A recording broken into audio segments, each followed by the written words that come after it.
And you just saw them slowly opened up the gap with that move. And from then on, I can sure young Isabella's just told them to keep it well under control. And she'll be doing the technique work with us. She'll be asking them to work on the legs. Then she'll be asking to work on the arms. And then she'll be asking to work on the body.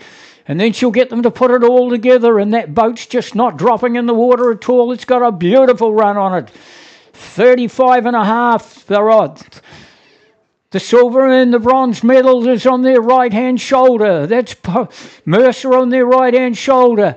They hung in there with them for quite some way, and now they look as if the pressure's going on there. Maramaho, Wanganui, North Shore, right in between the two of them. And then we come 3 lengths back then to lanes number 2, the Avon Composite Crew with Dunstanarm and Tony's back off the pace, and Oamaru's there with the Composite Crew. Auckland, inside the yellow boys they go. Where is the minor medals going to go? The title's going to go up to Auckland. The gold medal, the title for 2023 will go to Auckland.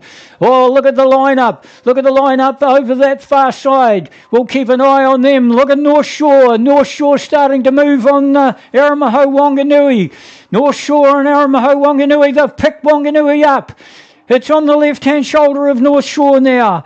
It is Mercer. Mercer trying to come back into it. North Shore with a big push, going right through the middle of them like a steam train.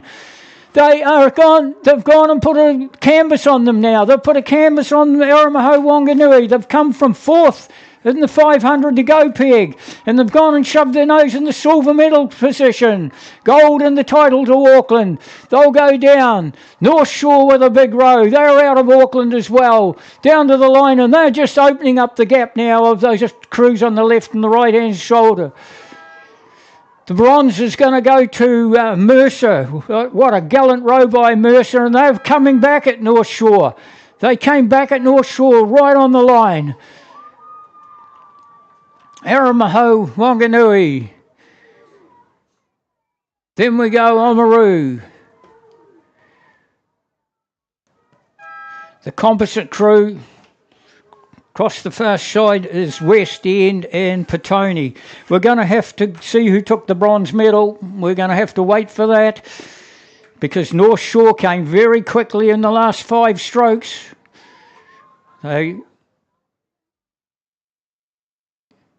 Mercer looked like they were down and out with about 100 metres to go, and North Shore and Mercer came at North Shore very quickly in the last 10 strokes.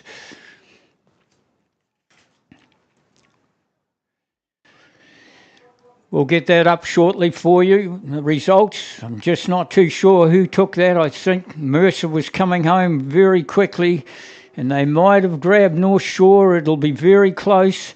In the meantime, the women's novice double scull B final is on the course coming down. There's 4 crews in the B final. It looks well done, guys. They're all there rowing it. It's very, very easy to say we don't want to row the B final. But it looks like they're all out there. These are novices, so this is huge experience for them. North End's in lane 3, Wellington's in 4, Waikato 2's in 6, and Wellington 2 is in 7.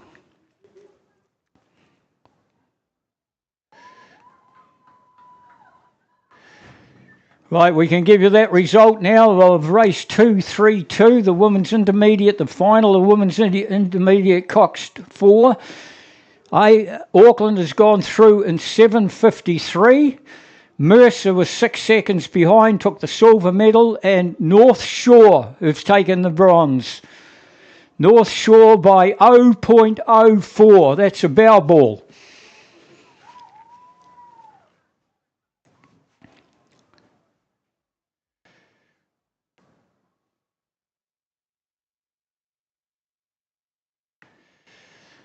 So there you go, guys. That's all there was in it. Auckland, Mercer, North Shore got up over Aramaho Wanganui by 0.04.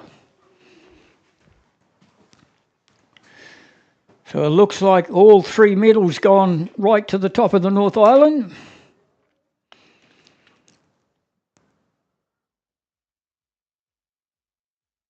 And it's coming out of the second, Wellington. Wellington in the B final, the women's novice double sculls. Wellington looks like they're out in front on their left shoulder. They have North End.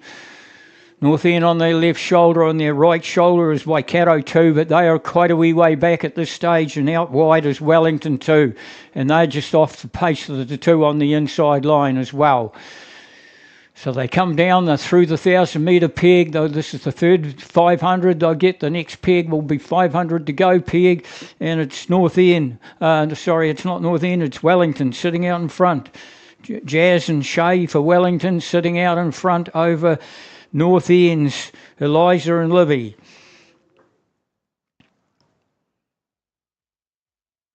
They head down. There's just a little bit of splashing coming up down there. I'll just take a look and see what those conditions are like that they're going through. Absolutely spot on. Might be just novice rowing. So it's the B final of the women's novice double sculls, race 233. And I tell you what, they get the experience even racing in the B final. Some of these crews have improved so much throughout the regatta with their heats and their refuge. And you'll see that it's Wellington that's sitting out in front.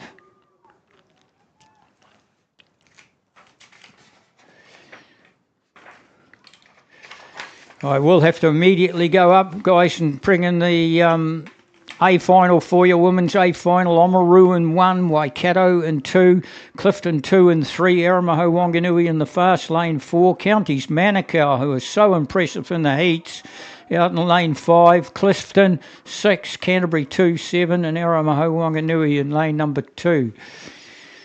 If you want to see the medal ceremony, of course, you can come down here. They're on a different speaking system than us, and otherwise we continue on with the commentary.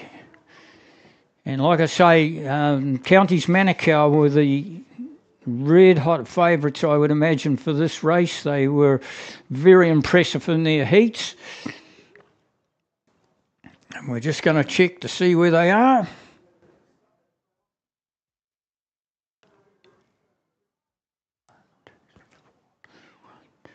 Yeah, it's Counties Manukau, Zara Blakey and Anna Piper. They're sitting out in front. And this is expected after their impressive row in the heats on the first day of racing, coached by Kirsty Dunnell. And everyone up north knows Kirsty, everyone down south knows Kirsty. She's in the commentary tower with us as well. And they're right out in front.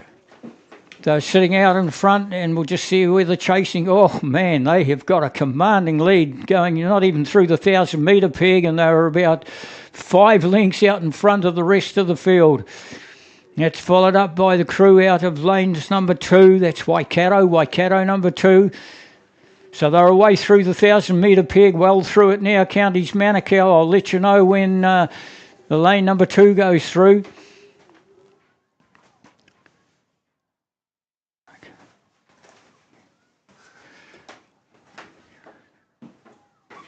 So that lane number 2 has gone through now, Waikato 2. So there's the distance they've got. Counties Manukau look as if they're in a division of their own. Right in behind them, it's 2 that's going along exceptionally well. Like I say, they were next through that line on the right-hand shoulder of Waikato is Clifton, but they're 2 lengths down. Aramaho Wanganui is another 2 lengths down from that. And then there's a length back to Clifton and Canterbury 2. All about 2 lengths between all these crews. They look as if they're in Indian file. And then we go out to Aramaho Wanganui on the very far side, and there's a crew down in lane number 1 that is fairly well off the pace, and that's Oamaru. So it's Counties Manukau under the guidance of Kirsty.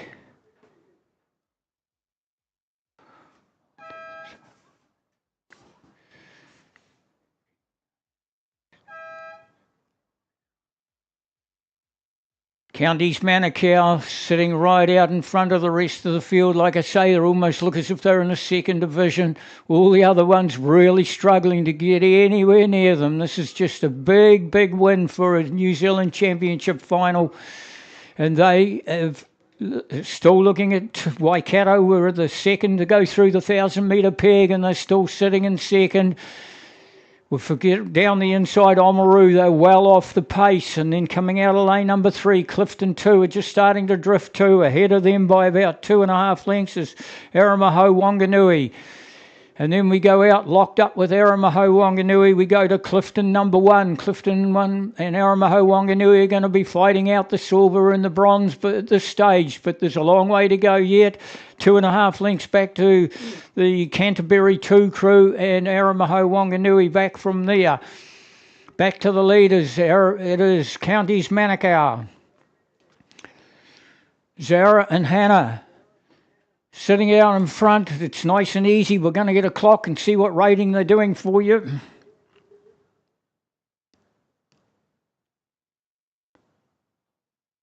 Oh, it tells me they're a very strong squad. They're only doing 31 strokes per minute. The lower you can have that stroke rate and carry on with in front like that, it tells you that they're very, very strong. Generally, if the wee lighter crews and the weaker crews have to bring that strike weight up a little bit more to keep up with some of these big, powerful crews. Counties Manukau, I don't think we've seen a bigger win than this all regatta so far, and this is a final. So how good is this combination? We know how good the coach is. Waikato have chased them ever since we picked them up. And then the bronze, still looking at this case, it could be Aramaho Wanganui, it could be Clifton 2, and it could be Clifton 1. I think Canterbury out wide and Aramaho Wanganui's number 2 crew, they are out wide too. These 2 crews just back off the pace, won't be in the medals at for this regatta anyway. Counties Manukau, Waikato. Then we go 2 out from Waikato. It is Aramaho Wanganui that's clearly up into 3rd place in bronze medal position, but this is novice rowing and anything can happen. Clifton outside them trying to put some pressure on Aramaho Wanganui. Clifton actually doing a pretty good job of trying to pick up Wanganui. Clifton are getting a little closer to them and they're really cranking it up. The Clifton crew on the far side have got the sniff of the bronze medal. They're having a go at Aramaho Wanganui, haven't wound the hands up yet. Counties Manukau don't have to wind their hands up. They're going to go through and take the gold medal and the title. Back to Counties Manukau. And then it's going to be Waikato, Kaero 1, Beth Williams and Ayla Crane. They are going to go down and take the silver medal, and it looks like Aramaho Wanganui are going to hang on. But a great chance by Clifton's number 1 crew. They had a go at it. They're only about 3/4 of a length behind them. So how they head down towards the line. Silver medal is going to go to Waikato's 1, and then Aramaho Wanganui, all North Island affair in the women's novice double sculls.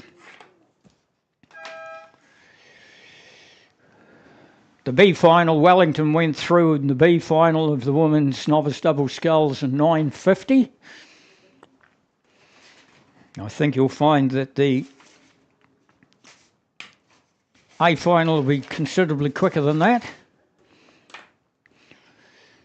Now your program moves on to the men's club double sculls B final. It looks like the whole 8 of the B final are there. We'll just check our screen to see. Looks like they're all going to be racing. Aramaho Wanganui in 1, Hamilton 2 and 2, Waikato 1 and 3, Wellington 2 and 4, Canterbury 2 and 5, Mercer 2 and 6, Otago Boys in 7, and Auckland in 8. And we've got a dead heat lineup. Absolutely nothing separating this B final, and that's the way racing should be. This is amazing. Commentators can't even pick who's in front. It looks out. 1, 2, 3. Mercer 2. Could be Mercer 2 out wide. On their right-hand shoulder, the Otago boys would only be a half a length away from them and a half again to Auckland. Then we come down the inside. Oh, absolutely nothing separately. Maybe lanes number 1 only. Eramaho Wanganui are most likely only 3/4 of a length behind. It's Hamilton 2, Waikato 1 are completely locked up together. A half a length back then to Wellington's number 2 crew. Canterbury 2 crew, another 3/4 of a length back from there. And the crew that looks like they're out in front is Mercer, number 2. Oh, yes, I think I've had the lead taken off them by Otago boys. So as they head towards 500 metres to go, you'll see we've got to go up and pick up the A final for you. So you'll see the B final come down, which is very, very close indeed. And we will pick up the A final for you, which is Mercer on the inside, Oamaru on 2, Dunstan Arms 2 crew on 3, Nelson and 4, Dunstan Arm 1 and 5, Wellington and 6, St George's 7, Wakatani in lane number 8. And it looks like there must have been a wee bit of foxing going on from Wakatani. They've got the slow lane out there in 8, and they're going through the 500 with about a 1/4 of a length over the crew from Eramaho Wanganui. Out of lane number 5 it is Dunstan Arm. It's Dunstan Arm that's only a half a length away from Wakatani, who must have got a flyer of a start because they were the first through that Alcatraz Island. Now Dunstan Arm starting to assert their authority now. They've just gone out over Wakatani. Wakatani very quick in the rating. Dunstan Arm down a couple of cogs, and they've gone and put a canvas over Wakatani, and Dunstan Arm are bringing Nelson with them on the left-hand shoulder, and there's on the left-hand shoulder of Wakatani is St George's as well. So we've got 1, 2, 3, maybe 4 just starting to come into it as St George's. Just inside Wakatani. Wakatani desperately trying to hang on to that fast finish. Dunstan trying to get away from the crew on their left-hand shoulder, which is the crew from Nelson. Nelson turns got 2 lengths advantage over Dunstan Arms number 2 crew. And then they go back a half a length back to Oamaru and another half a length back to Mercer. This is great racing. There should be a crew in the middle there. St George's we can't see. We think it looks like Wellington. It's Wellington that's in our picture as we head towards the 1,000-metre peg. Dunstan can't get away from Nelson.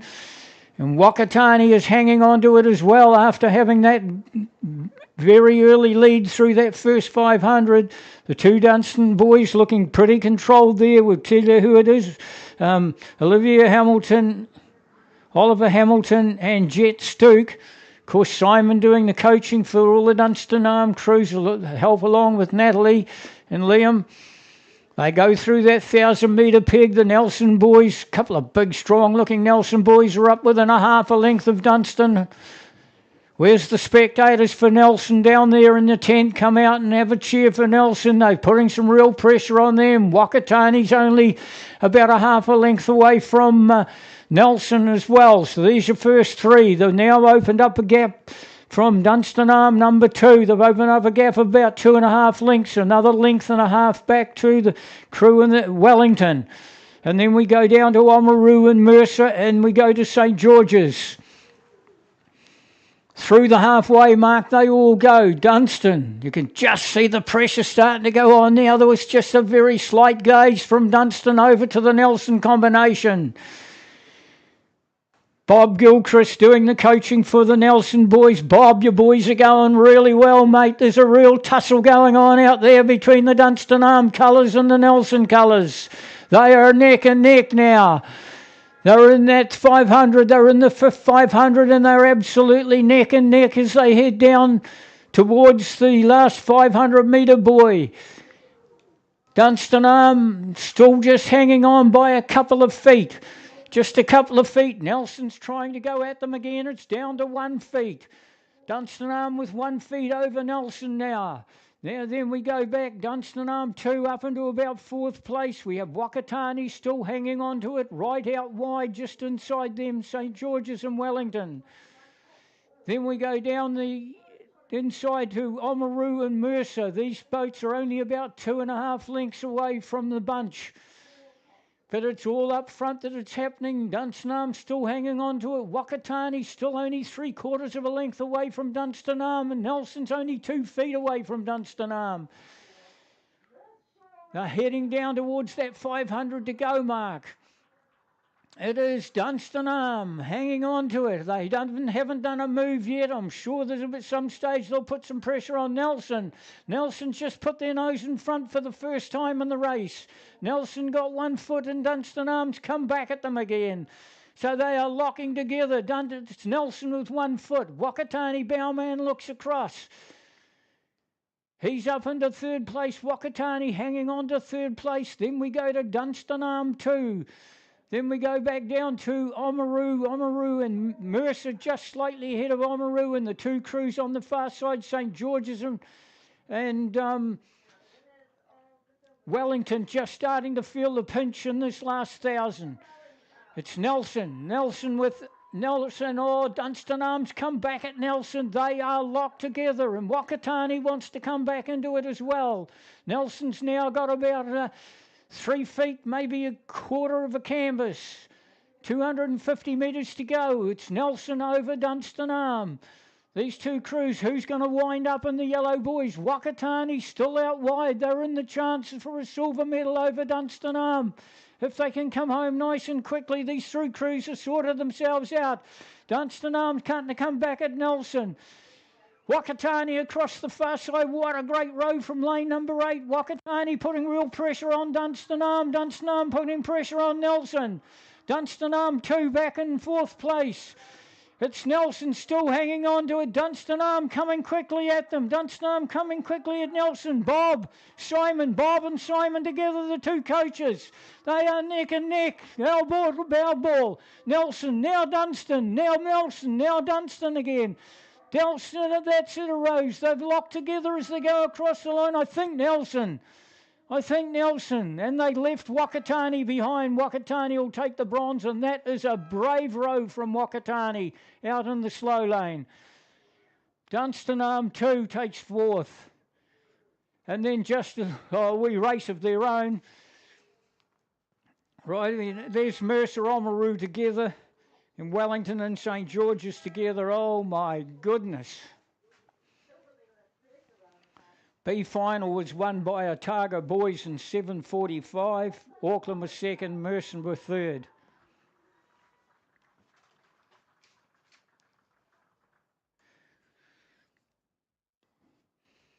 Women's Club Double Sculls, the B final. Waihopai, Aramaho Wanganui 2, Waikato 5, Waikato 3, Aramaho Wanganui 1, Hamilton 1, Rotorua 1, Hawke's Bay 1.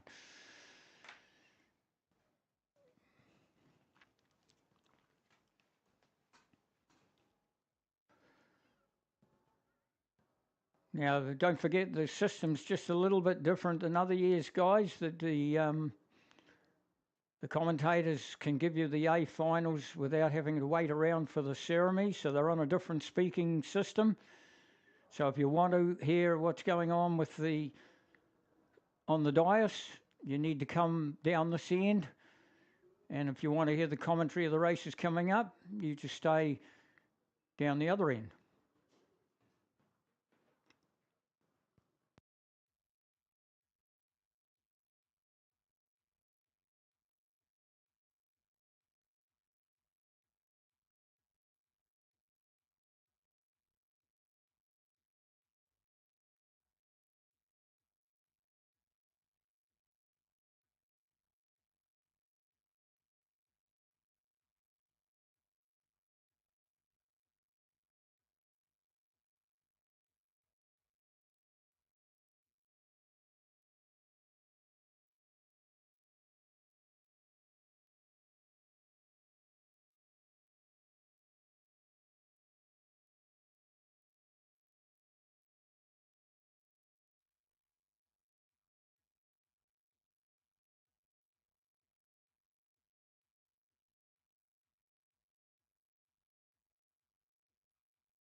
So on the course at the moment is the B final, the men's intermediate coxed quadruple sculls. 2 crews racing out here, a Waihopai composite with Invercargill and Otago, and then Petone in lane number 6. We've got the A final just lining up right now. But in the B final, we can tell you the Waihopai composite has got clear water advantage here over Petone as they come through the 1K mark. On the live stream picture there is the men's intermediate coxed quadruple sculls A final lineup. And we have Timaru, Waikato, West End, Canterbury, Aramaho, Wanganui, Porirua, Dunstan Arm composite with Cure, and Mercer number 1. That's the lineup for the men's intermediate cox quad A final. And coming into the third 500 is the B final on the course at the moment. And just to let parents and friends know on live stream that Waihopai composite with Invercargill and Otago have about a 3-length lead over Petone in lane 6.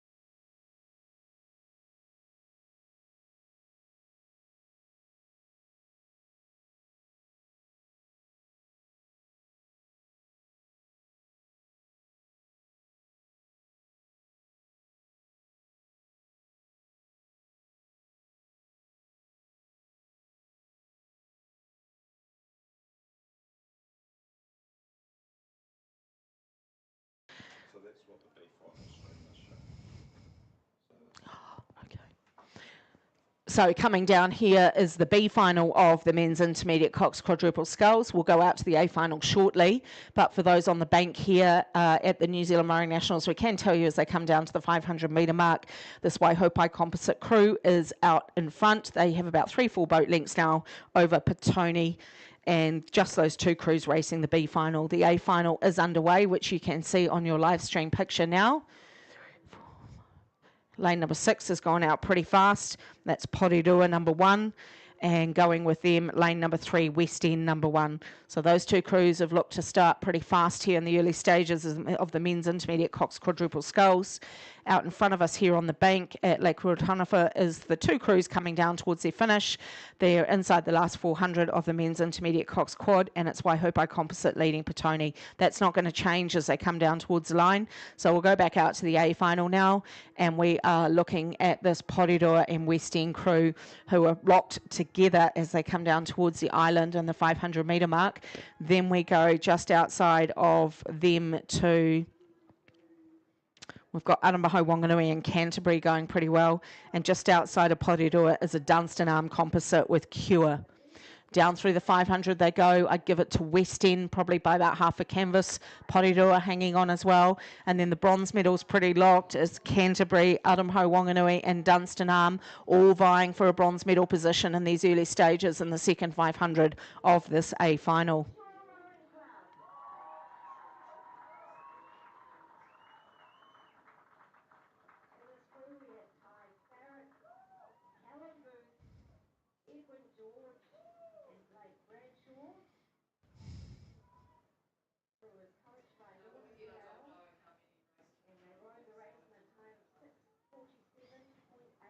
So back out in front of us in the second 500, we're heading down towards the 1,000 metre mark. This is the men's intermediate cox quadruple sculls A final. Really good work early on from Porirua and West End. These other 3 crews are pretty dangerous though. They've got overlap with those 2 crews from Porirua and West End. So we're keeping an eye now on Canterbury. Canterbury moving. Aramaho, Wanganui trying to go with them. And then on the outside is the Dunstan Arm composite with Cure Boating Club. So down they head towards the 1,000 metre mark, and it's West End now who have done the big push for the gold medal. They have pushed out just a little bit on Porirua. Closing in on Porirua for that second and third place would be Canterbury, Aramaho, Wanganui, and then the Dunstan Arm composite crew. Then we go back into Timaru, Waikato and Mercer, just back a fraction there in lane number 8. Down they come into the third 500 and that 1,000 metre mark.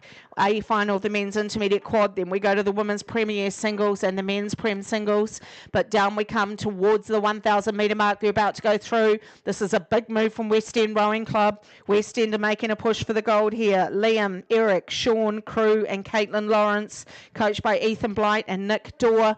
And it's West End have gone out to one length over Canterbury. Canterbury looking to push ahead of Porirua at the moment, and Aramaho Wanganui, and outside of Porirua is Dunstanarm Composite. They are desperate to hang on here and keep themselves in the hunt for a medal in the men's intermediate quad. So it's West End sitting in gold. They've gone out to one length here. Sitting in silver at the moment is Canterbury, but only half a length back is Aramaho Wanganui, and just outside of them Porirua, and outside of them Dunstanarm Composite. We've got 5 crews going for 3 medals here in the third 500 of the men's intermediate quad. This is an amazing race here in the A final.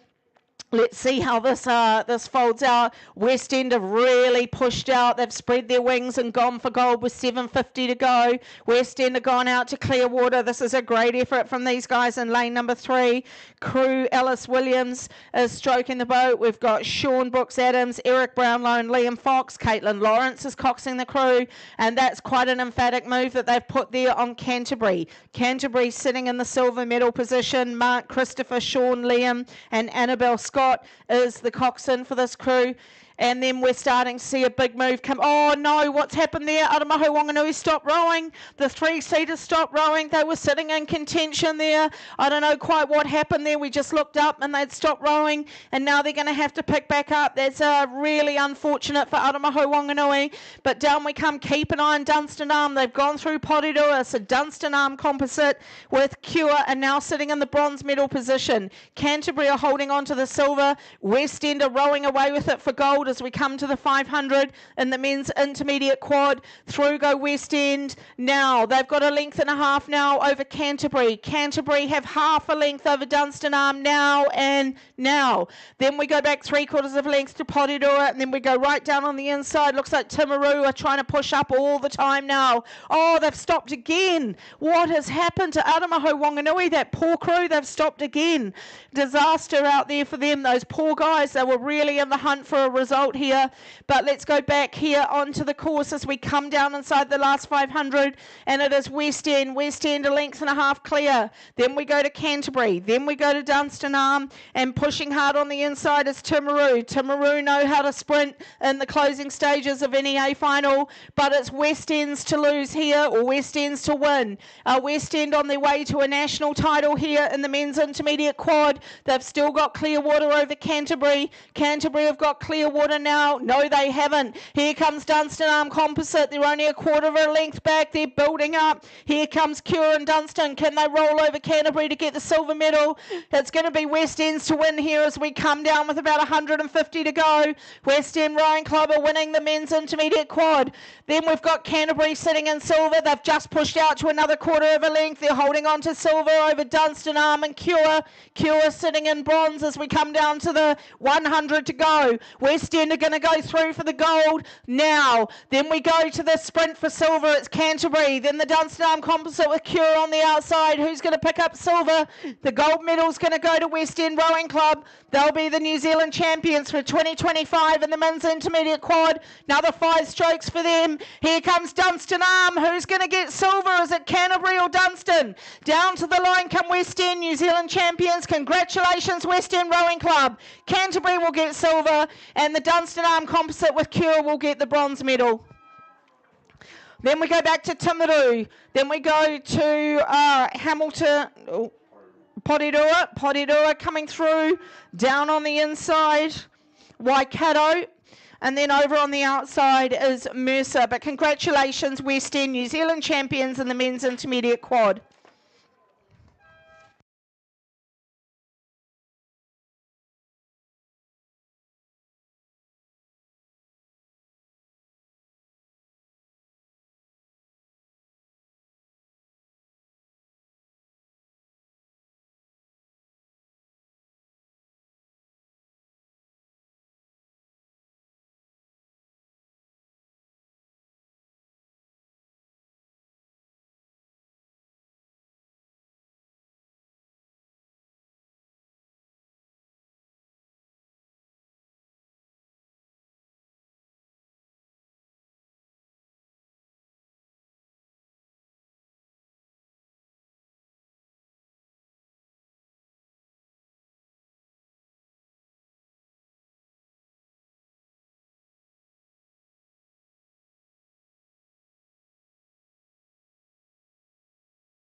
740.34, Avon Rowing Club 2.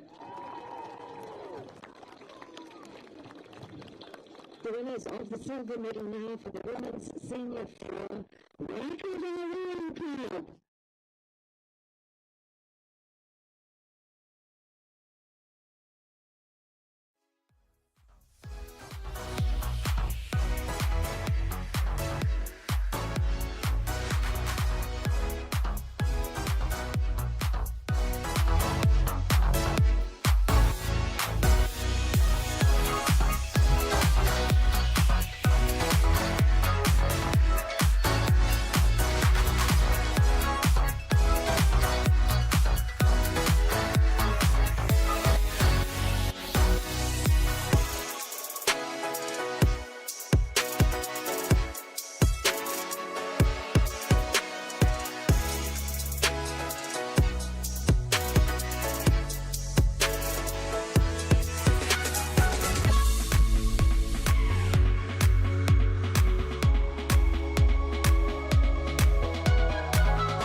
just nice and steady and straight.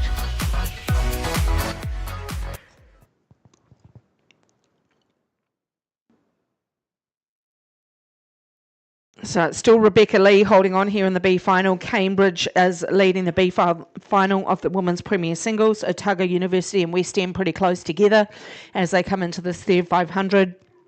So Holly Chaff hanging on here tight to Hannah Matahaere, and these ladies are down into that third 500 as we look at the Women's Premier Singles getting ready to go up at the start. A lot of talk about the men's Premier Singles, who your money's on, who's going to take that out. These men, there is no B final for the men's Prem Singles, so they'll be coming down after these ladies are finished. That's a view of lane number 3 there, which is Alana Sherman, who was one half of the Olympic pair with Kate Haynes. So Alana in a sculling boat there, and in lane number 3.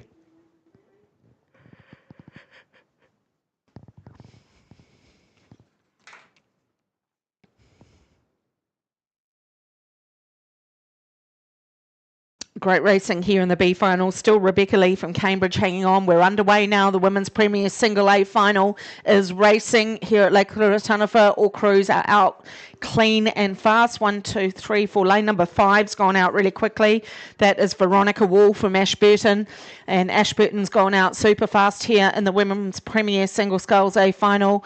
Trying to go with her. 2 out from her is lane number 7. That's Lisa Shaynard. And then right down on the inside is Catherine Glenn from Avon. So those 4 scullers looking really, really good here at the moment in the early stages of the Women's Premier Single. Back out on the course here, down by the 500, is the other 3 scullers in the B final. It is still Rebecca Lee, then Holly Chaff, and back to Hannah Matahaere. Those are the 3 that are racing down in the B final, coming down to the 500 as the A final is on your live stream at the moment. So really good work here from lane number 5 at the moment and lane number 1. So it's Veronica Wall and Catherine Glenn. I'd say Catherine Glenn at the moment with the lead. Beautiful rhythm down there in the Avon boat. Really smooth around that finish, a little bit more dynamic and harder on the legs is what we're seeing from lane number 8. That's Stella Clayton-Green doing a big push on Lisa Shaynard at the moment. So Stella is sitting in that top 3. So at the moment it's Catherine Glenn, Veronica Wall and Stella Clayton-Green, and then back to Lisa Shaynard. That's the top 4 scullers in the second 500 of the Women's Premier Singles as they head down towards the 1K. Out here in front of us, we can see coming down in deep into the last 250 is Rebecca Lee, Holly Chaff, and then Hannah Matahaere. That's how they're going to finish in the B final of the Women's Premier Single Sculls. Rebecca Lee will take this out at the moment. They've probably still got about another 300 metres left to travel, and Rebecca is holding on to that lead there in the B final. Back out in the A final, it's still all super close. Couple of really tough strokes there for Alana Sherman. She just took a little bit of dirty water there. And then we're having a good look at the moment. That's Stella Clayton-Green just on the front picture there on the live stream. Just outside of her, Lisa Shaynard took a rough stroke on the bow side. So even at the top New Zealand level, this water pretty dirty for these Premier scullers. But now we go back out to the front of the field. Catherine Glenn versus Veronica Wall. Catherine Glenn just took a tiny peek out to her right just to see where Veronica was sitting, but Catherine looking really strong over there in lane 1, and also Stella Clayton-Green pushing well down here in lane number 8. So down they come towards the 1K. And Veronica Wall and Stella Clayton-Green looking pretty tidy, and Catherine Glenn trying to push up as well. Lisa Shaynard is going with Sophie Egnott-Johnson. Those two locked together pretty closely as they head down to the 1K mark, and we're just about at the finish here in the B finals. They come through the last 100. Rebecca Lee holding on to the win here for Cambridge. Then West End Rowing Club's Holly Chaff sitting in second place, about a length and a quarter back, and then a couple of lengths back to Hannah Matahaere from the Otago University in third place. So Rebecca Lee's going to take out the B final of the Women's Premier Single Sculls. She's got about another 4 or 5 strokes left to go, and then it'll be a length and a quarter back to Holly Chaff from West End, and then 2.5 lengths back to Hannah Matahaere from Otago University.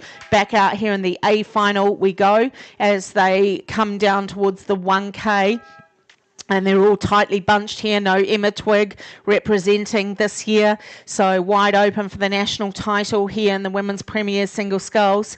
And we are looking at Veronica Wall in the yellow boat there with the lane 5 on her bow. Over on the far back side of the live stream picture, that's Catherine Glenn representing Avon in the Women's Premier Single Sculls. She's down there in lane number 1, rowing New Zealand from the Rowing New Zealand Summer Squad there, but down we come towards the 1K. Stella Clayton Green pushing super hard through now. Then we've got Veronica Wall. They're coming down to that 1K. I'm just watching them as they come up now. So it is Catherine Glenn, Veronica, and then Stella Clayton Green. That's your 1, 2, 3. And then chasing hard is also Sophie Ignot Johnson trying to push up now. That's bow 6 that you can see. The bow number 6, that's Sophie Ignot Johnson. Down there in lane 4 is Shannon Cox from Canterbury. So there's a big race going on for some minor medals here. That's Veronica Wall you can see in the yellow boat. They've now got overlap on Veronica. Veronica just not able to get that rating up any higher. She's just trying to keep it nice and steady and get a big push into that finish. So it's still wide open for medals here. We've got Catherine Glenn down in lane number 1. We've got Veronica Wall. Outside of Veronica Wall is Sophie Ignot Johnson making a big push now deep into this third 500. Then we've got Stella Clayton Green. We go back inside of Veronica Wall. That's Shannon Cox from Canterbury in lane number 4. Then we come out to Lisa Shaynard, just struggling with some of these conditions. Then we've got Ella Kossel and Alana Sherman in lanes 2 and 3. So we're heading down into this third 500. They're going to start working out a pecking order now. The first to sprint is Catherine Glenn. So 7:50 to go, and it's Catherine Glenn with Avon in lane number 1. She's pushed out to 3/4 of a length. Veronica Wall is surrounded now by Shannon Cox and Sophie Ignot Johnson. So Shannon Cox and Sophie Ignot Johnson trying to push up over the top of Veronica Wall. And then you've got Stella Clayton Green on the outside coming down fast in lane number 8. So everything to play for here in the medals. Lane number 6 doing a big push now. Sophie Ignot Johnson. Back inside of her is Veronica Wall in lane 5, and down inside of her, only a canvas behind, is lane number 4 is Shannon Cox. Right down on the inside, you can see the stern of Catherine Glenn starting to disappear as we come down to the 500. So the medals are up for grabs here. Really impressive sprint from Sophie Ignot Johnson. She has taken off there. That is super impressive from her down there in lane number 6. What can Sophie do here? She's gone straight past Veronica Wall. That was an emphatic move from her at the 7:50 to go. Sophie Ignot Johnson flying down there in the Waikato colours in lane number 6. She's putting Catherine Glenn under some pressure now. This is a big move from lane number 6. What's lane number 1 going to do in response? Down inside the last 500 we come in the Women's Premier Single. That's Catherine Glenn on the live stream that you can see now. She's aware of this move that Sophie Ignot Johnson's put in from lane number 6 in the Waikato colours. You can see the bow ball of Waikato there on the live stream, and down they come, Sophie Ignot Johnson, and then you've got Stella Clayton Green out there in lane number 8 trying to put Veronica Wall under pressure, and then inside of Veronica Wall is Shannon Cox. Shannon Cox is gone. So here we go. We've had a change in the 1, 2, 3 in the Women's Prem Singles. Down they come. It's Catherine Glenn down there in lane number 1. Then we go out to Sophie Ignot Johnson, and then we come back into Shannon Cox. Shannon Cox is pushing for a medal here in the Women's Premier Single in the Canterbury colours. Josh Schmidt will be jumping up and down to see if she can hold on to this. Here comes Stella Clayton Green on the outside in the Women's Prem Single. It is Catherine Glenn. Catherine Glenn's holding on to it at the moment, but Sophie's starting to wind it up. Keep an eye on the finish line. They're going to come down to this 100. We're going to have to watch them as they go through. Catherine Glenn is holding on here. Then we've got Sophie Ignot Johnson and Shannon Cox. That's gold, silver, bronze. Veronica's trying to go again. Watching them through. Now goes Catherine. Now goes Sophie. Now goes Shannon. That's gold, silver, bronze in the Women's Prem Single inside the last 100 metres. Sophie's winding it up. She's having a go at Catherine Glenn. Catherine Glenn is holding on for gold in the Avon colours. Canterbury is sitting in second. And you've also got Waikato up there. Here we go. We're coming down to the line. The New Zealand champion will be Catherine Glenn. She's going to take it out. Silver is going to go over to Why is that lane number 1 on the outside there? And then back into Shannon Cox. So fantastic result there in the women's premier single sculls. Down to the finish they come, and exceptional racing down on the inside.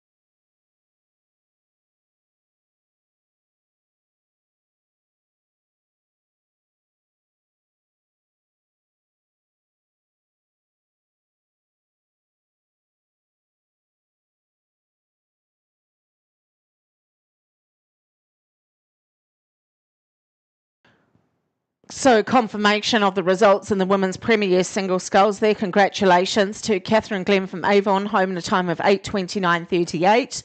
Another 2.9 seconds back to silver was Waikato's Sophie Ignott-Johnson, and Shannon Cox was the bronze medalist from Canterbury, 0.05 seconds back on Sophie. Right.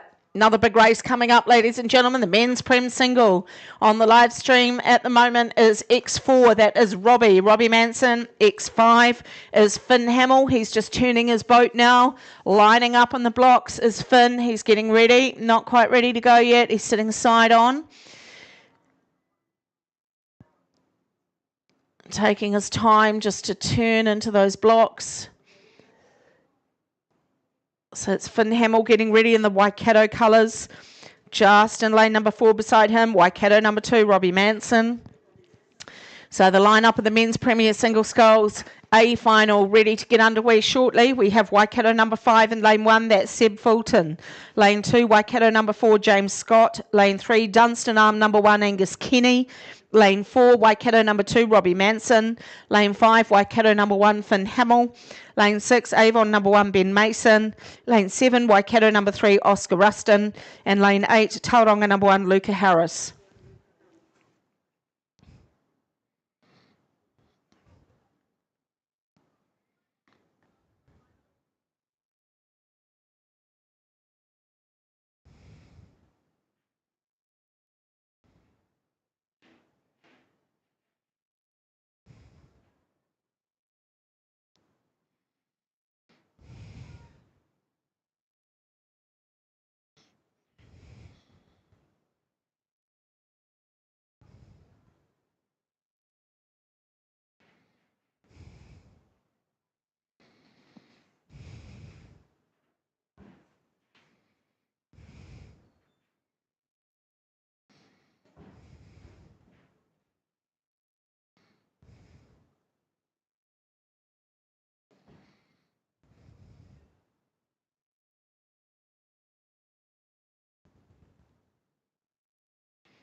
So the crew's just sitting there calmly in the blocks waiting for a start in the men's prem single. That's lane number 6, Ben Mason from the Rowing New Zealand Summer Squad team in the Avon colours. Men's prem single due to get underway shortly. All crews, all scullers look like 1, 2, 3, 4, 5. They're all lined up, ready to go. And very shortly they will get the countdown for the 2-minute call and then we'll be underway. So we have our winners, our medalists in the women's premier singles, Catherine Glenn, Sophie Ignott-Johnson and Shannon Cox. Let's see what happens in the men's single. That's a view of lane number 3, Angus Kenny from Dunstan. Still holding on to the rope there, so a lot of these men just really making sure their boat stays nice and straight on the course.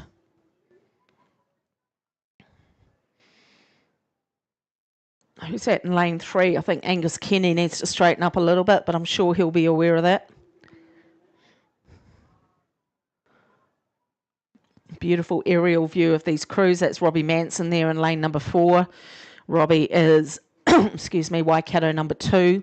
He's also holding onto the rope, not ready to let go yet. He won't let go till the very last second before, as they're doing the roll call with a bit of a jobble on the water like this. And there he goes. He's just let go. So they must be due to go shortly in the men's Premier Single A final. Can't wait to see how this unfolds. I really couldn't pick how this is going to finish.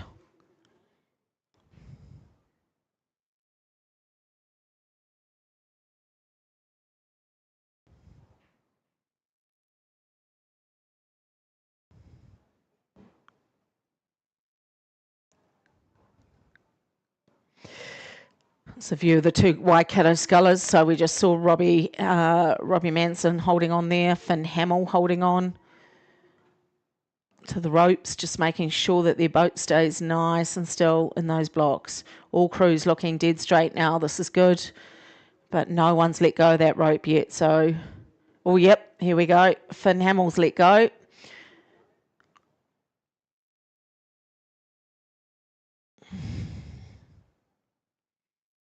I think we're due to go any second now. All these scullers have squared their blades, so we're about to go in the Prem Single. They're out of the blocks. First blood to Robbie Manson. He got out quicker than Finn Hamill. That's Finn Hamill at the moment sitting in the, good God, look at that rating out of the blocks in this conditions. They're going to have to be a bit careful here. They came out very, very quick out of the blocks. 1, 2, 3, 4. So lane number 4 has come out first. That's Robbie Manson.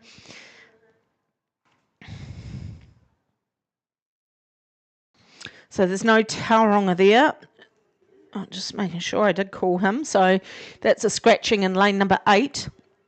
And also Seb Fulton not there. So we're just talking about 6 scullers there. 1, 2, 3, 4, 5, 6. So that now puts Finn Hamill out in front. So that's Finn Hamill that's gone for the lead. Going with him is Oscar Ruston. So that's 1, 2 at the moment. 2 in from Finn Hamill. That's Dunstan Arms Angus Kenny. Right alongside Angus Kenny is Robbie Manson. And then we go back to Ben Mason and back into James Scott. So that's the 6 scullers as they come into the second 500. And it is Finn Hamill and Oscar Ruston. Those are the 2 making the big push at the moment. Then sitting in third place would be Robbie Manson and Ben Mason. And then back into Angus Kenny and down on the inside to James Scott. Men's Premier Single coming down to the 500 now. And it is Finn Hamill with 3/4 of a length now over the sculler inside of him, Robbie Manson. Robbie Manson has half a length now over Angus Kenny. Then we go back out to Ben Mason and back in, Oscar Ruston and then Ben Mason and back into James Scott. Right, now we're seeing a big push from Finn Hamill. Finn Hamill's trying to push clear of Robbie Manson. He's still got just on 3/4 of a length, maybe pushing for clear water. Now goes Finn Hamill. Then Robbie Manson sitting in second, and Simon's going to be excited because his young man Angus Kenny is pushing for a bronze here, but also pushing hard as Oscar Ruston and Ben Mason sitting locked together in lane 7 and 6.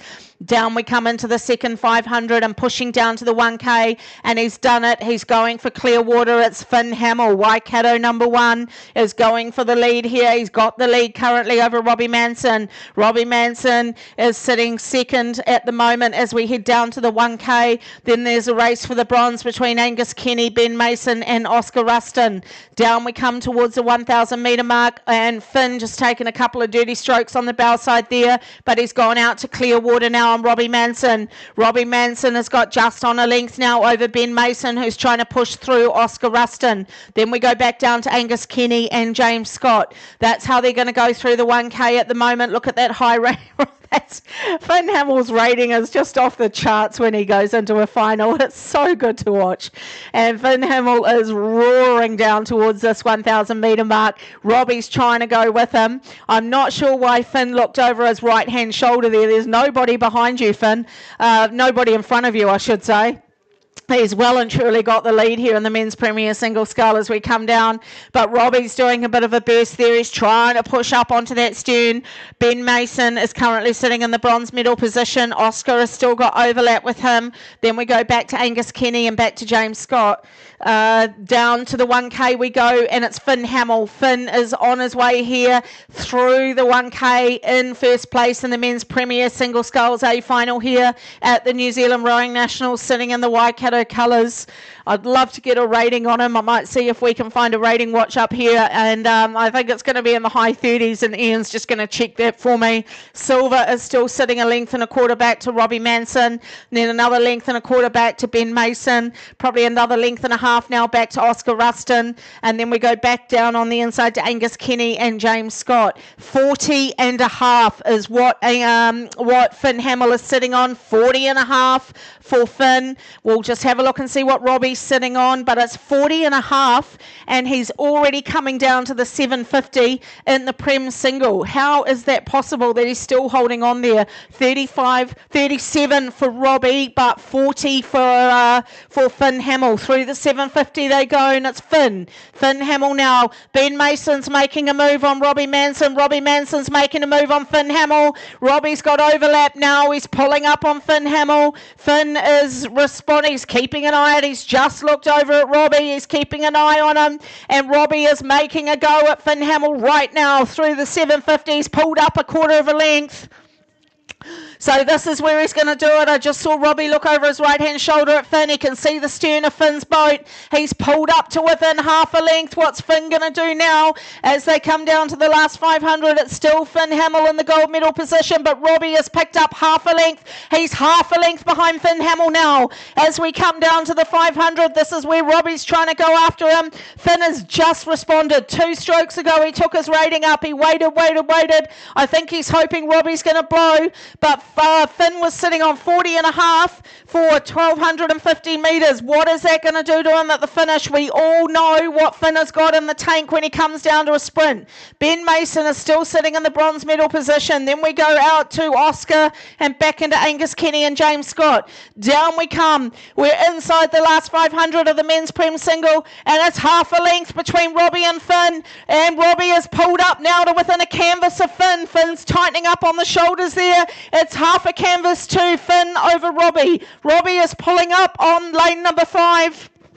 There's only half a canvas between them now in the men's premier single. Finn has still got the gold medal. Robbie's got the silver, but there is half a canvas between them as they come down towards the 250. Who's going to take it out? It's Waikato and Waikato for gold, and it's only a quarter of a canvas. Every stroke he takes, Robbie's taking him. Robbie is pulling up beside Finn Hamill. It is under a bow ball apart now. Finn had a length and a quarter, and Robbie is now sitting on the canvas, sitting on the bow ball of Finn Hamill. Oh, they're going to have to sprint with 250 to go. It's all on. Who's going to take this? They're dead level. They're level pegging right now. Sitting in the bronze medal is Ben Mason. He's got this bronze medal wrapped up. You're going to have to watch this. This is Waikato. We just don't know who's going to get gold or silver. It's Waikato, and Finn's gone now. Finn's gone out to half a canvas. Robbie's still sitting right beside him. If one of them makes a mistake, the gold will go to the other person, and it's the sprint on. Here goes the yellow boat of Finn Hamill. Robbie did everything he could in the 500 to go.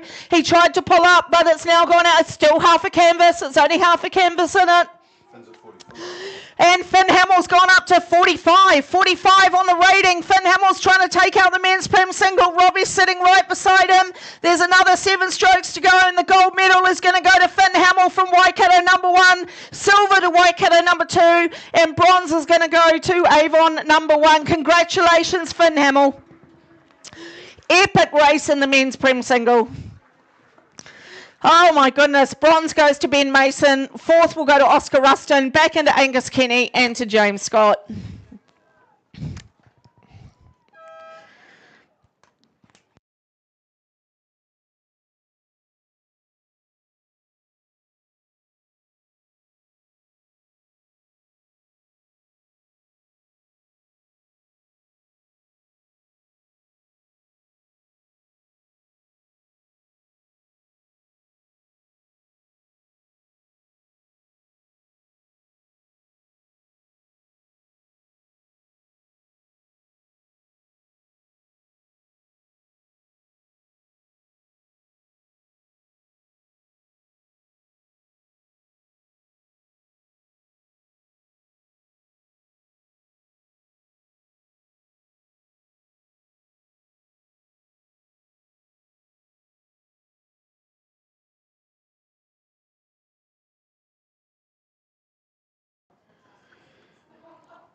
Thank you, Kirsty. Geez, what a call and what a race. First confirmation, Waikato 1, Finn Hamill in a time of 7:24.15.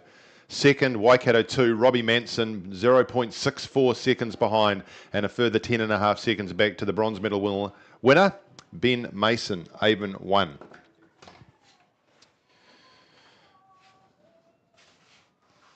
Currently running around about an hour behind team on the day sheet as you look at it, and there were a couple of races due to go just shortly, which were to be Masters, Mixed Love and Mixed Masters doubles. Probably a bit rough out there for the Masters. Actually, I think they didn't get enough entries. So we'll be back with the next race, which will be the final of the Women's Novice Cox 4. Probably, we'll just check on the timing, probably another 20 or 30 minutes, I would think, before that. I'll confirm as soon as we know.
Just to keep you update on course with where we are with timings, next race will start at 10 past 12, which will be the women's novice coxed forward, due to go at 10 past 12.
Afternoon, ladies and gents. Let's see how we get through this session. Still a wee bit breezy, but if we can hold on to this, we'll get through. Thanks to Kirsty too for her stints on the mic this New Zealand National Championships. Always great to have her down here and great to learn from. Race 249, event 15. They are ready to go, and I'm sure that Justin and his team will let them go as soon as they can. In lane 2, the women's novice Cox 4 will be Wellington 1, Jazz McCutcheon, Nikita Comba, Shay Austenbury, Hannah Shoemaker and Isabella Sharp as the Cox. In lane 3, Oamaru 2, Isabel Wainwright, Bailey Pearson, Ava Goodall, Sasha Wright and Quinn Anderson, the Cox. Lane number 4, in the middle of the course there, Aramaho Whanganui, Dempsey Shika, Sophia Saw, Carolee Hannah and Ruby McIntyre with Morgan Wood, the Cox are underway. In lane 5, Canterbury 1, Georgia Williams, Natalie Walsh, Lauren Hitt, Lily Davidson, Brianna Williams is the Cox, and completing that field is the second of the Oamaru crews, Oamaru number 1, Gemma Aker, Laura Aker, Peyton Dixon, Summer Columbus, and Pippa McMillan. Great shot on the live stream. They're through 250 metres, just be completing their start sequences and just bringing that rating down. I don't think they'll be as high as Robbie Hamill was at 45 towards the end of that men's premier single. That was outstanding. It wasn't a great race to watch. Good start here though from Oamaru 2 and Canterbury, both of them level pegging out in front, and they have a canvas between them and the rest of the field. In the middle, that's Aramaho Whanganui, out to Oamaru 1 in lane 6 and then back to Wellington 1 in lane 2. Already just pushing out now, and it is Oamaru 2 with Aramaho Whanganui. Half a boat length back to Oamaru 1, and then we bring it back into Aramaho Whanganui and Wellington. Women's intermediate double sculls due to go after this, the B final, and then there will be the A final of the women's intermediate double sculls. Then we get into some men's club coxless fours, plenty of racing to come today on first day of the finals here at the New Zealand National Rowing Championships. And just extending now, Oamaru number 2. They've got half a boat length now over the crew from Canterbury, and then another three quarters of a boat length, I guess, back to Aramaho Whanganui, who just moved ahead of Oamaru number 1. Just working hard through the bay. They've gone past the 500 metre mark, or just about on the 500 metre mark, heading up towards the second quarter of the course, and already feeling it a little bit tough out there in lane 2 is Wellington 1. Some work to do to get back in touch with the rest. There's clear water between the rest of the course, rest of the crew and Wellington 1. As I just go past the 500 metre mark now, and it's Oamaru 2 by half a canvas over Canterbury 1, and then Oamaru 1 and back to Aramaho Whanganui. Just a reminder to all the clubs that the leftover food, they have any of it that is, including perishable, they're telling us this day, providing it's perishable over the next 2 days. Drop it to the Secretary's office when you're finished if you don't want it, and it can go to the Twizel Food Bank, which is a great initiative, all about sustainability. Sustaining their lead out in the front though, Oamaru 2 by a canvas over Oamaru 1. Oamaru 2 got the better start, Oamaru 1 just getting into their work. This is the women's novice Cox 4. Both those Oamaru crews with bow-facing coxswains just looking across at each other. I'm sure they've done this plenty of times in training as they're heading through 750 metres gone. Canterbury 1 right there. Oamaru Whanganui won't want to let these three crews go.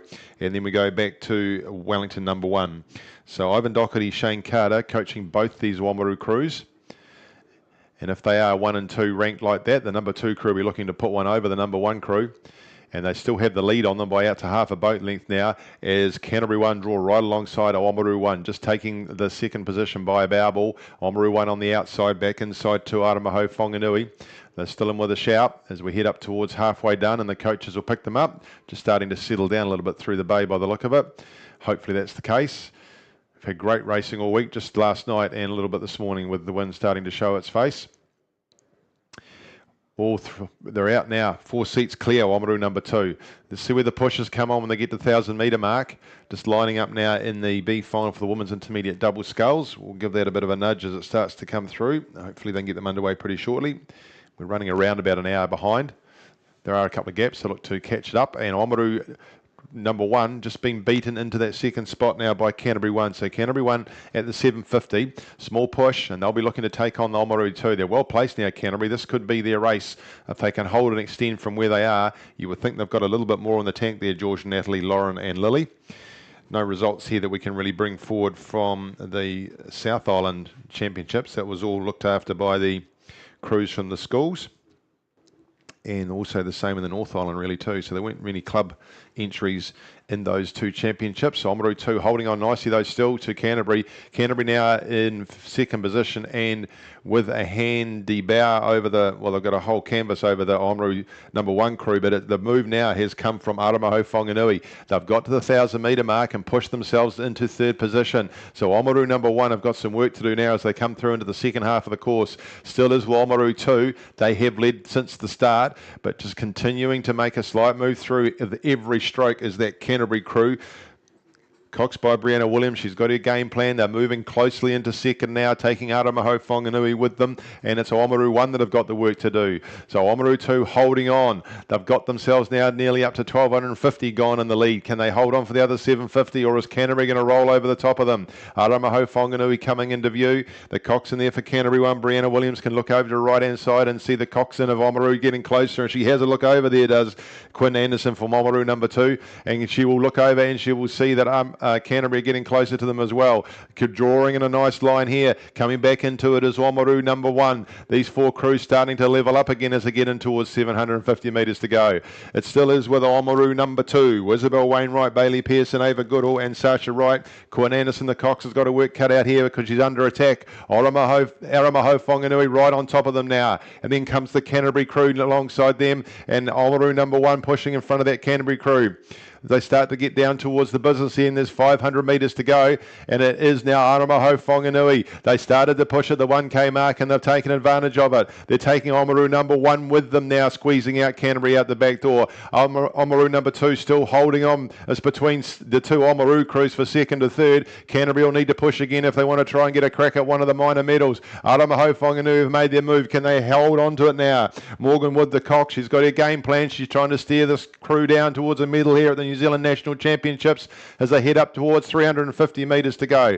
Oamaru number 1 trying to work hard to pull that lead back. It's Oamaru number 2 on the inside trying to push back with them as well, but Aramaho Whanganui are leading them down. Canterbury were wrong right alongside Oamaru number 1. Oamaru number 2 trying to chase back Aramaho Whanganui. Aramaho Whanganui not overrating, trying to push hard through a little bit of chop as they head up down towards the last of the Red Boys. It'll be 250 metres to go soon, and the sprints will need to come in. This is the final of the women's novice Cox for the New Zealand National Championships, and Aramaho Whanganui are leading them down. On the inside from them, it's Oamaru number 2. We go on the outside to Oamaru number 1, and Canterbury aren't out of it yet. Oamaru number 1 is starting to push now too. They're going to put some pressure on Aramaho Whanganui. Are they leaving it to the end, the Oamaru number 1 crew? Through the middle of the Red Boys they come. Aramaho Whanganui still holding that lead. Oamaru number 1 have started to wind up on the outside, just lifting that rating. You can see the stroke girls starting to move really hard at the front. They're trying to push through and roll over the top of Aramaho Whanganui. Oamaru number 2 are not out of it yet, and here comes Canterbury number 1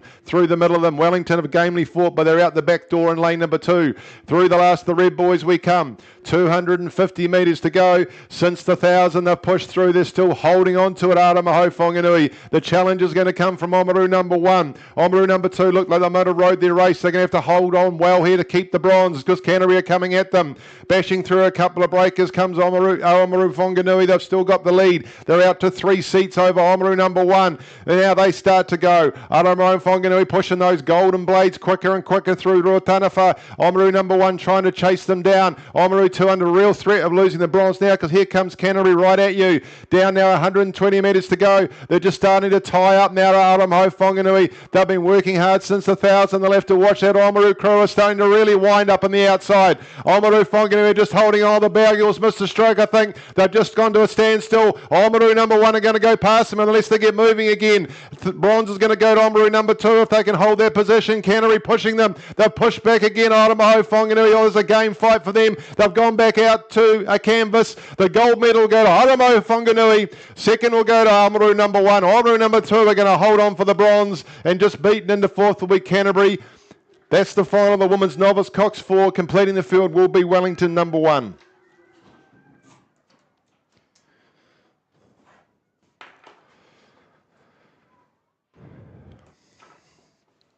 B final of the women's intermediate double sculls, just making its way down through the 1,000-metre mark in lane number 1, Union 2, Charlie Tate, Michaela Hurst. Lane number 2, Wellington 1, Amy Harvey Green and Isla Ramsden. In lane number 3, Star Boating Club 1, Sophie Kavanagh and Tabia Lenhart. In lane number 4, Mercer 2, Hinimoa Hark and Brooke Harris. In lane number 5, Otago 1, Maya Still and Olivia Duffy. Lane number 6, Mercer 1, Katie Chamberlain, Alexis Moody. Lane 7, Waikato 1, Zoe Middlemiss and Alex Sorensen. And in lane 8, Petone 1, Alma Steinfeld and Georgia Beeling. Right in the middle of the course, Mercer 2, it looks.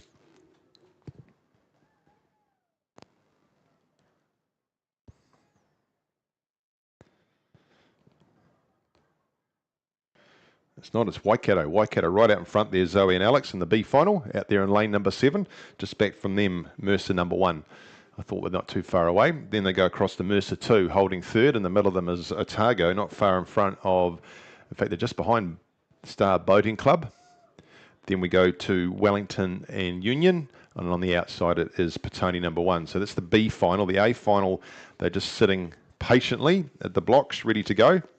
The A final of the women's intermediate double sculls.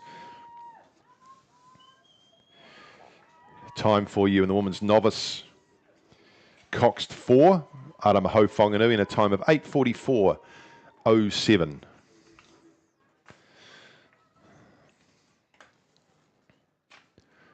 Waikato continuing to lead the B final down of the women's intermediate double sculls, but not far away from going here in the A final. And in that women's A final, lane 1, Tauranga 2, Kaya Burney and Catherine McIver. Lane number 2, Union 1, Ruby Bell Ferguson and Jamie Seddon. In lane 3, Aramaho Whanganui, Abigail Roy and Ruby Bullock. In lane 4, Cure Boating Club 1, Macy Barnes and Perry Stevenson. In lane 5, Clifton 1, Bella Neal and Isla Robinson. Lane 6, Clifton 2, Orla Honeyfield and Olivia Perry. In lane number 7, Dunstan Arm 1, Charlotte McKenzie, Charlotte Crosby. And in lane 8, Caitlin Whitaker and Charlotte Klein from Waihopai number 1. Not far away from a start there in that A final. Still Waikato leading the B final.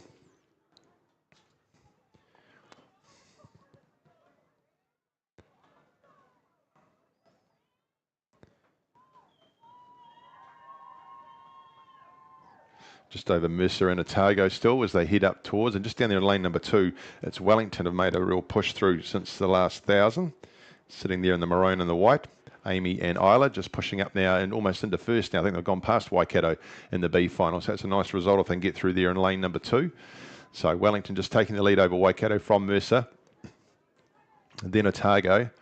And then Star Boating Club just down on the inside from Wellington. The Union down there in lane number 1 and across on the outside to Petone 1.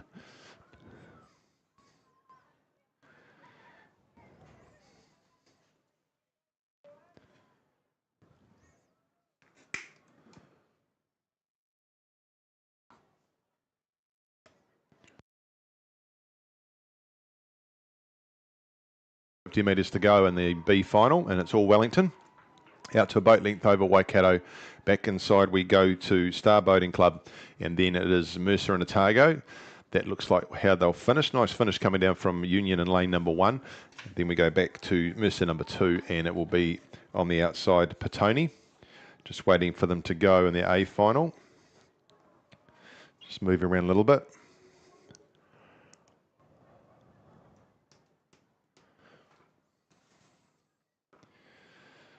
This is event 16, sponsored by High Country Salmon. We thank them for their sponsorship. And they've released the droppers in the A final. We're just about ready to go, and they're underway. Just away very cleanly there is Clifton. We can see them going quite nicely. So looking here in this women's intermediate double sculls, Clifton are the North Island champions sitting there in lane number 5. We should see the action from them, and also coming from Cure Boating Club. I think it was silver in the South Island South Island champs a couple of weeks ago, and Dunstan Arm who were bronze. In the B final just finishing very shortly. You'll see a great effort there from Wellington. as they come down to win that B final there. Amy Harvey Green and Isla Ramson, congratulations, winning a B final. And then we go 2 boat lengths back on the outside to Waikato. Then we're looking at a good finish down here from lane 3 from Sophie Kavanagh and Tabia Lenhart from Star Boating Club, just tucking in behind the crew from Mercer. And then in between those two will be Otago down here to Union across the top to Petone to finish out that B final. Through the start sequence it goes the A final, and it is coming very quickly out of Clifton. Good clean start by those North Island champions there, Bella Neal and Isla Robinson. They've got almost a full boat length over just inside of them, Cure Boating Club. Then we go back, actually, a good start there from Waihopai. They'll be the ones to watch. I think they could sneak through in lane 8 if they can just do it without upsetting the apple cart. Dunstanarm just inside them. Then we go across to Aramaho Whanganui in lane 3. Already distance between that crew and behind them Union 1 and Tauranga 2. Early days though, through 250 metres they go. Women's intermediate double sculls. This is your A final at the New Zealand National Championships for 2025, and Clearwater now for Clifton 1. Clearwater over on the inside from them, Cure Boating Club. Then just inside the Cure Boating Club would be Arahoe Whanganui holding third. That good start from Waihopai, they're just drifting off a little bit. Inside from them is Dunstan. Then we go to Clifton 2, not too far out of it. Across to Union 1 and Tauranga 2. We would between first and last already as they get to the 500 metre mark, there would be 5 boat lengths across the field. Clifton now out to almost a 2 boat length lead now over Cure Boating Club. Laying down a gauntlet in the first 500 metres is Bella and Isla as they come past Alcatraz. Sitting second is Cure. Aramaho Whanganui half a boat length back into third. Then Clearwater back to on the outside, Waihopai 1. Oh no, just gone ahead of them. I think would be Clifton 2 still sitting in it. Not much between them, and Clifton 2 being drawn back in now by Union 1 and Tauranga 2. Then we go back to Dunstanarm just sitting in behind the crews from Waihopai. That's how they look as they head up towards the 750, and they're still pushing. This is going to look commanding from Clifton. They're making it very hard for anybody else to get near them. They've got 3 boat lengths after 600 metres. And Bella Neal and Isla Robinson looking very strong, coached by Jason Williams and Greg Cox. They're taking Cure with them, but Cure are going to have some work to do if they want to chase them down. Cure is stuck to Aramaho Whanganui and then Clifton 2. The drone zooms in on them. We can see them looking very comfortable. They look like metronomes, Bella and Isla, doing a fantastic job through that middle patch as they head up towards the coaches, who will catch them at the ground point when they reach land. And this is looking very comfortable for them as they head up through. It still is second there being held with Cure, but the work is to be done by the rest of the crews if they're going to catch this Clifton double. They're looking very comfortable, rating quite highly, high 30s. It's still working very well together through there, nice and clean despite the conditions, and it is with Clifton. Clifton and Cure back to Aramaho Whanganui. Then we come across to Clifton 2, Dunstanarm not out of it yet, and Waihopai just sitting there in lane number 8. But they'll all be battling for the minor medals. We saw a push in the last race from Aramaho Whanganui at the 1,000. Will we see it from them here? They'll need to. Just holding it at 3 boat lengths now, still with Cure. Clifton 2 coming into the mix more and more. They're making it harder for Dunstanarm. Waihopai have gone past them. So 4th now would be with Aramaho Whanganui. 5th is Dunstan as they draw up alongside the Clifton number 2 crew. They're starting to concertina up again for the minor medals as we reach the 1,000 metre mark, and it is still with Clifton. Bella Neal and Isla Robinson, you've got it out to 4 boat lengths now. You've done all the work in the 1,000. You can sit back and watch and see what happens with the rest of the crews as they fight it out. You've got a race of your own to watch here. You're going out to 5 boat lengths now. They've just pushed again as they've gone through the 1,000, looking very comfortable as they come through. Cure through the 1,000 now. Here comes Aramaho Whanganui now, and Clearwater behind them and Cure. Then we go 2 boat lengths back to Clifton number 2. Just on the inside lane is Union number 1, not too far off that second Clifton crew, and then a boat length back from there to Tauranga number 2. We go across to lane 8, which is Waihopai ahead of Dunstan. Heading into the last half of the course they go. They're all chasing Clifton though. They've been strong all week, the Clifton Scullers, and they're starting to show it out now. Good views on the live stream of the work going in between Cure Boating Club and Aramaho Whanganui. That's down to a canvas now between those 2 crews. Aramaho Whanganui, Abigail Royal and Ruby Bullock working really hard in this A final of the women's intermediate double sculls. They're going to have to. 4 or 5 boat lengths still between Clifton number 1 and the Cure crew. Aramaho Whanganui trying to chase them down. The gap between Aramaho Whanganui and the second Clifton crew is just extending now. That would be 2 boat lengths. Then we go back into lane 2. It's Union across to Waihopai 1 in lane 8, and then Dunstanarm in lane 7 through 500 metres, or 750 metres to go now, and less now for Clifton. Bella Neal and Isla Robinson are on their way to a national title. There's still a bit to go, but they've got such a commanding lead, and under real pressure now, Cure Boating Club from Aramaho Whanganui is down to half a canvas as the coach is right alongside them. and they can see that distance just slowing. Cure will have to react to that, and they get the 250 to go. Alex Kennedy, the coach, will have a plan for them. We'll see it roll out shortly. We go across to see Clifton number 2 trying to battle back into that. Waihopai still hanging tough, trying to push up on that Clifton number 2 crew. Then we come back inside to Union and Tauranga, and out the middle of there would be still Dunstan Arm number 1. Doing a great job here, Clifton. That would be nearly 6 boat lengths. They're still extending. Holding on to their form. They're not looking in any trouble at all. They're very comfortable. And that boat is just slicing nicely through Ruataniwha as they pass 500 metres to go. Starting to come down towards the crowds, and that hasn't got any short of that gap. Still, Aramaho, Whanganui and Kio having a real go at each other. It's going to be a battle there to see who finishes in second and third, because there's about 4 boat lengths back on the inside to Union and then to the crew from Waihopai. So Dunstan Arm looking a little bit out the back door, as is Tauranga number 2 down there in lane number 1. But as you can see them coming up towards the spectators, it's all this Clifton crew. They were the North Island champions. They won at North Islands in a time of 8:13. I don't think that means anything today. Slightly different conditions here on Ruataniwha versus what they would have had at Karapiro. In through the Red Boys they come. And look at the great shots on the screen. If you're watching down in the office in there, you'll be seeing things pretty cleanly. And Aramaho Whanganui, they're still just down to a babble now with Cure Boating Club. Just starting to poke in the middle of it. Clifton number 2, they haven't let go. If they've got a sprint, they've got a chance of a minor medal. On the outside, still Waihopai. Down to Union, pushing hard to try and catch that Aramaho Whanganui crew, but they've got some work to do. Into the gold boys they go. 250 metres away from a gold medal is Clifton number 1. This is the women's intermediate double sculls. They have led from the start. It's been a very impressive display of sculling from these ladies. Aramaho Whanganui still can't quite get past Cure. That's where the race is. I think it's going to be a real dab to see who gets silver and who gets bronze. Clifton 2 trying to push up, but they might be running out of room. Union 1 are going to finish over the top of Clifton 2. They've got starting to sprint now, Union 1. They're not going to leave anything on the table. Working hard to see if they can get themselves into a minor medal. And they've got a real run on their boat coming down there in lane number 2. Or Union 1 might start to creep up on Aramaho Whanganui if they're not careful. But out here in front of us, 100 metres to go.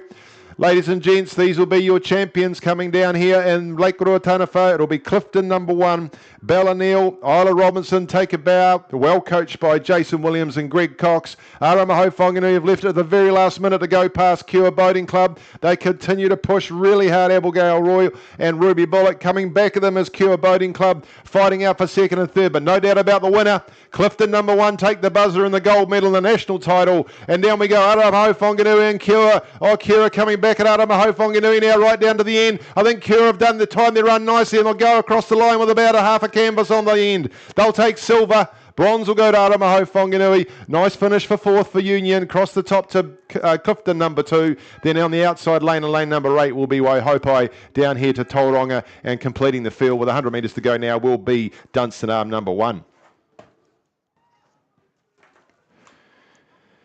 B final of the men's club coxless 4 is making its way down the course. They're into the second half of the course there in lane number 1, North Shore 2, Jackson Mataragaro and Matt Lupton. Cruise Urban, Jacob Lorcan. Lane number 2, Hamilton 1, Kahukura Hagi, Alex van der Vega, Nicholas Taylor, Logan Morris. And lane number 3, West End 1, Liam Fox, Alexander Jones, Rui Kerr, Crew Alice Williams. Lane number 4, Wellington 1, Josh Cassidy, Kai Gary Stanton, Ted Henderson, William Hall. Lane number 5, Oamaru 1, Jacob Harrison, Stuart Isbister, Jet Rogers and Lachlan Wright. In lane number 6, Avon 3, William Thomas, Jackson Drake, Sam Evans, Jake Luty. Lane number 7 is Hawke's Bay 1, Charlie Moorhead, Logan Ballantyne, Woolley, George Nilsson and Adam Vanderpeet. And in lane number 8 will be St George's 2, Seung Yu Chow, Noah Curtis, Lucas Duthie and Luca Tonner. Pretty even in those crews coming on their way down, but you can see that it is with Wellington right alongside Oamaru, just leading them down. And then we come back to West End would be 3rd, about a boat length back. And then we go across to Avon number 3, back inside from them. Sorry, not Avon. Hawke's Bay number 1, back inside for them is Avon. And then on the outside, St George's number 2. This is the B final of the men's club coxless 4. Sponsored by Super Liquor Twizel. Of course, the A final, they'll be sitting there getting ready to go shortly. There'll be a new champion this year. Last year, that was won by Wellington Rowing Club. Haven't quite made it through to the A final this year, and they're in the B final. And in fact, they're leading it. So that's the best they can do is in a B final is make sure you win it. And they're in front there now, coached by Matthew Hall. Just on the outside, still there is Oamaru crew you can see in the gold.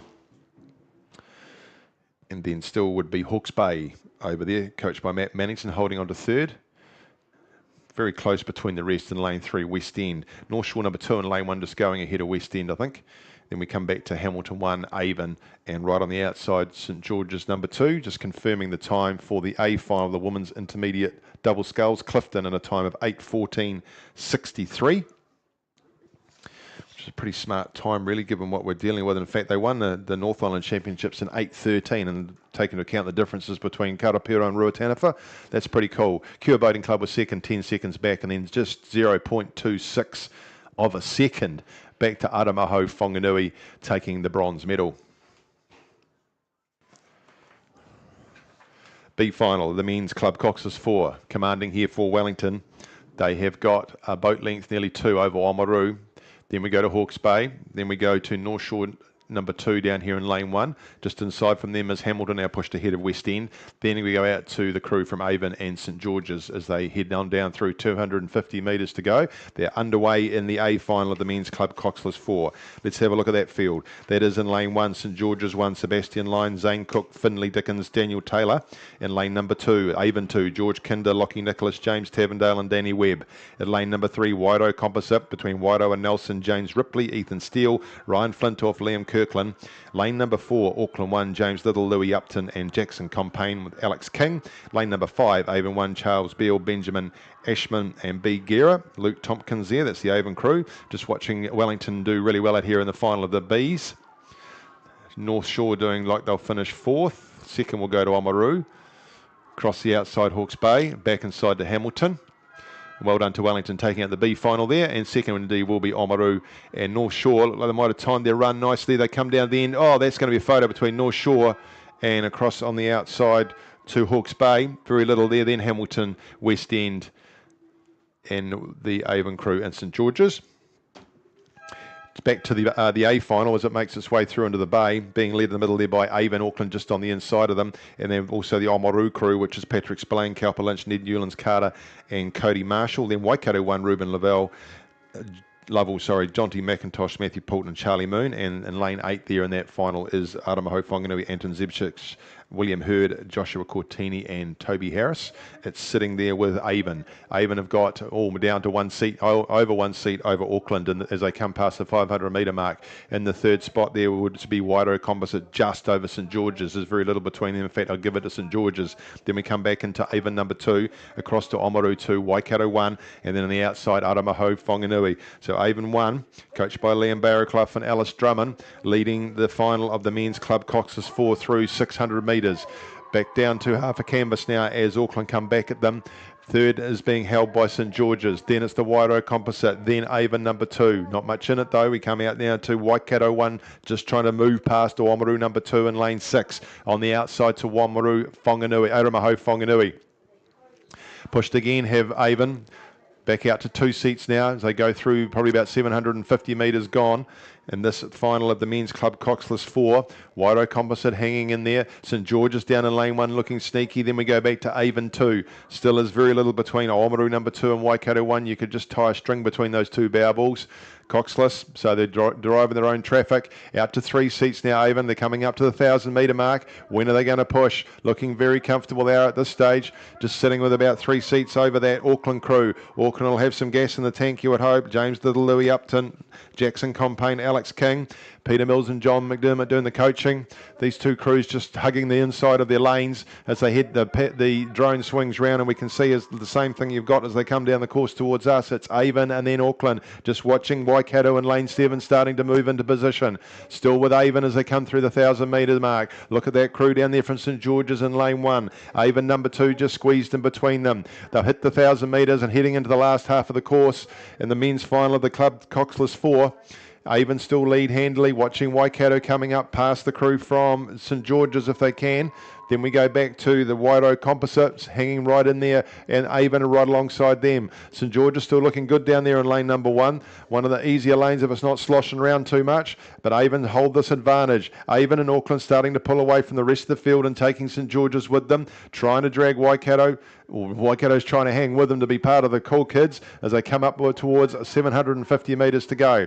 Out to 4 seats now. Avon have pushed it to 1,000. Auckland are trying to stick with them. Avon are trying to get Clearwater, and still St George's on that inside lane. They haven't let go of Auckland. Those three clubs are coming through. Then there is Clearwater back to Waikato. Next to the rest is the Wairau Composite. Half a canvas between them and Avon. Avon look to push the number 2 crew as they come past the 1250 metre sign, and then it is still being led by Avon number 1.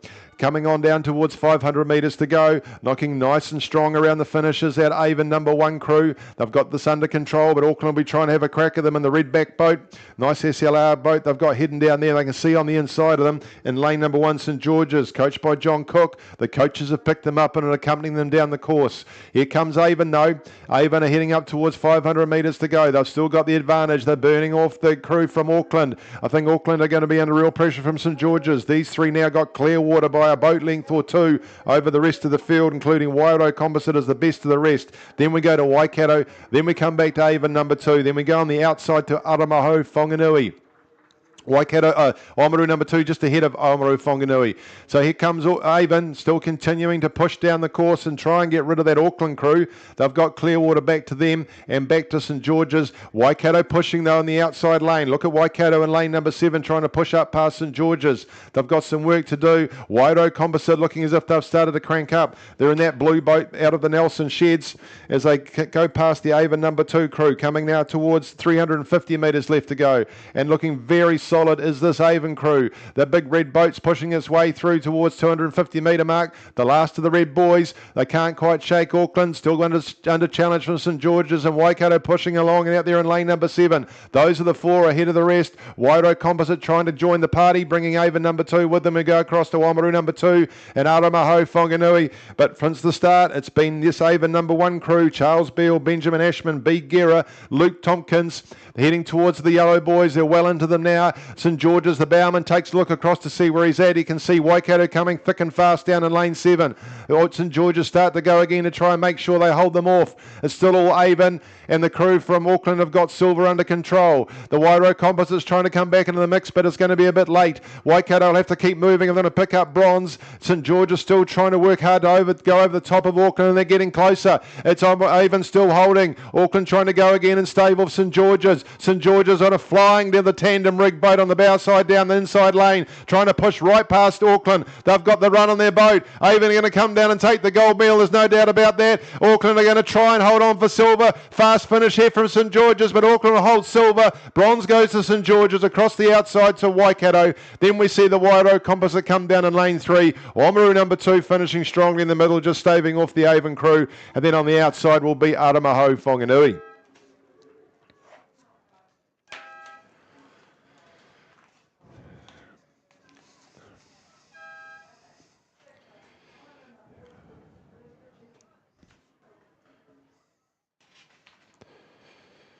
Commanding win there by the Avon number 1 crew. We'll just get a time there for you. That's Charles Beale, Benjamin Ashman, B. Guerra and Luke Tompkins.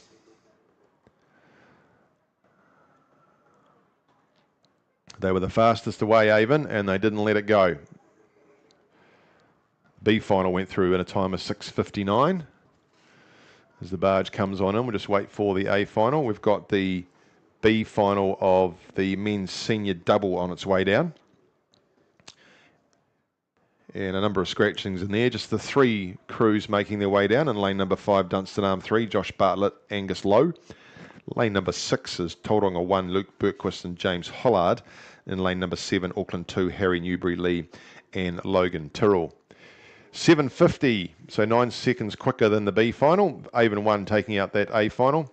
Further 3.78 seconds back to Auckland number 1, and then St George's picking up the bronze there, 1.47 seconds back. Nice quick finish from St George's. Didn't quite pick up the silver, but they have won the bronze medal here in the men's club coxless 4. B final of the men's senior double sculls. It is being led by Dunstan Arm. They're commanding this down over Tauranga. Then we go back to Auckland 2. So Josh Bartlett and Angus Lowe. As we await the start of the men's senior double sculls, sponsored by Swift Racing. So if you need a new boat or you need plenty of accessories, I've got a pair of their waterproof socks. They're really quite fetching. Go and see Sally in that big grey van she's got out the back. She'll look after you there. And my ratings watch that I've been using to make me sound intelligent, I bought that from her as well. So she's got plenty of accessories there at Swift Racing. Men's senior double sculls. Title holder is Dunstan Rowing Club. That's in lane 5. It will be Matthew O'Meara and Harry Clatworthy trying to continue that. They're on screen if you're watching the monitors at this stage. Give you the field there. Lane number 1, Avon 2, Jimmy Middleditch, Scott Shackleton. Lane number 2, Canterbury 1, Angus Cole, Tim Chapman. Lane number 3, Aramaho Whanganui, Jake Newton, Herbie Austin Baker. Lane number 5, Auckland 1, Jack McDonald, Ryan Gass. Jesus, some real talent in this field.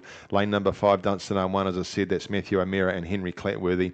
Lane number 6, Wairo 1, Finn Allison and Ashley James Fitzgerald. Lane number 7, Clifton 1, Clayton Potts and Liam Cox. And lane 8, Dunstan 2, Sam Barnett, Hamish Yateman. They are underway. Wairo 1 and Dunstan starting very strongly. Auckland 1 away to a good start there too. So it is immediately with Dunstan who've gone out by a bow ball. They've got a half a canvas now over Auckland. Very early though, they're still rating very highly these crews as they go through those start sequences, getting the boat out of the water, reducing the friction and get themselves up and running, and then they can start to lengthen and get into their rhythm as they start to go through that first quarter of the course. And doing that just now is the crew from Dunstan. They've lengthened nicely. Out there in lane number 7 is Clifton. Both the men and the women have been very prominent all week, and the Clifton crew making their way known, or making themselves known in this early stages of this men's senior double sculls, as they would do. They were the North Island silver medalists, the Clifton crew, and it was a great effort from Auckland, who are sitting in lane number 4, who took out the title in the North Island. So they're just sitting second. It is Dunstan. Second now is very even between, well, nothing. Just Auckland, I think, by a bow ball over the crew from Clifton. Then we go back inside to Wairo, Finn Allison and Ashley James Fitzgerald, the South Island champions, in a time of 6:45. They'll be pretty pleased when we do a 6:45 today. It was pretty flat that day. Then we go out to Dunstan number 2. Across on the inside to Canterbury 1. Aramaho Whanganui just tucked in behind Canterbury 1, very even with Avon number 2, Jimmy Middleditch and Scott Shackleton. But as they head past the 500 metre mark and the island, it is Dunstan. Dunstan over Auckland and over Clifton. So Dunstan just holding that advantage, coached by Simon Smith. A little bit of a ripple out there. It'll be nothing to those gents who have been training on Lake Dunstan. They're holding a lead nicely, though, over the Auckland crew. Clifton now into third, and between them is the Wairo crew on the outside to Dunstan number 2, not far off the pace. Then we go across to Aramaho Whanganui, right alongside Canterbury, and then following them is Avon number 2. So a boat length now for Dunstan over Auckland. Then it is half a canvas back to Clifton. Back inside from Clifton to Wairo by 3/4 of a boat length. Then we go back on the inside to Aramaho Whanganui and Canterbury. Alongside them is Avon, trying to push up on them, very even between Avon number 2 in lane 1 and Dunstan 2 in lane 8. Through 750 gone they come now. Looking very clean and tidy as this Dunstan double. Very clean at the catch, nice and long drive, that real Dunstan drive. They really connect between the fingertips and the foot plate, pushing that boat down the road, just sending it down Ruataniwha. And Auckland coming back at them though, it's half a boat length. Here's a quick look across, does Dunstan's Henry Clatworthy. He can see where they are, just down in the corner of his eye. They're right there at each other. It's Dunstan, half a boat length over Auckland. Then we go back to Clifton number 1, inside Wairo number 1. Then it's across to Aramaho Whanganui. Canterbury still just drifting off as Avon number 1, Avon number 2, and Dunstan number 2, heading up towards the 1,000 metre mark. This is where the crews typically make their move, and they're not letting go at this stage. As Clifton 1, they're right out with them as well. Only half a boat length back between the Auckland crew and Clifton 1. Those 3 crews now clearing out from the rest of the field. There is 2 boat lengths in clear water back between Clifton number 1 and the next best, which will be Dunstan 2 at this stage. Then Aramaho Whanganui, right between them is Wairo. Up towards the 1,000 metre mark they come. Dunstan trying to hold off Auckland. Oh, it's about the same sort of ratio as we saw in the last race. Third still with Clifton number 1 pushing right up alongside Auckland. Watch this Clifton number 1 crew. They look like they've got things under control out there and are putting a real push in now as they get to the 1,000 metre mark. Dunstan number 2 still trying to hang in there. Aramaho Whanganui in lane 3. Canterbury trying to chase them down. We come across to Wairo, and then back in lane number 1 is Avon number 2. But it's still Dunstan holding on to that 3/4 of a boat length over Auckland as Clifton continue to make themselves known. Got past the 1,000-metre mark. The push starts to come in. Might be a few spots of rain just out there at this stage starting to come in. So we can see the jumpers going on where that can go away. And Auckland now, they've got there. They've started to push up on Dunstan. Well, Dunstan will have to respond to this. How long can Auckland hold on to that? On the outside is Clifton. So Dunstan are under pressure on the inside and the outside from the North Islanders. Then we come back inside to lane number 3, Aramaho Whanganui, and then in 2 boat lengths back to Canterbury, back again to Avon, and then on the outside it is Dunstan arm number 2. 500 metres to go, 750 gone, they go through. And it's still Dunstan, but Clifton won. At the 1,000-metre mark, they pushed, and they're still coming right into it. These 3 crews starting to box up. Then coming down there in Aramaho Whanganui, they're not out of it yet. They've shortened the gap between them and the rest of the field. They're almost within touching distance. There was clear water back to Clifton one, but there's not. Dunstan have responded to Auckland going. Now those 2 crews putting distance on Clifton number 1. Has Clifton number 1's challenge ended? Are they under pressure from Aramaho Whanganui? Oh, so many questions. We'll get some answers soon as they head up towards 500 metres to go. And still Dunstan holding off Auckland. It's half a canvas, half a boat length they've got over Auckland. Then we come then still looking at Clifton on the outside. They're the ones to watch. They're going to move past Auckland soon if they keep this run up on the outside. You can see the bow lifting out of the water with every stroke as they push on towards it. Aramaho Whanganui trying to put Auckland under pressure. Then we go outside to Canterbury, back to Avon, then back to the crew from Wairau, and on the outside it's Dunstan number 2. Dunstan number 1, bit of splash coming off those blades as they head up towards 350 metres to go. They're still holding off Auckland, but Clifton still push on the outside. Oh, Clifton and Auckland, there's very little between them. Still holding them off Dunstan. Dunstan will get to about the yellow boys and go, I reckon. Let's wait and see. It's Dunstan still with 3/4 of a boat length over Auckland, and then half a canvas to Clifton. Aramaho Whanganui, and then 2 boat lengths back still. That's the best of the rest. Just looking at Dunstan number 2 down the outside, trying to wind up and get into it as well. And then you can forget about the rest, which is Canterbury, Avon and Wairau. It's still with Dunstan and Auckland. Between these 3 heavyweights, we'll get the gold, the silver and the bronze, I think. Even though Aramaho Whanganui are working hard in the last of the red boys. Into the gold boys now goes Dunstan. 250 metres to go. Clifton continuing to work hard on the outside. Let's watch this Dunstan crew. I reckon they'll kick shortly. Inside them is Auckland still. Looking very strong and comfortable. Nothing moving in those heads between Dunstan. Clifton trying to go with them. Under 200 metres to go it would be for them. Now Auckland start to wind up. Clifton have wound their hands as well. Oh, there could be a drag race on here, but it's Clifton I think will put the most pressure on Dunstan. They're starting to push past the Auckland crew. Auckland trying to come back at them. Aramaho Whanganui are flying down the inside there. Look at them go in lane 3. They keep that up. They'll put these 3 under pressure, but Dunstan is still holding on. 100 metres to go now for Dunstan. They're under pressure on the outside from the men's senior double sculls with Clifton. Inside is Auckland holding on to 3rd. It's Clifton trying to put some real pressure on the crew from Dunstan. Clifton are gaining on them. They're down to half a canvas. Dunstan is still holding. 3rd will be Auckland, but then push out again goes Dunstan. They've got to back out to a canvas on the line. Gold medal goes to Dunstan. Silver goes to Clifton. Bronze will be Auckland. 4th will finish the Aramaho Whanganui. Across the outside of Dunstan number 2. Back down we go to Canterbury and Avon finishing here in lanes 1 and 2, and then completing the field in the middle of the course will be Wairau.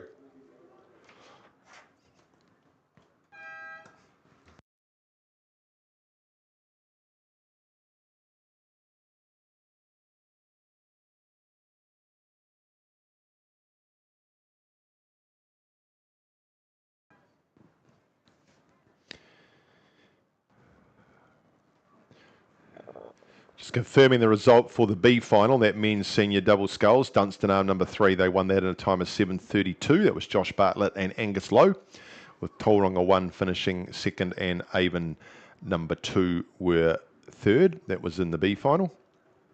Just waiting for the result of the A final and give you a time on that.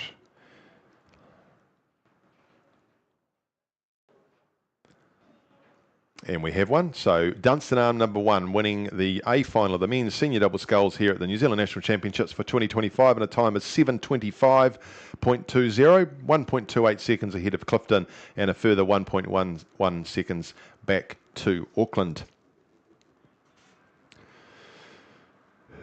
Might just be a short gap. I think the next race due to go was the women's senior B double sculls B final, in which there was 1 crew who might have found something else better to do. And then the next race will be the women's senior double sculls, their turn. So the men's senior double sculls there being won by Dunstan, sponsored by Swift Racing. The senior double sculls sponsor is Lake Ruataniwha Holiday Park. We thank them for their support. And that race was due to go at 11:50. We're running about an hour behind, so that's about now.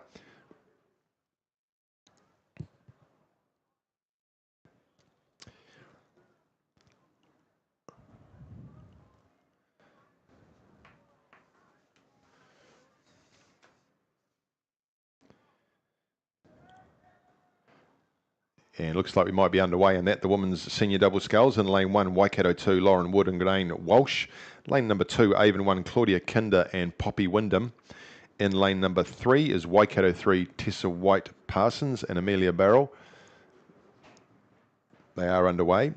In lane 4, Waikato 1, Jenna Lee Marcroft and Emily Gordon. Lane number 5, Dunstan Arm 1, Olivia Key and Emma Spittle.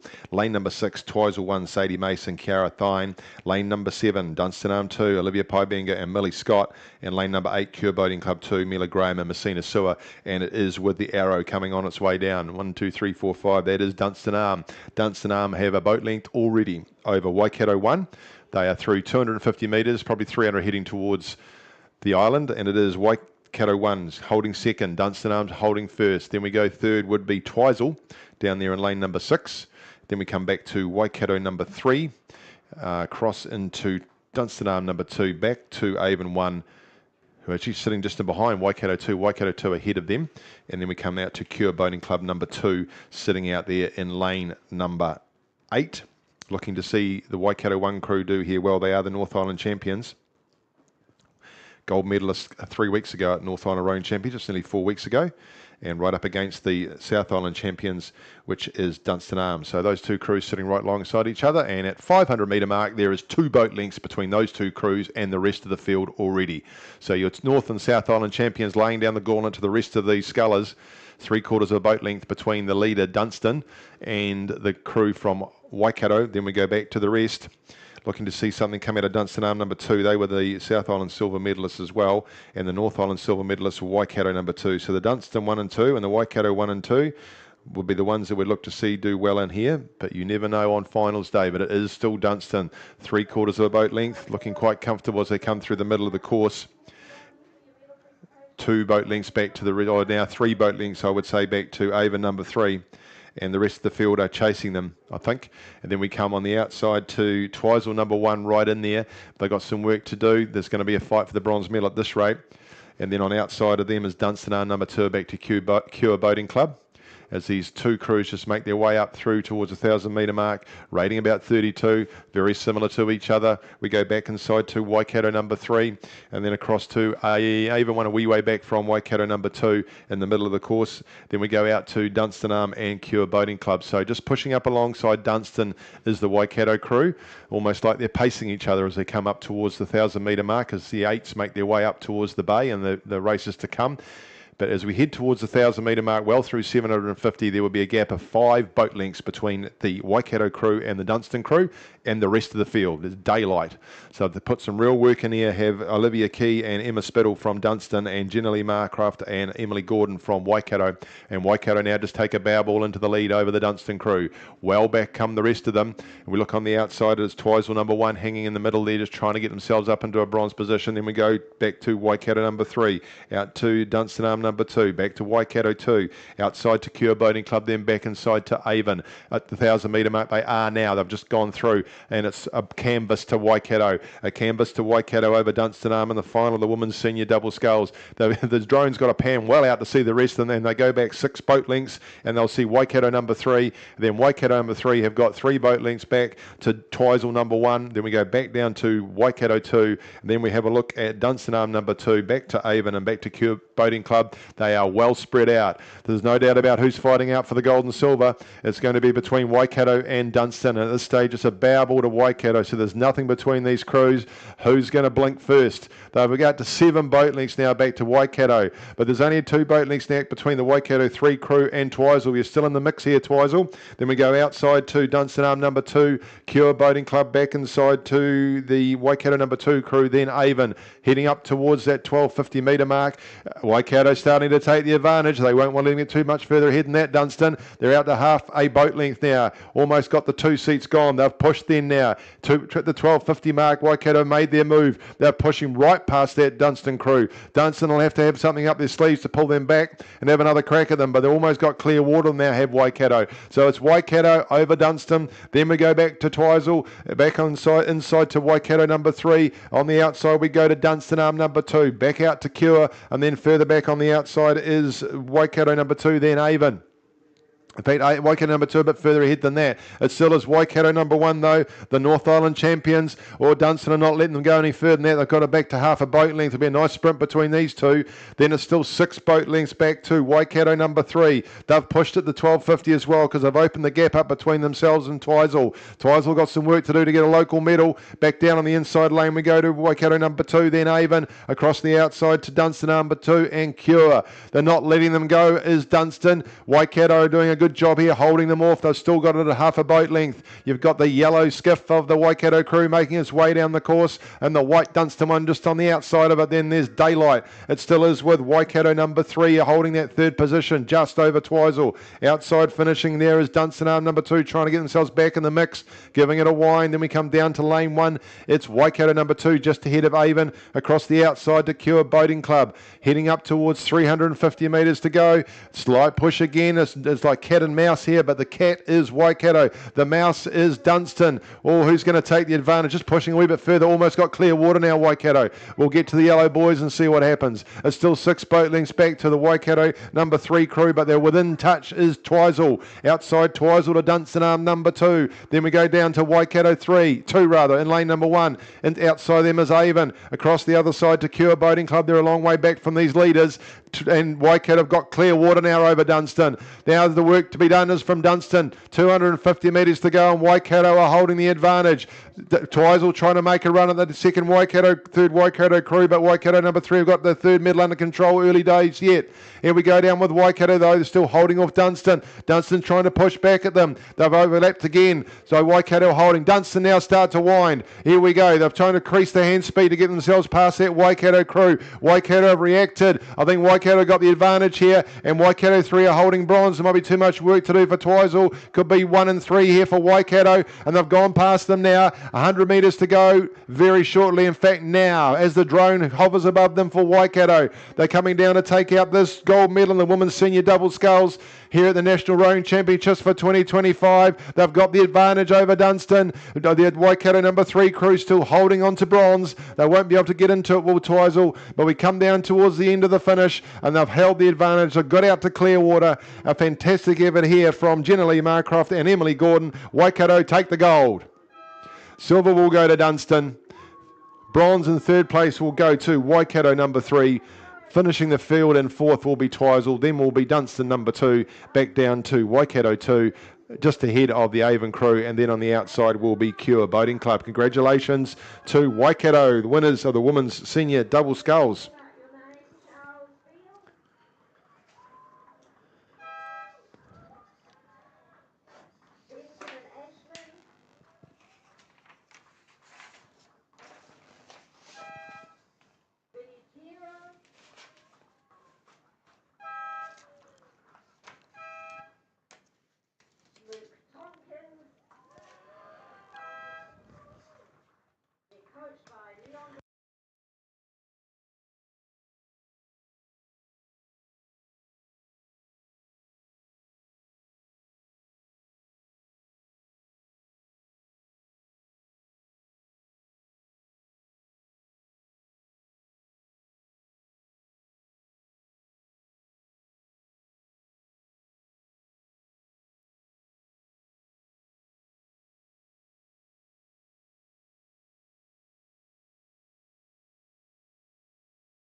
Next race to go, the Women's Club Coxed 8. They're sitting down there lined up.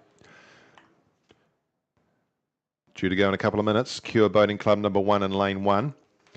Star Boating Club 1 in lane 2. Auckland 1 in lane 3. Dunstan Arm 1 in lane 4. Lane 5 is Waikato 1. Lane 6, Avon 1. Lane 7 is a Columba College composite between Columba College, North End and Avon.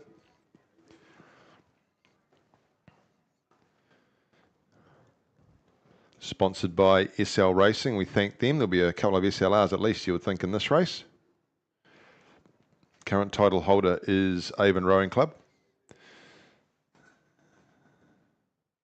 North Island champions in this race, and they're on screen if you're watching it at the moment, is Waikato number 1. And the South Island champions right alongside them, and a repeat of the last race, is Dunstan Arm number 1.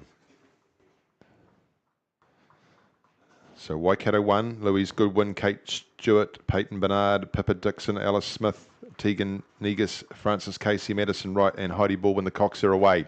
Out they go pretty quick, and Waikato have started strongly. Big green 8 they've got sitting there, and away they go. They've got a canvas already on the rest of the field. Oh, they've only just started. Up they go, and they're winding pretty quickly. A little bit crooked in the middle. Avon just straighten up. There you go, that's better.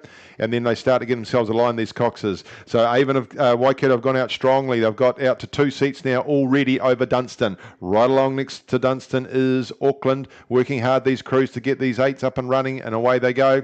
And outside of Auckland we go to Star Boating Club. Then we still come back to Avon, then Columba College Composite are going across to Star Boating Club and Cure Boating Club.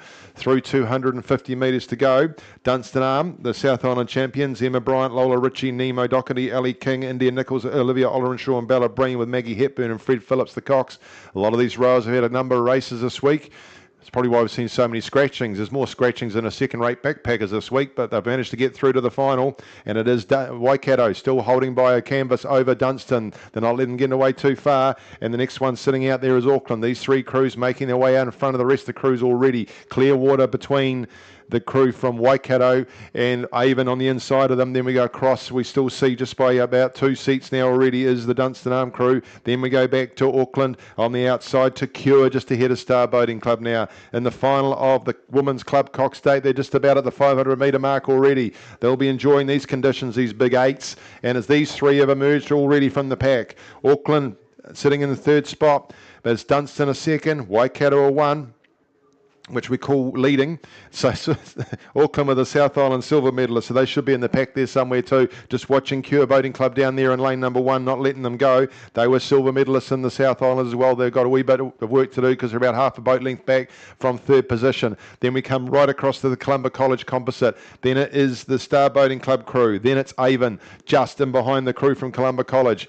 Through towards the 750 gone they go, and Waikato out to 3 seats over Dunstan, who are half a boat length ahead of the crew from Auckland. Then they've got 3/4 of a boat length back to Cure, half a boat length back to Star Boating Club. They go a canvas back to Columba College. They got a canvas back to Avon 1. That's how they're looking as they head on down towards the 1,000 metre mark, bashing their way through Lake Ruatana for here on the Friday afternoon, Friday finals date. And Cure Boating Club still trying to sit in the mix there. They're not too far off it now. They're starting to reduce that gap that emerged between themselves and Auckland, but it still is with Waikato. Waikato holding 4 seats over Dunstan. Dunstan have got the yellow bucket hats on as they sit there in 2nd place. Then it's half a boat length back to the Auckland crew. Now they're still pushing up on them, Cure. They're back trying to get it down towards half a boat length. There's almost a little concertina of these 4 boats going together as they make their way down towards the 1,000 metre mark. Best of the rest would be Columba College Composite, then it's Star Boating Club, then it is Avon. Heading towards the 1,000 metre mark, they're not letting them go. They've got the advantage still, Waikato. Will they push at the 1K? Let's wait and see. But between Waikato, in fact, we'd have a spread of about 10 boat lengths over the rest of the whole field, I think, at this stage, and the umpire boat included. Half a boat length for Waikato. 2nd still is the crew from Dunstan. Just starting to push away a little bit now from the Auckland crew. Out now to 7 seats it is between 2nd and 3rd. And then it's gone the same again, almost Clearwater back to 4th. So these 3 crews pushing an advantage between themselves and the rest of the field. Cure look like they're getting close. They'll have to go again. There's now clear water between them and 3rd spot. Same can be said on the outside to Columba College, should be sitting 5th. We come across to 6th, which is Star Boating Club, just over the Avon crew. Past 1,000 metres now, into the business end of the course they come, and they're pushing now. They've got to the 1,000. There's a move being called there by Heidi Baldwin, the Cox, and the Waikato Cox's seat, sitting in the stern. She's barking orders like a hunt away in the high country down there, trying to get that crew moving. They're out to 5 seats now over Dunstan, coming back at them. And then on the inside of them is Auckland. Then we go across down to Cure Boating Club. These 4 crews, Cure have got the work to do. They've called a move at the 1,000 as well. They've got rid of the overlap. They're back down to 5 seats, but they've got lots of of work to do there in lane 1. It's the big heavyweights from the North and the South Island Championships. Waikato and Dunstan making their way down the course in the Club Coxed 8. Up towards 750 to go they come. Past the small spectator fleet right there. They go right along the bicycles. They're trying to drag them off. The big green boat from Waikato. You can see the green, the gold, the red of those blades as they dip in and out of the water, pushing that boat as hard as they can down. They've got it out to 7 seats now over Dunstan. Half a boat length back to the crew from Auckland. Then Cure won't let go. Cure down to half a boat length with Auckland. That'll be interesting to see if they can push through on them at the end to get themselves over the line. That Coxon from Cure. Annabelle Scott, she's got some work to do to get that crew keep moving. On the outside still we go back to Columba College Composite. Back inside to Avon 1. They're out of it, I think, with Star Boating Club. It's still with a Waikato holding the advantage. It's going to be hard for the crew from Dunstan to pull this back now. It's still sitting at 5 seats.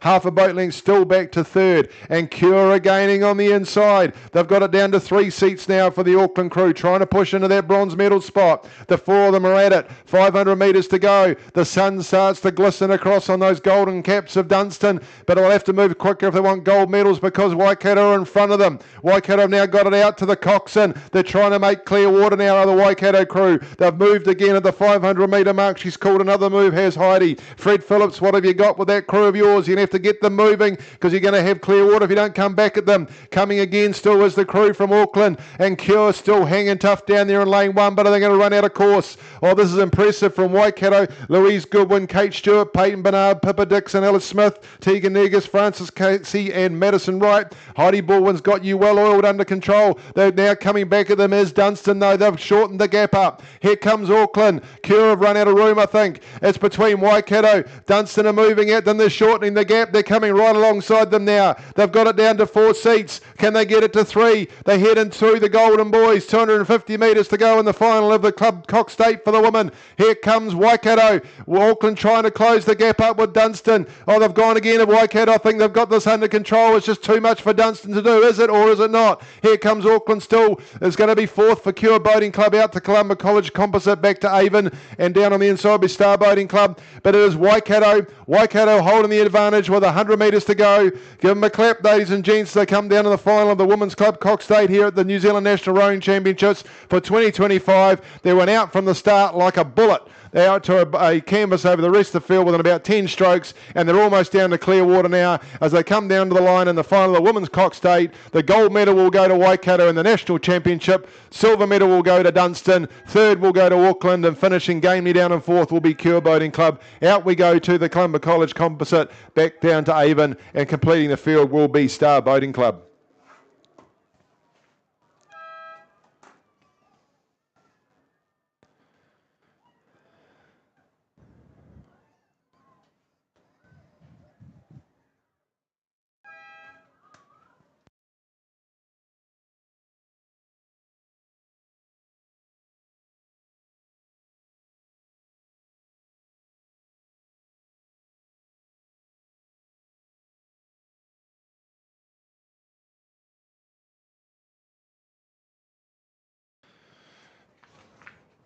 We can confirm the time for the women's senior double scull, won by Waikato 1, Janelle Marcroft and Emily Gordon in 7:57.79.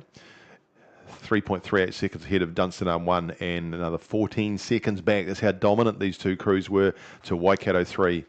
That was the final of the women's double, senior double. Just looking for the time to come through in that Women's Club Coxed 8. Next race up is the men's intermediate Coxed 8. That should be a cracker as well. And those ladies just went through in a time of 7:11.13. So just 4 seconds off what Dunstan Arm went through here on this same course a couple of weeks ago at the South Island Rowing Championships, and given the conditions, it's a pretty smart time. 7:11 was actually the time that Waikato did on Karapiro. Out of interest, men's intermediate Coxed 8, sitting there ready to go. Lane 2, Avon 2, Conrad Van Herel, Eddie Robertson, Will Allott, Jay Henderson, Henry Robertson, Marori Wright, Jack Hannum, Oliver Chan and Ziang Kang as the Cox. That is a St Bede's College crew. In lane number 3, Canterbury Composite 1 between Canterbury and Avon. That's Eugene Farrell, Luke Todd, Christopher Napper, Sean Fleck, Jack Wassell, Elliot Nye, Mark McDermott and Liam Collins. Grayson Faulkner, the Cox. Lane 4, composite between Petone, Union and Wellington. Bladen Rowe, Christian Lindsay, Harry Pearce, Daniel Kara, Katora, Walker, Benner, Webster and Christopher Dyer, with Blake Taylor and Mila Sowbury, the Cox. In Lane 5, Hawke's Bay 1, Talon Grellin May, Carlin Jackson, Jack Litherland, William West, Reuben Pope, Josh Mashingham, Kobe Halton, Riley Russell and Zach Fitness is the Cox. Lane 6 sees Avon, Ryan Gardner, that's Avon number 1, Cooper Tittenden Leakey, Broden Clements, Isaac Guerra, James Franklin, Liam Mollander, Ashton Corcoran, Wyatt Dent and Franklin Fletcher. Fletcher Franklin is the Cox, that's another St Bede's crew. And then in lane number 7 is Canterbury 2, which is Albie Sampson, Alex Cosgrove, Lockley, Honeywell, Ralph Hoyes, Jonty Mason, Andrew Ryan, Freddie Cairns and Oliver Parnham with Toby Brook, the Cox. They're away in the men's intermediate coxed 8 final. Good shot there of Hawke's Bay, nice and cleanly away. So we zoom up down the course and see it looks like a pretty clear start from all those crews. Looking at those 2 Avon crews in lane 2 and lane 6 out of St Bede's, see how they go here with the big boys. And then in lane 3, the Canterbury Composite crew and the Petone Union Wellington crew, Hawke's Bay in lane 5. So it is Hawke's Bay in lane 5 out to the cleanest start, just ahead of Canterbury number 2, Avon in between them. Those are the 3 as they head on their way out. Big yellow boat there of Petone being used for Petone Union and Wellington Composite, just sitting alongside in 4th. Just pushing into 3rd actually, and then we go back to Canterbury Composite and that 2nd Avon crew. Just getting through their initial starting sequences, bring the ratings a bit down, get a bit longer. Coxes settle into their work, get these crews settled and moving, and rating nice and long as they make their way into the first or through the first quarter of their race in the men's intermediate coxed 8.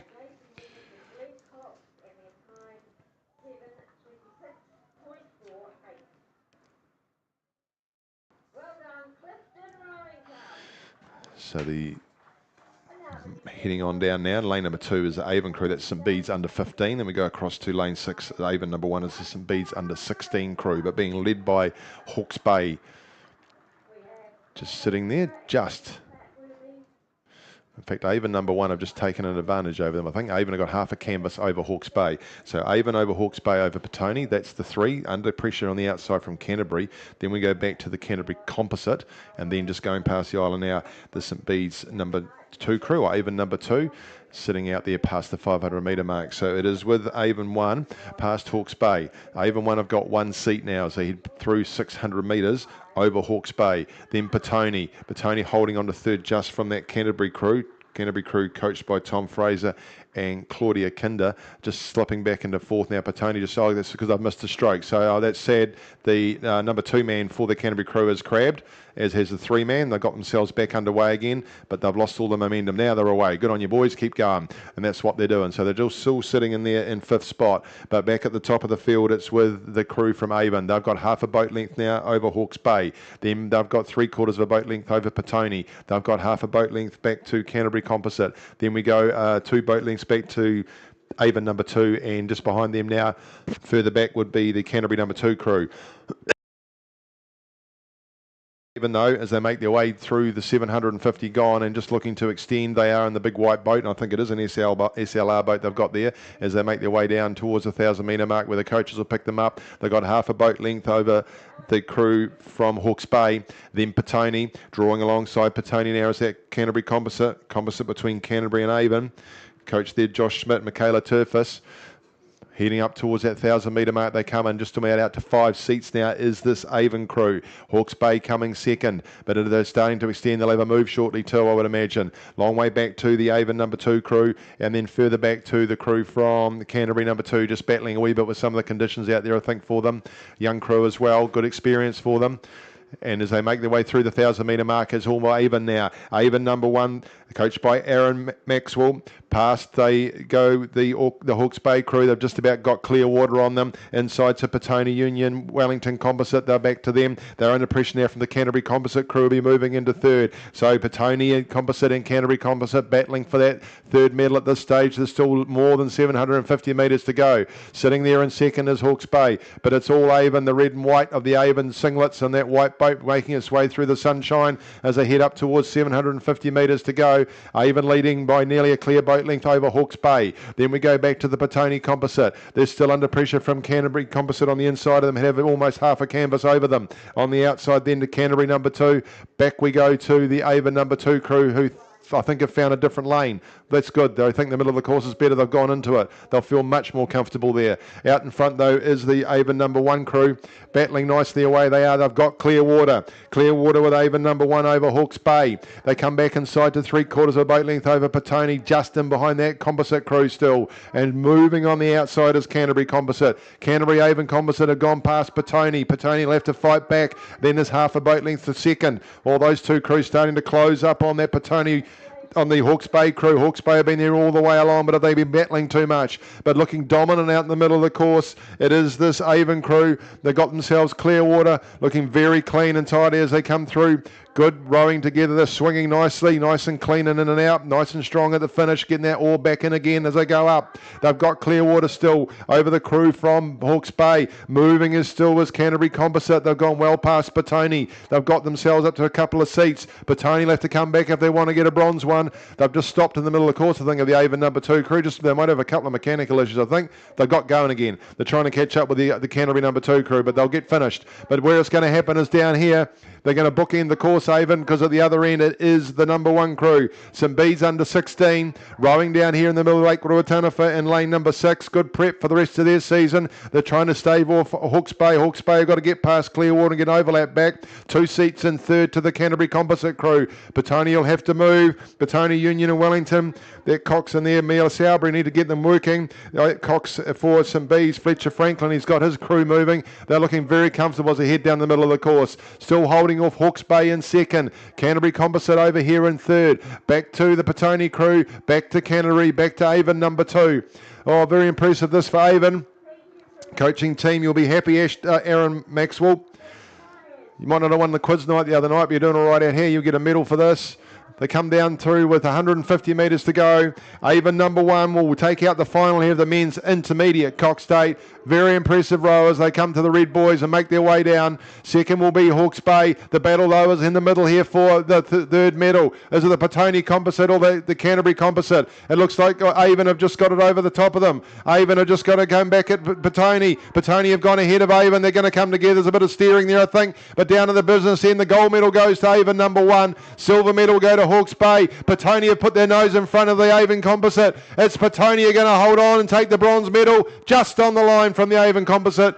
Oh, game fourth there from the Avon Canterbury Composite. Then we go back to the Canterbury number 2, and it will be Avon number 2 completing the field. Congratulations to Avon number 1 winning the final of the men's intermediate coxed 8 New Zealand National Rowing Championships for 2025. They'll be pretty happy with that. Women's Club 8 went through in a time of 7:11. As we mentioned, just wait and see how these gents went through as a bit of a comparison.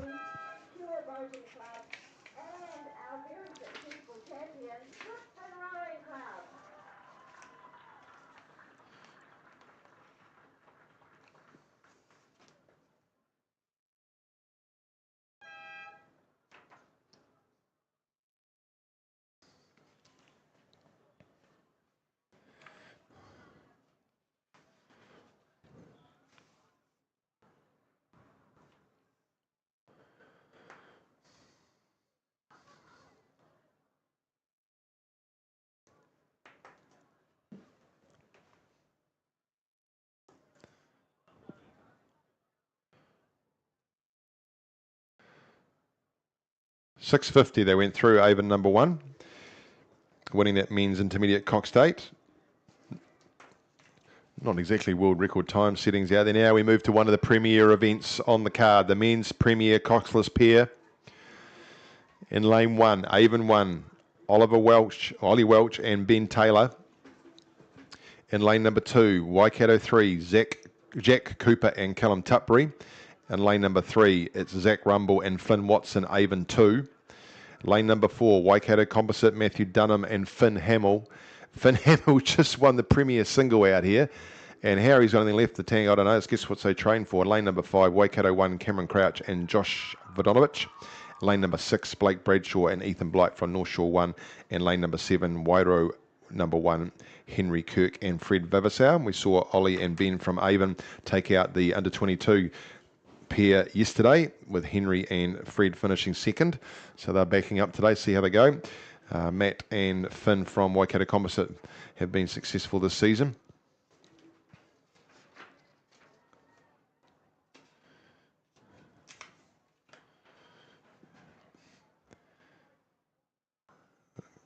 Three of these crews being coached by Calvin Ferguson and Mike Roger out of the New Zealand Summer Squad program. That's with the Avon 1, Avon 2 and Waikato 1 fields. This is sponsored by Crew Lab. And last year this was won by the North Shore Rowing Club. So we're looking for a new title holder this year. So just sit there ready to go. This is the men's premier coxless pair oars. So if you want to have a good exhibition of how to row a pair, ladies and gents, get down to the waterside, you're about to see it, and they're underway. Nice shot there of Henry and Fred underway, coached by Mark Stallard. North Shore, Blake Bradshaw, Ethan Blight away pretty quickly too, but it is immediately with Campbell Crouch and Josh Vodonovich from Waikato number 1. They've got the advantage by a bow ball early days though, as we head through the start, just inside from their Waikato Composite with Finn and Matt. And then they're just sitting back nicely. Avon number 2, Zach Rumble and Flynn Watson out of the summer squad, just sitting there in lane number 3. In fact, North Shore have been scratched. They're not in this race. Well called, Ian. So it is Waikato 1 sitting there. They've concertinaed them up. So Wairo are on the left of screen for those watching the screen. Then we look at Waikato number 1. Then it is Waikato Composite. Good shot across to lane 1.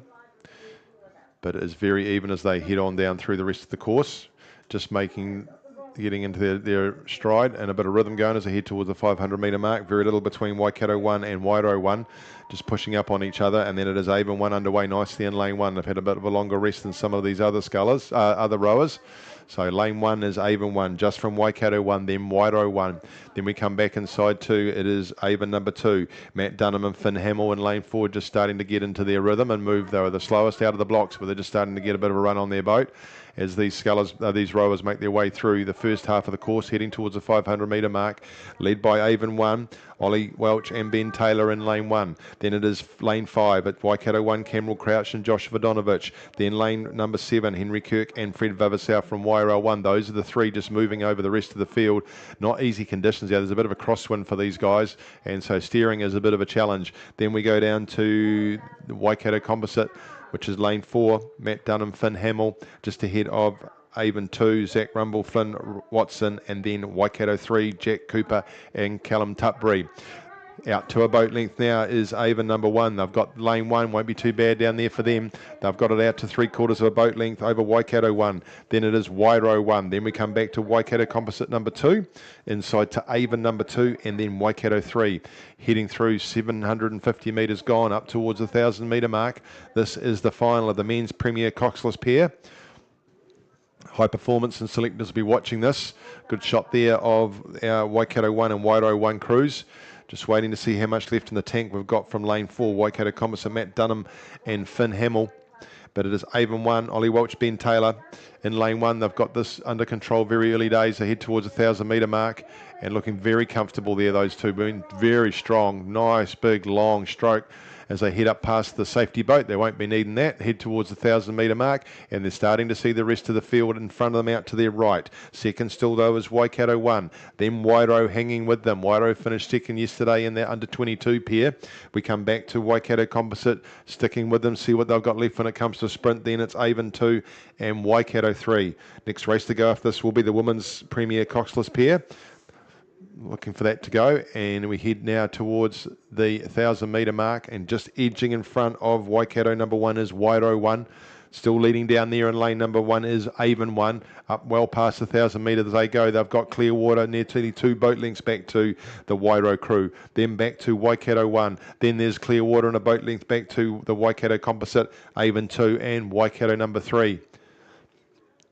Ollie Welch, Ben Taylor Looking well under control here. They've really extended the 1,000-metre mark. That's out to 3 to 4 boat lengths now. They're well under control of this race. It's going to be a matter of who gets the minor medals, I think, as the coaches run along beside them. Still is with lane 5 over lane 7. It's going to be work to do for Matt Dunham and Finn Hamill to get this back. There's Clearwater back to them in the 4th spot. They'll need to chase down these other 2 crews from Waikato and Wairau. Then just right alongside them, Zach Rumble, Flynn Watson working hard in the Avon 2 crew. Then back to Jack Cooper and Callum Tutbury. But have a look down in lane 1. It's all with Ollie Welch and Ben Taylor, the under-22 champions from yesterday. They look like they're going to go away with a double dose here if they keep this up, heading down towards where the first lot of the crowd is at the 750 metres to go, and they're well ahead of the rest of the field. Some work here to do. 750 to go now for Waikato 1 and Wairau number 1. Just looking to starting to move down there in lane number 4 is Matt Dunham and Finn Hamill trying to get back in touch with the leaders, but they'll have a lot of work to do to take these 2 down. In lane number 1 it still is with Ollie Welch and Ben Taylor. Great exhibition of pairs rowing this. Looking very comfortable, not overrating at all. Those New Zealand blades going nicely in and out of Ruatanafa. Big long stroke. Nicely for the big strong boys, these fellas. They've had a bit of a rest overnight, ready to go again as they head up towards the 500 metre mark. Right before the crowd now. You're well placed here to see these guys come down, team. Get down to the water there in lane 1. You'll have a great spot to see a fantastic exhibition of pairs rowing. Lane 5 and 7 are working hard to get back at them. 4 can't quite get into. They've just had a dirty big row earlier this morning. Finn Hamill, you're doing well in this. You'll be doing extremely well. Just inside of you is lane number 2. That's Avon, and then back to Waikato 3. But it's all Avon number 1. Ollie Welch and Ben Taylor still pushing through as Campbell Crouch and Josh Vodonovich from Waikato number 1 in lane 5. They got themselves out to 3/4 of a boat length over the 3rd place. Henry Kirk and Fred Vavasar and Matt Dunham and Finn Hamill starting to wind up. They'll be looking to chase down the crew from Wairau to take that 3rd spot. They're moving through in lane number 4 and they've cranked the handles. Geez, he was going at 45 at the finish of the single this morning. I don't think he's doing that yet, but they're going a lot faster than they were before. In the middle course there in lane 4, but it's all down here in lane 1. You've got a grandstand finish coming up in front of you. Have Ollie Welch and Ben Taylor in the final of the men's premier coxless pair. I know there'll be a very proud granddad out there, Bruce. You'll be back here again for a double dose. Over there in lane number 5 is Waikato. Then we still see Wairau under real pressure from Waikato Composite. Matt Dunham, Finn Hamill coming back to try and put some real pressure on them, but it's all going to be Avon. Those 3 crews on the outside are really starting to wind up between them. Waikato Composite, Waikato, Wairau. 2 medals are going to go into 3 out there somehow. Then comes Avon number 2 and the Waikato number 3 crew. Avon number 1, they're shortening up on you. You've got it well under control. Coming on down with 150 metres to go. You'll be through the red boys shortly. Ollie Welch, Ben Taylor, some big strong boys in this. They come past 100 metres to go. They've got 2-3 boat lengths on the rest of the field, and it still is with the crew from Waikato holding 2nd. Wairau are holding 3rd, but under pressure from the Composite, all winding right up. Look at them go in the middle. Oh, that'll be close for that 3rd medal. Oh, Matt Dunham, Finn Hamill have got the wind on their sails. But down here in lane number 1, taking out the title in the men's premier coxless pairs for 2025, New Zealand national champions, take a bow. Ollie Welch, Ben Taylor, you've done the double, and it's coming back down in the middle of the course. Wairau pushed out to 2nd. Henry and Fred are going to take 2nd. Oh, they got the silver medal on the line from Campbell Crouch and Josh Vodonovich from Waikato take the bronze. Oh, fast finish, but not quite for the Waikato Composite. Then we go back to Avon 2 and Waikato number 3.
Just confirming the time in the men's Premier coxless pair.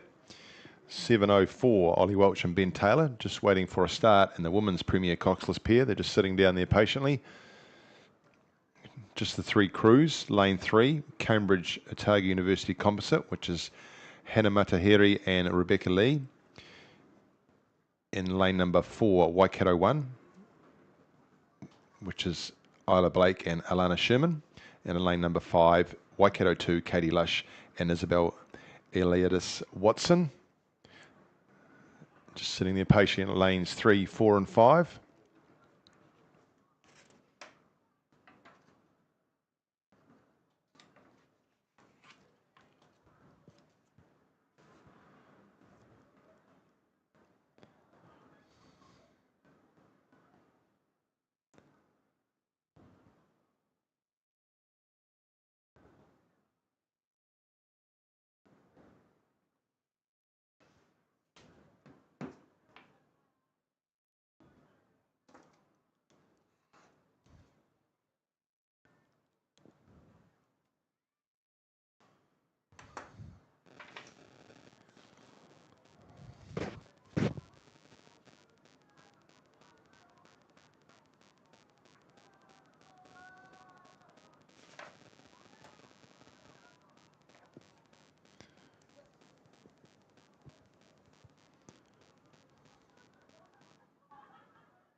They release the droppers. They'll just be underway very shortly by that, and they are. They've just been let go. So Cambridge Otago University Composite in lane 3. Lane 4 is Waikato 1. Lane 5 is Waikato 2. And lane 5, Waikato 2, Katie and Isabel out to a very clean start. So this is also sponsored by Crew Lab, the women's premier coxless pair oars. So this is the creme de la creme of our women's rowing, the coxless pair, one of the hardest boats to row in a day like today. It doesn't get any easier, so they're out to a half a boat length lead, or half a canvas actually, very early doors for Waikato 2 over Waikato 1, then back to Cambridge and Otago University Composite. Coached by James Coote and Tom Stannard. Be a new title holder this year. It was held last year by Aramaho Whanganui, so it's going somewhere else this year.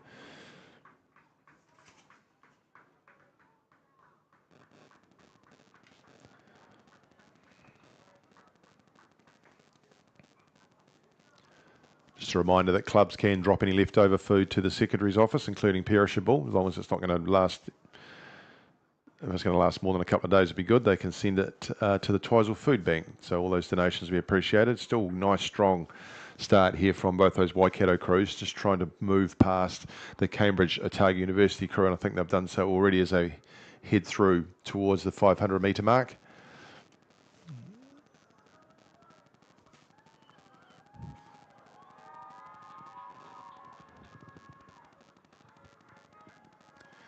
And very early stages, nice big handy lead for these two Waikato crews. 3 boat lengths back to the Cambridge Otago University crew already as they head through the 500 metres. So 3 crews here, 3 medals to be divvied up. It'll just be a matter of who gets what. Looking at this stage like it'll be a Waikato 1-2. So we'll just spend plenty of time together on the water.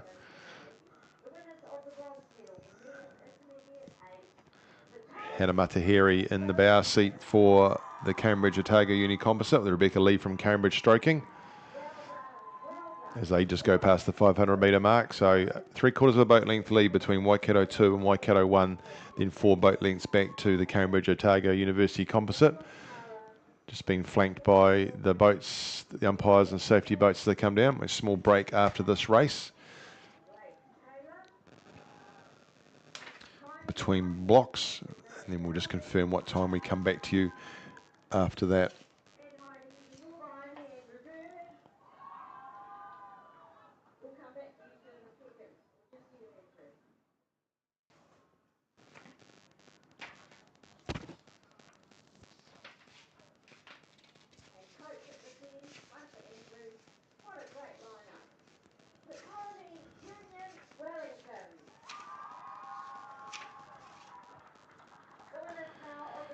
Very little between these two crews. They just push back on them, have Waikato number 1 onto Waikato number 2.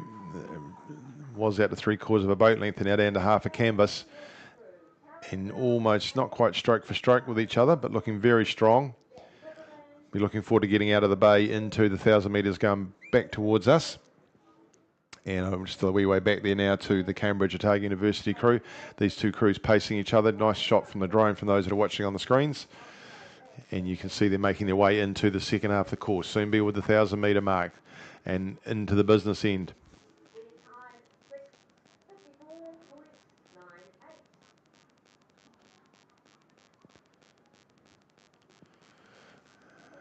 Nice slow move going on here from number 1 crew, Isla and Alana, just trying to put some pressure on Katie and Isabel.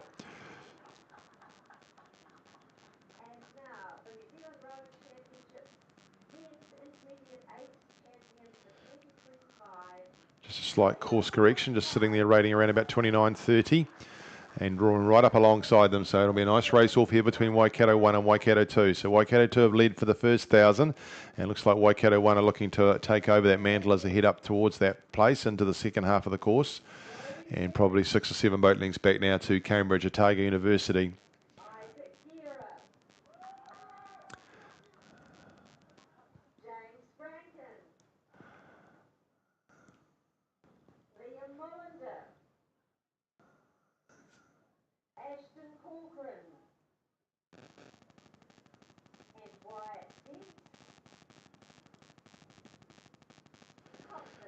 Just edging ahead, very little between them. We can see the green bow and the green bow ball for the crew from Waikato number 2. Just trying to stave off Isla and Alana from Waikato 1. That's where the race is between these two. They're heading up through the next buoy line. Past the 500 metres to go, they will be shortly. Heading, I've gone past 750, so still a wee way to go. And now just pushing. It's a game of inches, isn't it? They've moved out to half a canvas now, have the number 1 crew, Isla and Alana, over Katie and Isabel. Will they come back at them? They've got the black boat on the inside, green boat on the outside. Just see the Waikato crew number 2 are using the Waikato blades.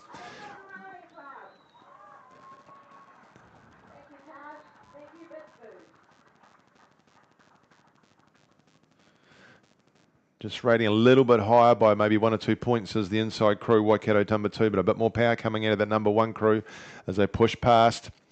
Long way back now to the Cambridge Otago University composite crew. They look like they seem to have secured bronze as they get escorted down Lake Ruataniwha by the umpires and safety boats heading towards the lunch break.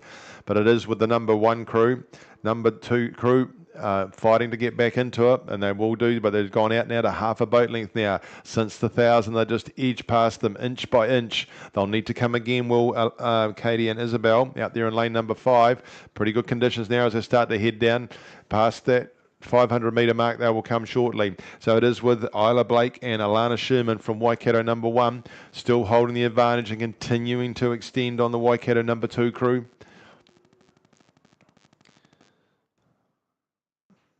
Can Waikato number 2 crew come back? And let's wait and see as they get past the bar, just following them down. And both these two crews looking very strong. Heads are still moving nicely together. Just out to 3/4 of a boat length now is Waikato number 1 trying to get clear water. In the last of the red boys they are. Excellent display of Piers Oars rowing team. If you come down to the waterline and have a look and see right in front of you, we're a long way back now to the Cambridge Otago Uni composite, but they'll get themselves up on the dais and just about got clear water now has the crew from a Waikato number 1. Into the yellow boys they go. 250 metres to go they've got to get themselves a national title and a gold medal here at the New Zealand National Rowing Championships 2025. And long way back now for the Cambridge Otago University crew. But they've got the advantage. They've got to clear water now, have Waikato 1. Maybe that's why they're the 1 crew. Left it to the 1,000 and they've just moved ahead now. Nice and strong and looking a little bit more together than the number 2 crew. Look at that boat just moving empirically through the water up to the red boys. That bow rising with every stroke. They go through 100 metres to go now. Isla Blake, Alana Sherman. We're going to be the national champions this year. They're trying to come at them again late though as Katie Lush and Isabel Ardis Watson. They are heading into the 100 metre mark trying to wind a wee bit quickly up, but they've got some work to do. It's going to be Waikato number 1. These will be your national champions and gold medalists. Half a dozen more strokes will see them take that out. Down to the line they come. Congratulations to Isla and Alana. Gold medal in the New Zealand National Championships. Well done, Waikato 1. Silver medal for Waikato number 2. The bronze medal will be won by Cambridge Otago University as we complete the field in the Women's Premier Coxless Pairs, sponsored by Crew Lab. And the umpires and the safety people come back to base, have a bit of a break. And there will be a break in the proceedings. There is an exhibition, senior cox date. I think that's the mixed one. That's probably going to be moved to the later in the day. And I think the next race to go will be the men's novice cox quadruple sculls.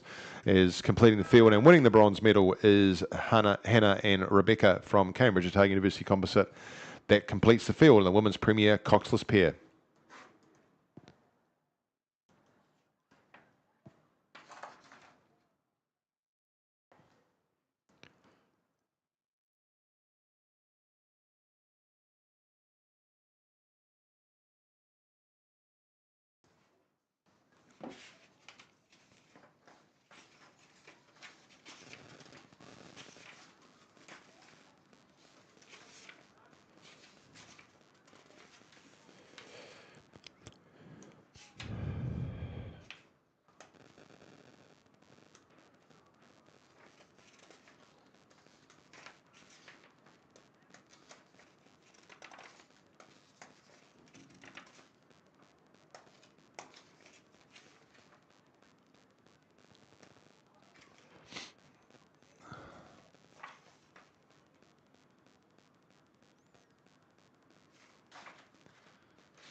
Welcome back, ladies and gents. We are just awaiting the start of the next race, which will be the men's novice coxed quadruple sculls, and it's the B final before the A final. Funny that. And that is, they're sitting up there in the starting gates, just about ready to go. And because it's Petone, we'll be able to see them right from go, because they're the most considerate club in the country, and they row in high vis. And I think they're underway. So that's pretty cool by the look of it. Yep, they are. We can see them. So we've got two Petone crews here in this men's novice coxed quadruple sculls. And I'm sure the very vocal supporters who have been here all week will be down by the waterside pretty shortly. Very supportive environment they seem to create.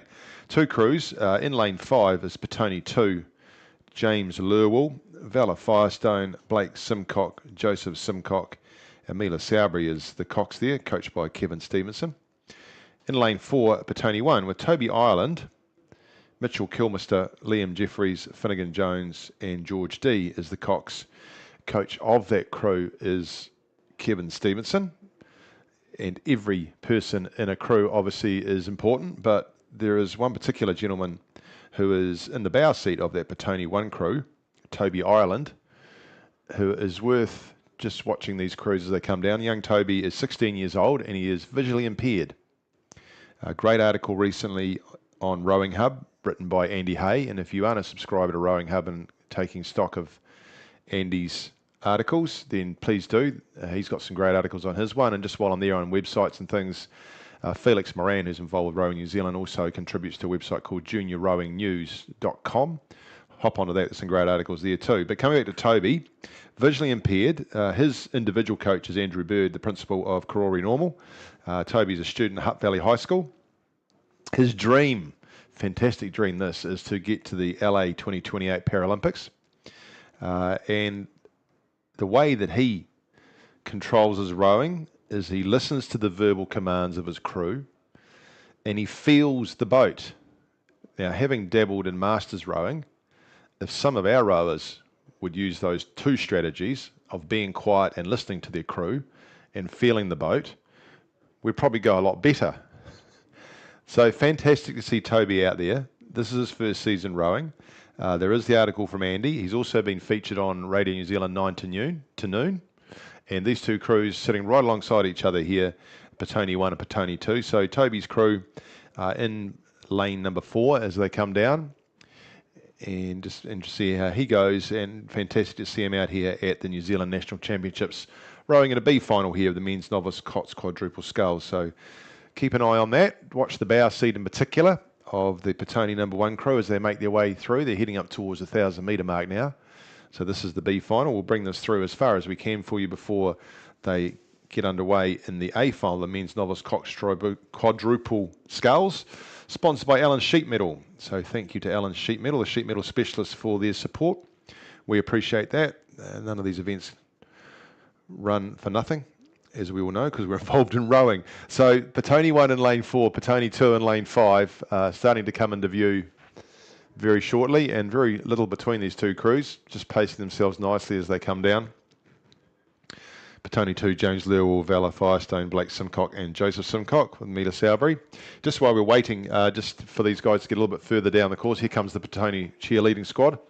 Look forward to seeing them in action very shortly. Don't forget about the New Zealand Rowing 2025 Beach Sprint Champs to be held at Orewa Beach on the 5th and the 6th of April. I was talking to David Valance yesterday from West End all about that. Entries close on the 30th of the 3rd. Fantastic event. It's a bit like the 2020 cricket rowing equivalent, I guess. And there's a fantastic number of events here, 23 events from the Men's Open right through to the Masters. So get in touch, jump online, find out the details about that. Supported by Swift Racing. That is the 2025 Rowing New Zealand Beach Sprint Champs. Entries don't close until the 30th of the 3rd, so jump online or get in touch with Dave Valance at West End and he will tell you all about it. The A final for the men's novice coxed quadruple sculls, they'll be into position pretty shortly and we'll get them on their way down. In the meantime, let's enjoy these two Petone crews making their way down, and Petone number 2 just taking a lead over the Petone number 1 crew. If you are just sitting up on there digesting the rest of your lunch and a cup of coffee, just get on down and see how this Petone 1 crew goes and take a special notice of how Toby's going in the bow seat there. Looks like they're doing a pretty good job. They're not too far off that number 2 crew. And if you do get a chance, jump on Rowing Hub, look for that article by Andy Hay, and also if you Google Toby Ireland Rowing, you will find him on RNZ's 9 to Noon with a good backstory. He's also a very accomplished musician, I found out too, so plenty to watch and learn about him as we just widen this fantastic community associated with rowing. So making their way down now, the two Petone crews, and they've got around about 500 metres or so to go. Just while they're coming down, I'll give you the fields for the men's novice coxed quadruple sculls A final because they're underway. Dunstanarm Composite 1, Jimmy Naylor, Harper Rule, Kiara O'Neill, Boston Irving, Dowling and Fred Phillips, the Cox. Lane number 2, Hawke's Bay 1, Noah Leighton, Blake Griffin, William Griffin, Angus Lovell and Charlie Scott, the Cox. Lane number 3, Oamaru 1, Samson Ispister, Sean Lucy, Cash Patterson, Ike Newlands Carter and Isla Capely, the Cox. Lane number 4, Timaru 1, Thomas Crawford, Charlie Cooper, Parker Anderson, Josh Sadler, Toby Connor, the Cox. Lane number 5, Adamaho Whanganui, Thomas Dwyer, Harris Whittington, Adam Freeler, my apologies Adam, Ross Lanetta and Lauren Davies, the Cox. And lane number 6, it's Hamilton 1, Cameron Hugel, Daniel Emery, Josh Island, Ryan Fleetwood, Brea Duncan is the Cox. Lane 7, Nelson 1. I was talking to your dad before Brea too the other day. He's still here. Good to see that. And lane number 7, Nelson 1, Tom Shaper, Harrison Newsom, Matthew Hay, Luca Marfell and Brianna Williams, the Cox. And in lane number 8, Cure Boating Club 1, Marcus Laverley, Xavier Laverley, Fletcher Howden and Tommy Baldwin with Hannah Thompson, the Cox.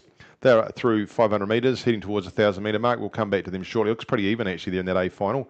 1, 2, 3, 4 and 5, very even in fact.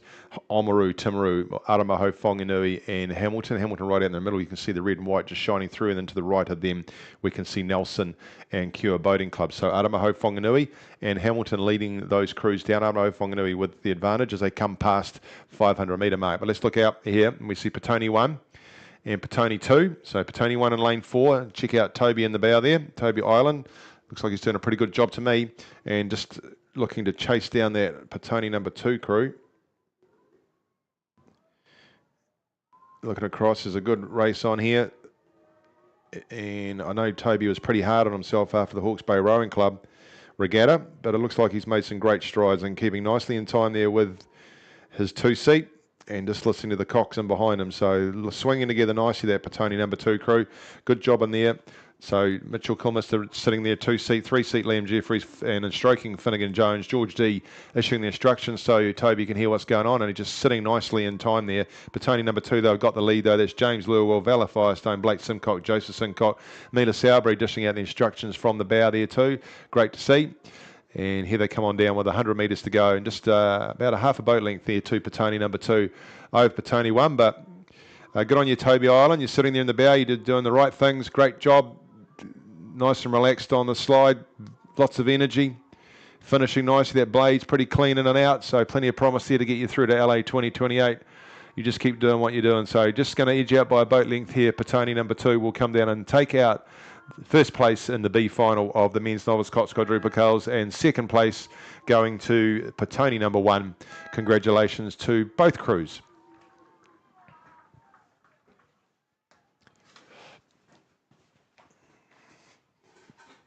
A final makes its way down though. Men's novice Cox quadruple sculls here at the New Zealand National Rowing Championships for 2025, and we're looking at Timaru, Aramaho, Whanganui and Hamilton. These are the crews that are leading them down. Oamaru number 1, they were the South Island champions. They won on this lake 3 weeks ago in a time of 7:17, just sitting there in third. Fourth on the outside from them probably would be Nelson, or maybe fifth. Then we go just in front of them is Cure Boating Club, handily placed, but it is Aramaho Whanganui from Timaru, from Oamaru, from Cure Boating Club, back to Nelson. Then we go to Hawke's Bay, right alongside Dunstanarm Composite down there in lane number 1. Through 1,000 metres they are, heading off towards 7:50 to go. As we head into the afternoon session here for Finals Friday, a little bit of an hour's delay we're running with at the moment, but we'll soon get through these fields, and a big lead there, isn't there? My word, there's a long way back to the rest of those crews as they make their way through. Just looking on the live stream at Cure Boating Club, they've got some work to do, but it is sitting there at the stage with the Timaru and Aramaho Whanganui crews back inside to Oamaru. 1, 2, 3, there you go. We go across on the outside to Cure Boating Club would be the next, the best. Watching Dunstanarm Composite down in lane 1, they've got some work to do. This is novice racing though. It can change pretty quickly, and there could be all the fun of the fair by the time we get in the last 250 metres. metres. We're looking at Aramaho Whanganui. Lauren Davies is doing the coxing there. Got them under control. Probably got them where they want them. Looking, there's the chasing pack. We can see not much between Cure, Hamilton, and the crew from Hawke's Bay. But Aramaho Whanganui lead down now, still with Timaru. Timaru being coxed by Toby Connor. Coaches there, Blake Parker and Mac Brown. I'll be having a good look at them to see how they're going. See what moves they got as they come up through past 500 metres to go. Still with those two crews. Third still sits there with Oamaru. Oamaru will need to watch out on the outside from Cure Boating Club and Hamilton. Those are the three that are in a little bit of a lineup trying to chase them down as they head up past where all the camper vans are starting to form up. There'll be a few of them tomorrow, but it's Aramaho, Whanganui and Timaru. Those are the two crews. They got 2 boat lengths back from them to Oamaru. Half a boat length back then to Hamilton, or a canvas to Cure. All third could be a bit of fun here. Aramaho, Whanganui, Thomas, Harris, Adam and Ross with Lauren coxing. Heading into the danger zone. They're in the red boys. They'll be coming into the yellow one shortly. Next race to go after this will be the under 22 double sculls, men's and women's, hopefully. Looking at that in the club men's club singles. Gap starting to close though between the crew of Aramaho Whanganui and Timaru. They're back down to 3 seats. There's another 2 boat lengths back to Oamaru number 1 who've got the bronze medal at this stage. Watching the red and white quarters of Hamilton trying to push up on that Oamaru crew. Oamaru there with the yellow and the black stripe, black cross across the back. The other South Island champs holding on to this lead that they've got. In the North Island, the championships, it all went with the schools, not so much with the clubs. So Aramaho Whanganui and the crew from Timaru. Timaru pushing up past Aramaho Whanganui. Oh, they made the move. Toby Connors called it when they've got to 250 and they're going. They're in the yellow boys and trying to push right up on Aramaho Whanganui. It's down to 1 seat. There's daylight back to third, which is Oamaru. I don't think Hamilton will chase them down. Cura going to try on the outside, and it's too much to do for Nelson. Back inside to Hawke's Bay and Dunstan Arm Composite. Right out in front of us, those where it is. Timaru continue to move up alongside Aramaho Whanganui. You're going to have to get those hands moving, Aramaho Whanganui. Here comes the Timaru crew coming right alongside you. Oamaru running into third position. Fourth will be Hamilton on the outside to Cura, back inside to Nelson. They're right alongside each other now. Timaru got a bow ball in front of Oamaru Whanganui. You have to go again, Aramaho Whanganui, if you want to take the gold medal. It's bow ball for bow ball as they come down the line. Timaru still holding on. They're pushing out to half a canvas now, and the gold medal will go to Timaru and the Novice Cox fours. Second goes to Aramaho Whanganui. Third will be Oamaru. Fourth on the outside will be Hamilton. Back we go to the crew from Cure. Back inside to Nelson. Down here into lane number 2 will be Hawke's Bay, and finishing the fair will be Dunstan Arm number 2. What are you doing here? That was a good job. Nice energy there. Oh, the mic was...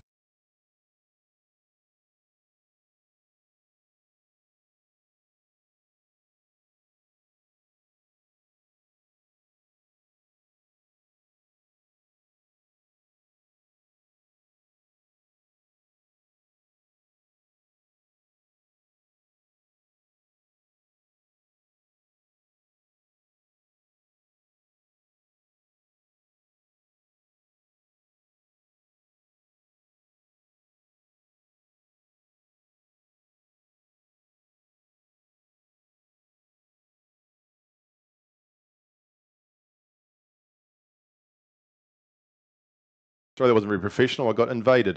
So the time for the A final, the men's Novice Cox quad sculls, Timaru 7:34.68.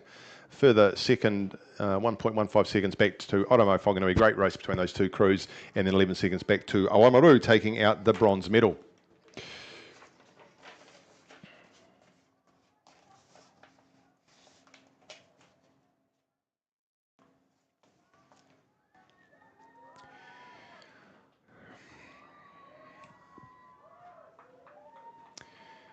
Next race on the card will be the men's under 22 double sculls. Oh, some high quality in here. This will be something to watch. I can't explain why, but the women's under 22 double sculls, which was due to be the next race, has been cancelled. So we will have the men's under 22 double sculls final. They're in position, ready to go, and this will be a cracker. I'm pleased the weather's sort of played its part, and we have sort of calmed down a wee bit, which is good. In lane number 1, Wairo 1, Finn Allison, Ashley James Fitzgerald.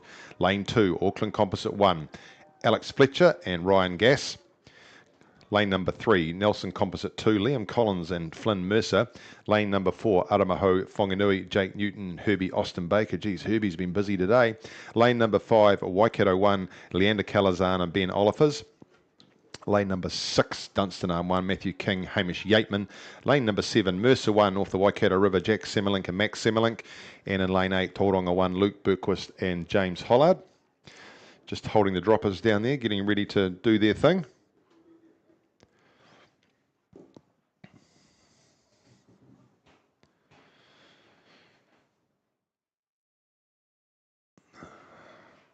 See the sun start to glisten. Good time to go and get an ice cream. Go and see Steve. He'll look after you.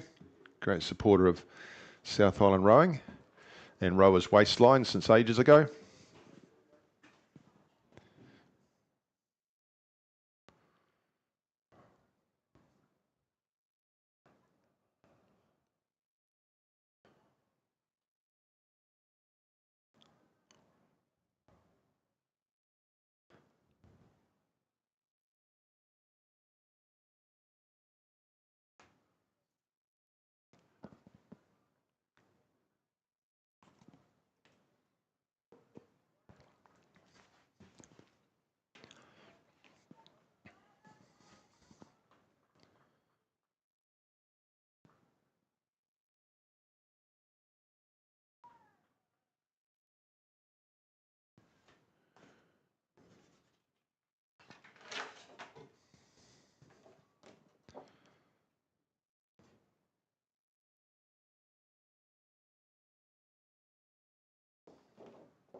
All right, scullers are at attention, not too far to go now, and they're away.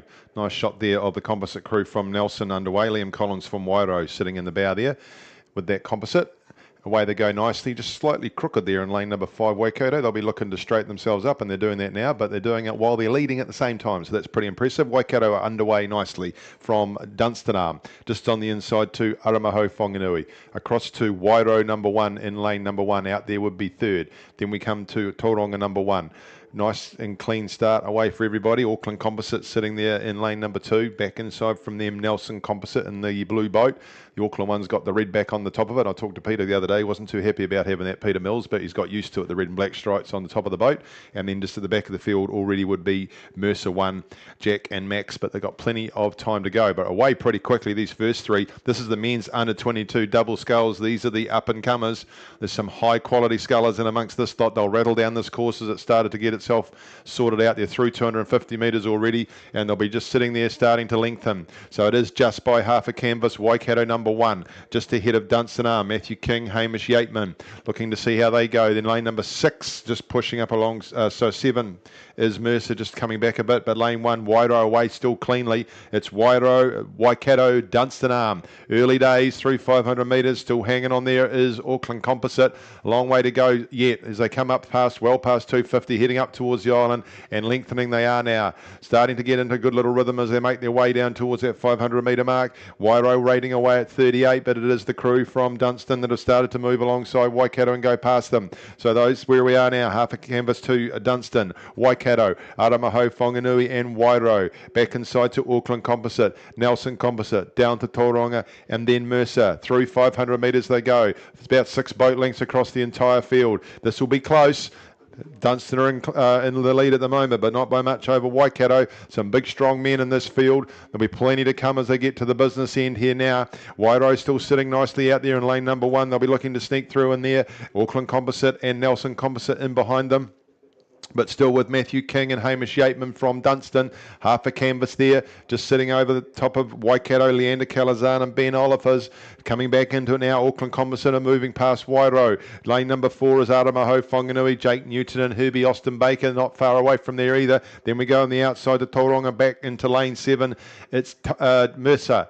Up towards 750 gone, heading towards land in the 1,000. Nice push there at the 500 metre mark from Auckland Composite. Alex Fletcher and Ryan Gass, coached by Peter Mills and Alex Kennedy. They've obviously got a pretty cool plan to put some pressure on this Dunstan double and leave them in their wake, but there's nothing much between those two now. It is Auckland and Dunstan. Bow ball for bow ball. In lane 1, Wairau still hanging in with them. Back inside to Waikato number 1. Still Aramaho, Whanganui. Nelson Composite is still keeping in touch. It's really just Mercer and Tauranga. They've got some work to do as they head right up now towards the 1,000 metre mark. Just pushing back at them is Dunstan towards the Aucklanders. Bringing with them still Waikato. Aramaho, Whanganui. Out there to Wairau. Nelson's not far off. Now we'll see who's going to move once they've got to the 1,000. Still holding a bow ball is Auckland. Dunstan sitting there nicely. And Aramaho, Whanganui look like they're starting to push. Waikato will move shortly too. They will have a move to do at the 1,000. And lane 1 is Wairau still sitting there, coming back into contention. They drifted off, but they've obviously pushed some real pressure going on the drive. You can just see that almost micro pause as they get into the catch and drive through that big drive from Wairau. But Auckland have pushed at the 1,000. They've gone out to half a canvas over the crew from Dunstan. Into second goes Aramaho, Whanganui. They've had a big week, some of these scullers. It'll start to show. Waikato still sitting there in 4th. And they're 5th now because the Wairau crew have leveraged off that big push and gone over the top of them. In the middle though, we go back to Tauranga on the outside and then back inside to Mercer a long way back now. But Dunstan are trying to chase back into the lead. Aramaho, Whanganui have gone past them as those golden blades make their way down Rake Ruatanafa, chasing down the red and black of Auckland. Then it is still with Dunstan. These are the 3. Squeezing in between them is Waikato. They're not out of it in that big green sculling boat of theirs. And then Wairau still sitting down there in lane number 1. Auckland have taken the lead. They've taken the initiative here. They've gone out to 3/4 of a boat length. Big push since the 1,000. Can they hold on? They've almost got clear water over Aramaho, Whanganui. Aramaho, Whanganui now heading out to 3/4 of a boat length over Waikato and Dunstan. There's some work to do for the Southerners if they want to keep out in the middle of where all the North Islanders are going. Wairau trying to sneak through down there in lane 1, but it's a big move from Alex and Ryan. Auckland Composite holding out this rest of this field at this stage. They've still got 3/4 of a boat length over Aramaho, Whanganui, and Waikato now moving past Dunstan. The Northerners are shutting out the Southerners. Back over the other side, Wairau got to hold up the flag, and Nelson might be too far gone. The blue boat's in the middle and about 3 boat lengths back. We come up to 500 metres to go. Auckland through there now, and now goes Aramaho, Whanganui. Now goes the Waikato and Dunstan crews. Dunstan are coming back at Waikato. Waikato glistening in the gold and the red as they come down in their green boat, looking in the inside lanes to where we can see Auckland still leading. Aramaho, Whanganui holding on to second. Who's going to push back now into the middle of the red boys? 350 to go. Dunstan, you've got some work to do. Simon Smith will have a plan for you, your coach. Are you going to execute on it? It still is with Auckland. Auckland looking very comfortable sitting down there in lane number 2 since they made that move. This is the Composite crew. Alex Fletcher from Cure Boating Club. Ryan Gass from Auckland. And look at them going, sitting nicely in there. On the outside we go to Aramaho Whanganui, and then we have a look at Waikato, and looking we can see Dunstan trying to come back into it. Sitting nicely at 34 there is the Auckland Composite. Aramaho Whanganui over Waikato. Dunstan have come back into it again. They're trying to push past Waikato. These are the crews that are going to decide for them into 3 medals. Too far to go for Wairau and too far for Nelson. Out the outside to Tauranga, way back to Mercer. Auckland still holding on. They look like they're getting stronger. Their boat's sitting up nicely for them. Nice and tall they are when they get to the catch, pushing a big drive through. Wairau Whanganui holding on to second. Dunstan are trying to get back into this. Waikato have wound up now. Dunstan will have to go with them. They'll get left behind, and I think that Aramaho Whanganui might be starting to fade. But who isn't is Auckland Composite. They're getting stronger. 100 metres to go. And Auckland Composite with Cure. They're going to take out the gold medal here in the men's under 22 double sculls. Dunstan are trying to come back at Waikato. Aramaho and Whanganui are holding on. They'll take the silver. They hold on there, but it's going to be between Waikato and Dunstan for the bronze. Down to the finish line though, Auckland and Cure Composite, gold medal, under 22 double sculls champion. Silver medal will go to Aramaho Whanganui, and they've held on, have Waikato to take the third medal. It's a shutout by the North Islanders. Dunstan finished fourth. Down in here on lane 1 will be Wairau. Across in the middle to the Wairau Nelson Composite. Across the top to Tauranga, and completing the field will be Mercer. Wonderful move by that Auckland Composite with Cure Boating Club at the 1,000 metre mark, and they pushed in front and didn't let go.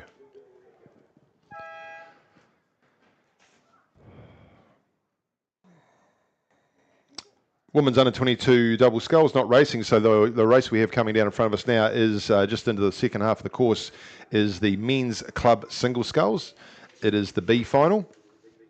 This is sponsored by Laszlo Boats. And the current title holder for the men's club single sculls is Clifton. We don't have a finalist in this. They've been pretty strong this regatta, but not quite in this.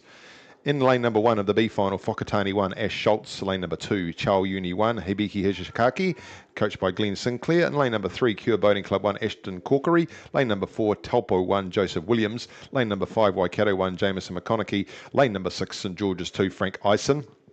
Lane number 7 is Hawke's Bay 1, Charlie Moorhead, and lane number 8, Otago Boys High School 1, Henry Lucas. It's been one of the strongest events this week. A lot of entrants in the men's club single sculls. And this is your B final making its way down the course. And it is with St George's number 2, which is Frank Eisen. He's leading, and it looks to me like it is probably Joseph Williams from Taupo who would be second. Just on the inside of him, Ashton Corkery from Cure Boating Club. Then we come back to Jameson McConaughey from Waikato.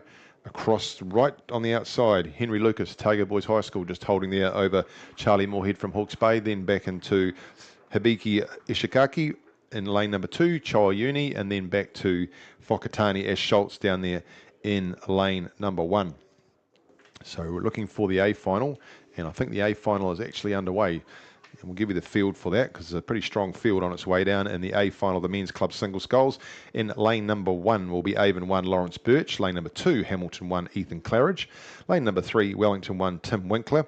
One to watch, Tim Winkler. He's won this event at the North Island Championships 3 weeks ago, and then he came down the South Island and pot hunted that as well. So he's going for the hat trick. Lane number 4, Nelson 1, Sam Johnson. Lane number 5, Dunstan Arm 1, Harrison Thode. Lane number 6, St George's 1, Liam Cassidy.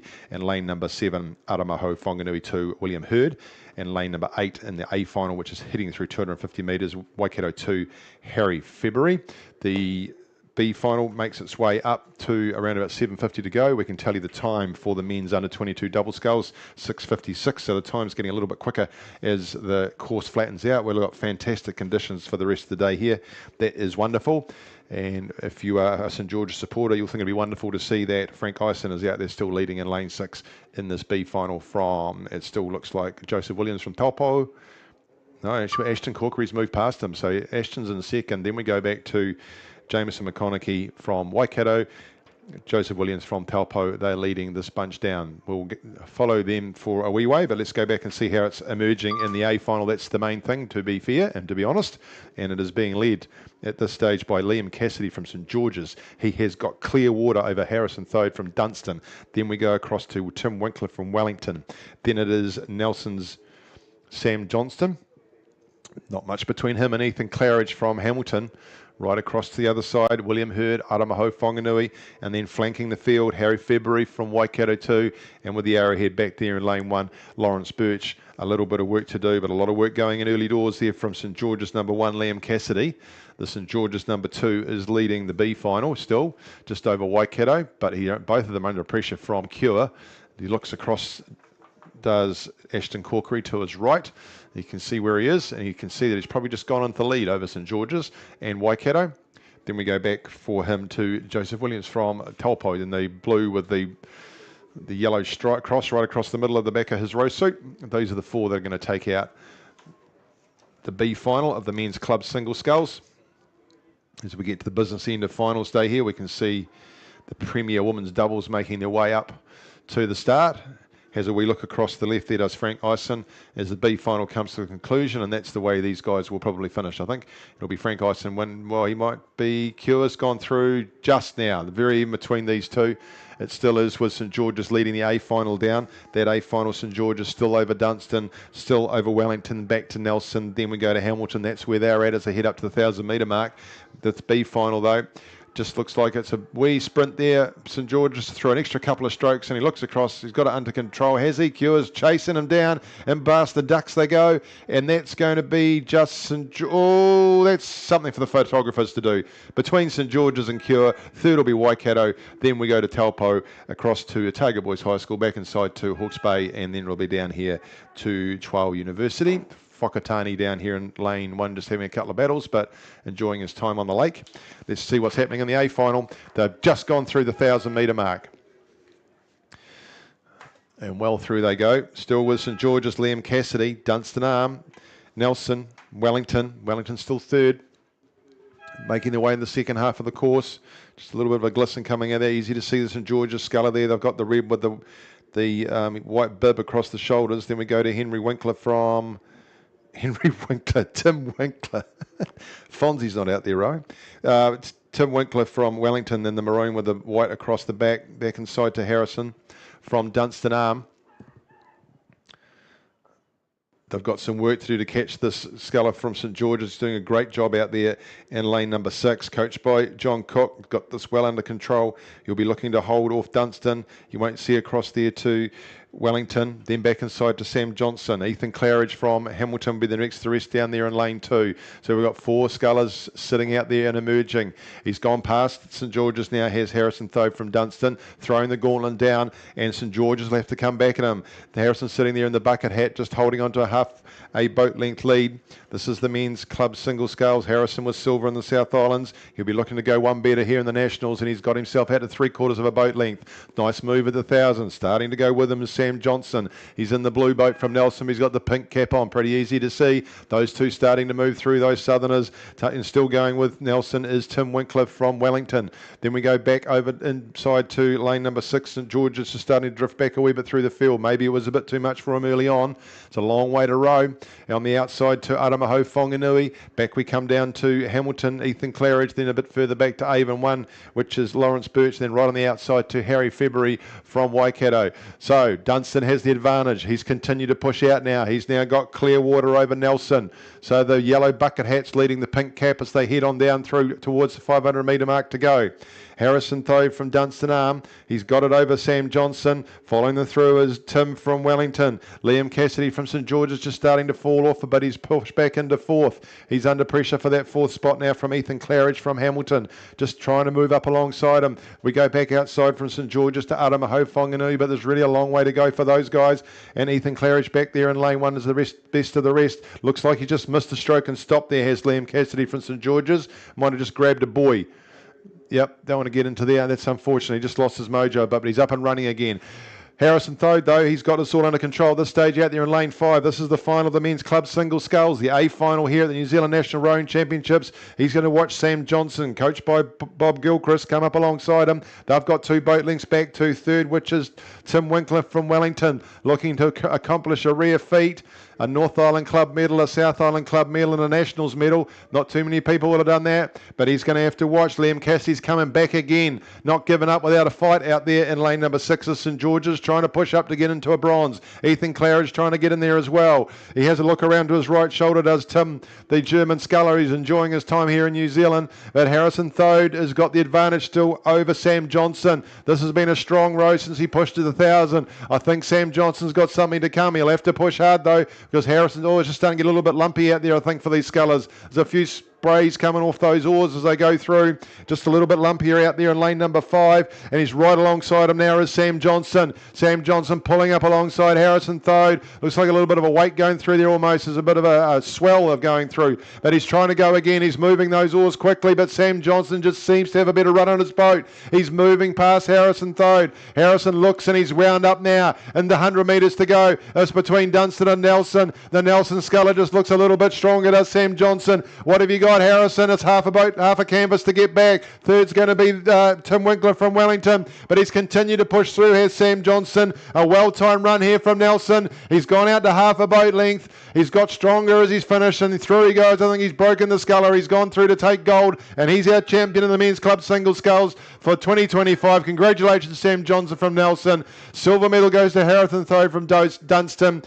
Tim Winkler from Wellington will do the rear feet, a North Island medal, a South Island medal, and a national medal. Takes the bronze medal. Ethan Claridge from Hamilton finishes next. Then we go across to Aramo Whanganui, back into St George's, and then down here into lane 1 to Avon, and across to Harry February from Waikato.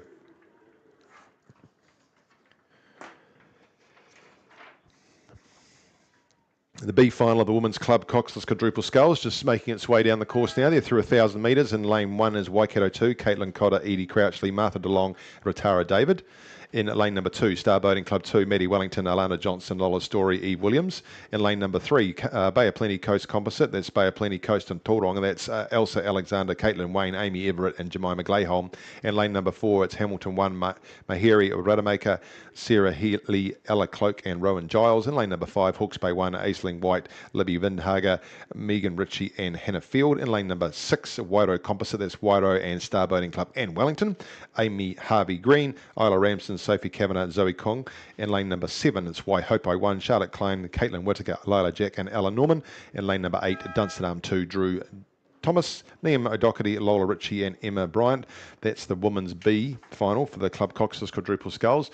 Heading on down the track they are. Bay of Plenty Coast Composite seem to be leading that over Hamilton. Then we go to Hawke's Bay.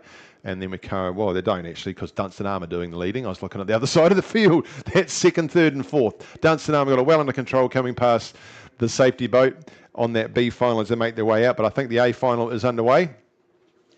We'll just check that. Not quite. Getting ready to load. We'll give you a time for that men's club single A final. They went through an 8:14. Just continue to watch this Women's Club Coxless Quadruple Sculls B final make its way down, and making no run of it out there is Dunstanarm. They would be 4 boat lengths clear, looking pretty brilliant out there in their gold and green, and it looks like we are underway in the A final. So let's have a look at the field for the A final, the Women's Club Coxless Quadruple Sculls. In lane 1, Auckland 1, Ava Stevens, Tiara Jackson, Satai Satoga, Jemima Dryden. In lane number 2, West End 1, Elaine Jacob, Georgia King, Milan Tenakarori, Isabel Lloyd. In lane number 3, Waikato 1, Senga Hickson, Kate Stewart, Peyton Bernard, and Tegan Negus. In lane number 4, Aramaho Whanganui 1, Te Atakura Pataka, Osborne Milner, Ava McDonald, and Beatrice Douglas with Ruby Armishaw. Lane number 5 is Dunstanarm 1, Maggie Hepburn, India Nichols, Olivia Ollerenshaw, and Bella Breen. Lane number 6 is Star Boating Club 1, Olive Squire, Ruhuri, Powdrill, Gracie Marshall, McClaskey, and Ella Wellington. Lane number 7, Canterbury 1, Meredith Lewis, Georgia Wynyard, Libby Graves, Toby Rees. And lane number 8, Dunstanarm 3, Heather Breen, Ellie King, Micah Pyle, Kate Spriggs. That's the A final. Look like they're underway, not quite yet. B final still sits out here with Dunstan.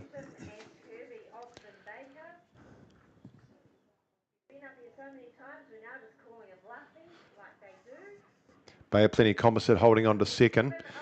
and still with Hawke's Bay holding third in this B final. Then we go to, in between them, Hamilton 1 out to Waihopai. And now the 2025 New Zealand Rowing Championships men's under-22 double scull champions, Auckland Cure Boating Club. Please step forward, Alex Fletcher.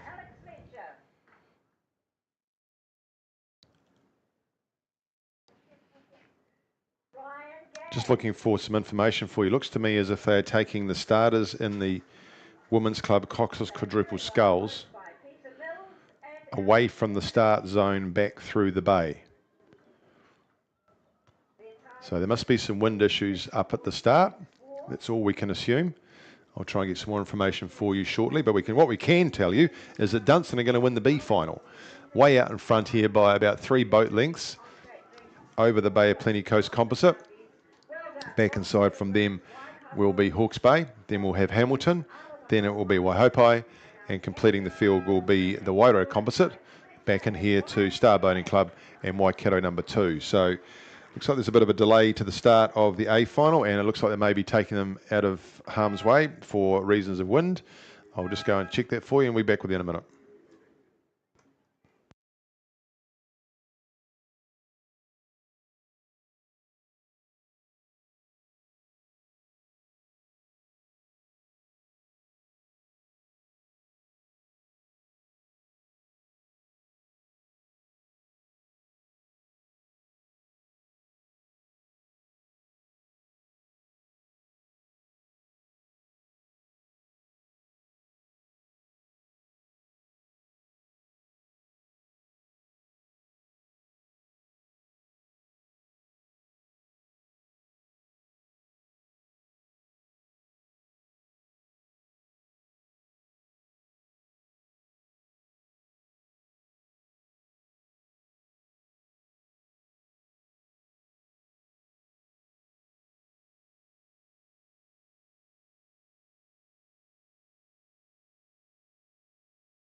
It's going to be a short delay until we get that next race underway. They have taken the starting crews for the Women's Club coxless quadruple sculls A final back into the bay because it's a bit breezy down the end, and when that sorts itself out, we'll no doubt get back underway.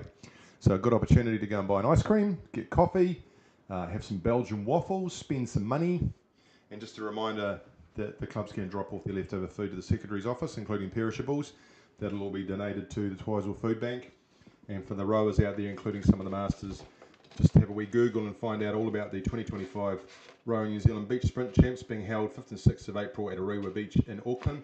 Entries don't close until the end of next month.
Back underway again shortly, team. We just had a few issues with the wind at the start. There's a bit of trouble getting the boats into the start, so they moved them into the bay while that wind abated. That's now happened, and they're just moving them back from the bay up to the starting gates, and we'll get underway with the A final, the Women's Club coxless quadruple sculls, just as soon as they are ready to go.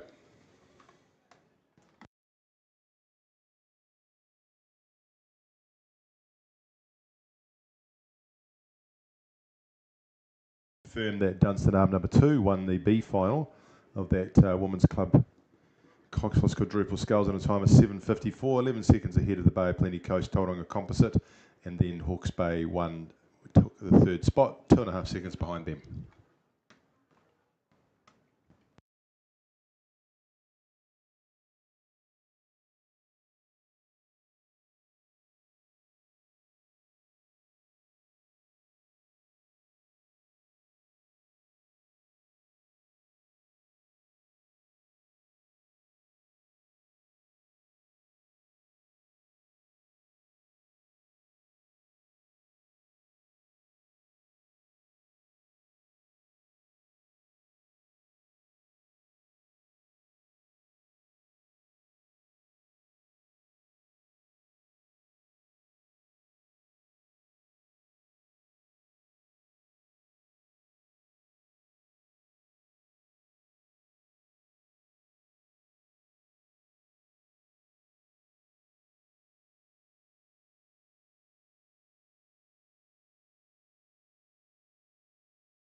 Right, let's try that again, shall we? Women's Club Coxless Quadruple Sculls, the A final. In lane 1, Auckland 1, Ava Stevens, Tiara Jackson, Satai Satoga, Jemima Dryden. Lane 2, West End 1, Elaine Jacob, Georgia King, Milan Tenakorori, Isabel Lloyd. Lane 3, Waikato 1, Senga Hickson, Kate Stewart, Peyton Bernard and Tegan Negus. Lane 4, Aramaho Whanganui, Te Atakura Potaka Osborne Milner, Ava McDonough, Beatrice Douglas, Ruby Armishaw. And in lane 5, Dunstan Arm number 1, Maggie Hepburn, India Nichols, Olivia Oller and Sean Ballabreen. Lane 6, Star Boating Club 1, Olive Squire, Ruhi Powdrell, Gracie Marshall, McCaskey, Ella Wellington. Lane 7 is Canterbury 1, Meredith Lewis, Georges Wynyard, Libby Greaves, Toby Rees. And in lane 8 is Dunstan Arm number 3, Heather Breen, Ellie King, Micah Pyle and Kate Spriggs. Dunstan Arm number 1, South Island champions. Went through in 7:13 that day, a couple of weeks ago.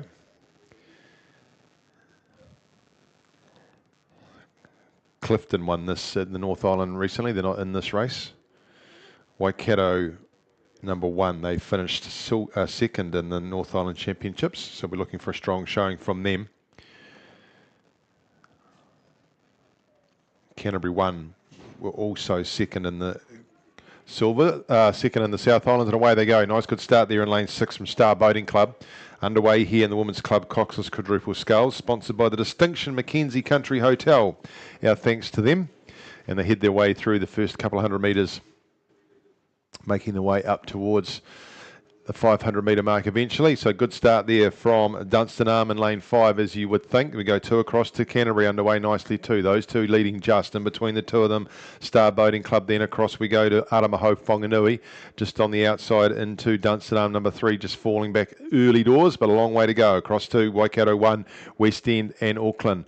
So they've been out in the water for a while. They'll be happy to be racing now. It doesn't look too bad through the bay there now. It's settled down a wee bit. Dunstan Arm out to a seat. Now almost out to 2. Dunstan Arm taking Aramaho Whanganui with them. Back inside to Star Boating Club, starting to settle into a nice rhythm. Nice and long. Those yellow bucket hats from Dunstan sitting up nice and tall.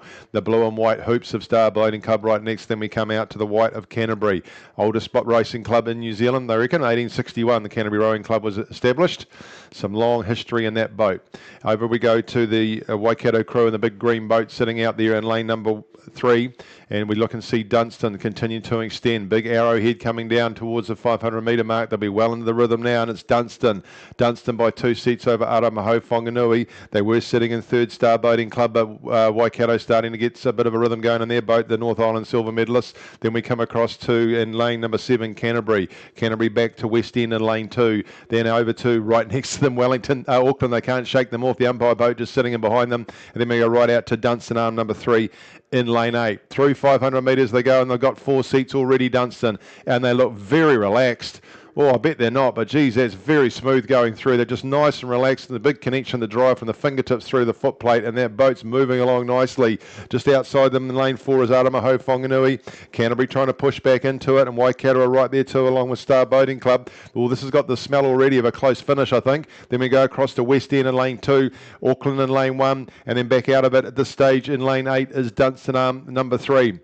So they're starting to move clear from the rest of the field, though, Aramaho Whanganui and Dunstan Arm. And then there's a line-up for 3rd, 4th and 5th between Waikato, Star Boating Club and Canterbury. Very little between them. Waikato just nosing ahead. Still trying to come with them, though, is West End down in lane 2. West End can't shake Auckland. And then it's Dunstan that are out of it. This is our final Women's Club Cox's Quadruple Sculls. Nice clean water conditions. They come across 750 gone, heading to the 1,000 metre mark, and the rest of the coaches. Clear water now between the leading 2 boats. Aramaho Whanganui got clear water between them, and Waikato have emerged into 3rd. 3/4 of a boat length back from Dunstan Arm, Aramaho Whanganui, and Canterbury and Star Boating Club are just pacing each other out there in 4th and 5th. Looking across into lane 1, Auckland starting to get some momentum going. They're not hanging away back from it either, and just inside of them is West End. They won't want the rest of the field to be catching them, these two leaders, and vice versa. The rest of the field won't want them getting too far away. They can't shake Aramaho Whanganui, can Dunstan. Still clear water on a boat length back to Waikato. Back onto lane 1 is Auckland. Canterbury starting to move a bit further out here in lane number 7, and just inside of them is Star Boating Club. And then we go back to the West End crew in lane 2. Towards the coach as they come, up towards the 1,000 metre mark in the big blue tent as they go past that one now. And it's Dunstan, Aramaho Whanganui, that lead's extending. It's 3 boat lengths now to Waikato. Cross to Canterbury, back inside to the crew from Star Boating Club. Still going with them though is Auckland, bringing with them West End. This is where it's going to come from. Into the sunshine they go. A little bit of a glisten across the lake now as things start to settle down. And Dunstan, the South Island champions, they're 1 in 7:13. They'll go close to that today. The conditions aren't quite as good, but she's not too bad out there. They've still got clear water over the crew chasing from Waikato. Canterbury have pushed at the 1,000. Canterbury pushing up on Waikato. They could be heading into the bronze medal position at this point. A wee way to go yet though. Auckland still in the mix and back down the inside to West End. Then we come back to have a look at the Star Boating Club trying to hang tough with Canterbury. They've still got them though, Dunstan. Just the nearly clear water. They can't quite get the overlap out of the way. It looks like with their camera angle, but they haven't. They're still just sitting there with Waikato Aramaho Whanganui right alongside them. And it is Simon Smith's crew from Dunstan Arms still leading them down. They're pushed though, they're shortening the gap now. It's only half a boat length between Aramaho Whanganui and Dunstan. On the inside we go to Waikato, cross on the outside to Canterbury, back inside to Star Boating Club. Auckland trying to sneak up alongside on the inside, but they're struggling a wee bit. Then we go back down to Dunstan Arm number 3, way back out there in lane number 8. Towards 12.50 gone and through they go. It's Dunstan leading these crews down. Aramaho Whanganui sitting in second position. Canterbury trying to get in the mix as well, and they're still trying to come through our Auckland. Star Boating Club just a wee way back. They're still holding the lead, Dunstan. You're going to have to make a move. Aramaho Whanganui or Dunstan will shut you out. Canterbury have worked really hard to get themselves into third position. Waikato will have to come back into the game. Singer, Kate, Peyton and Tegan. It's with Dunstan Arm over Aramaho Whanganui. Canterbury pushing nicely on the outside. They could be challenging for silver the way they're going now. You're going to have to work Aramaho Whanganui. Waikato is still hanging in there trying to come back in them again and push into a bronze position. But it is with Dunstan, Aramaho Whanganui, Waikato still fourth trying to push up on Canterbury. Canterbury working really hard out there. The crew coached by Josh Schmidt. Mariwa Cryer. It's still Dunstan though. They've got out to Clearwater now. Dunstan have got Clearwater over Aramaho Whanganui. They'll be hard to catch now. Canterbury have pushed up alongside and past Waikato. Now they're pushing up on challenging Aramaho Whanganui. It's still with Dunstan holding Clearwater. Canterbury are reducing it towards Clearwater, coming back to an overlap, and Waikato starting to move now too. Waikato pushing up on Canterbury. It's with Dunstan. Aramaho Whanganui still got to get an overlap back. Canterbury trying to fight with Waikato. There's 4 boats, there's 3 medals. Where are they going to go? Dunstan are trying to wrap up gold as they come out of the Red Boys with 250 metres to go. Sitting with Dunstan, they're still holding Clearwater over the crew from Aramaho Whanganui. Canterbury pipping Waikato for third. Waikato coming back at Canterbury. Oh, we've heard that battle before in all sorts of sports. Here comes Dunstan though. Dunstan have got this under control. I can't see them missing out here. They've still got Clearwater over Aramaho Whanganui, and Waikato have burned off Canterbury, I think. They've pushed in the last 200 metres to push right up alongside and past them. Still looking as comfortable as ever as the Dunstan crew. They've just cranked up a bit of Aramaho Whanganui to try and chase them down. They're shortening the gap. It's back to 3 seats, but I don't think they'll get past them. 100 metres to go now. Past they go. 100 metres is Aramaho Whanganui. Who's going to get there first between Waikato and Canterbury? It's Waikato holding third. So Dunstan Arm, they'll come down here in the Women's Club Coxless Quadruple Sculls, the A final, the National Championships for 2025. They'll take the gold medal. They've got half a dozen strokes to get there. Second will be Aramaho Whanganui. There's no doubt about that. Congratulations, Dunstan. Well done, Aramaho Whanganui. And Waikato, you've pushed through in the last 500 metres just to take the bronze. Canterbury will finish fourth across the Star Boating Club, back down on the inside to Auckland, followed by West End to complete the field and that Women's Club Coxless Quadruple Sculls A final.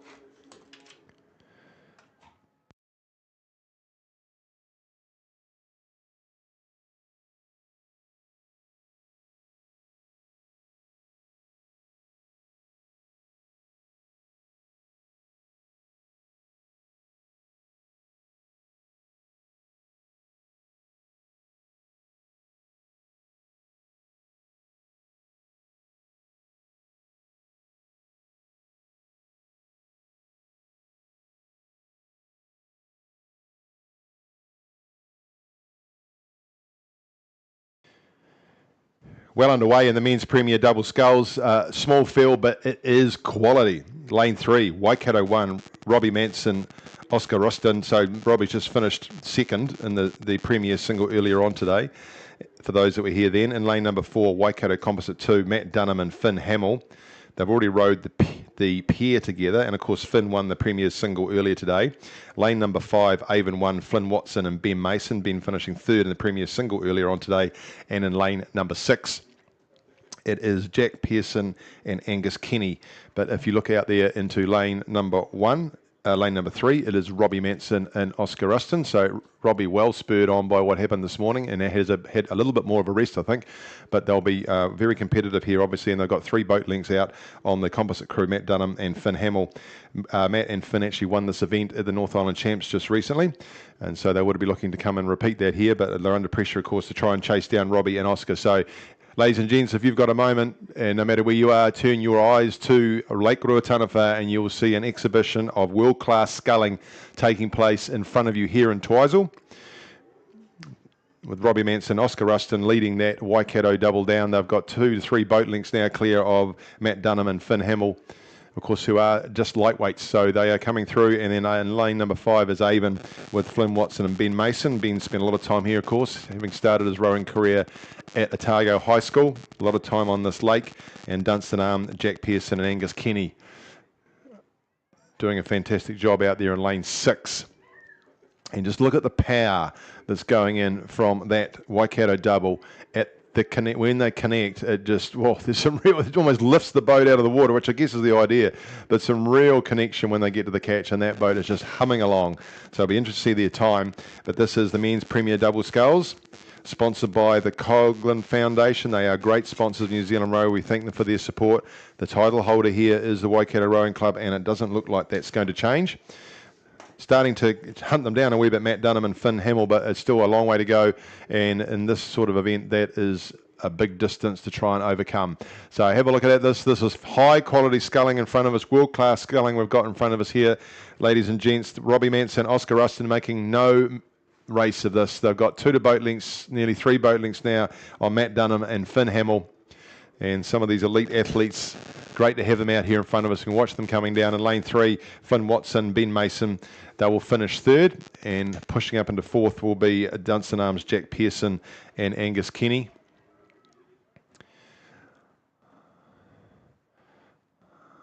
Past the ducks, they got out of the way. No, they didn't. They just moved to one side. 100 metres to go.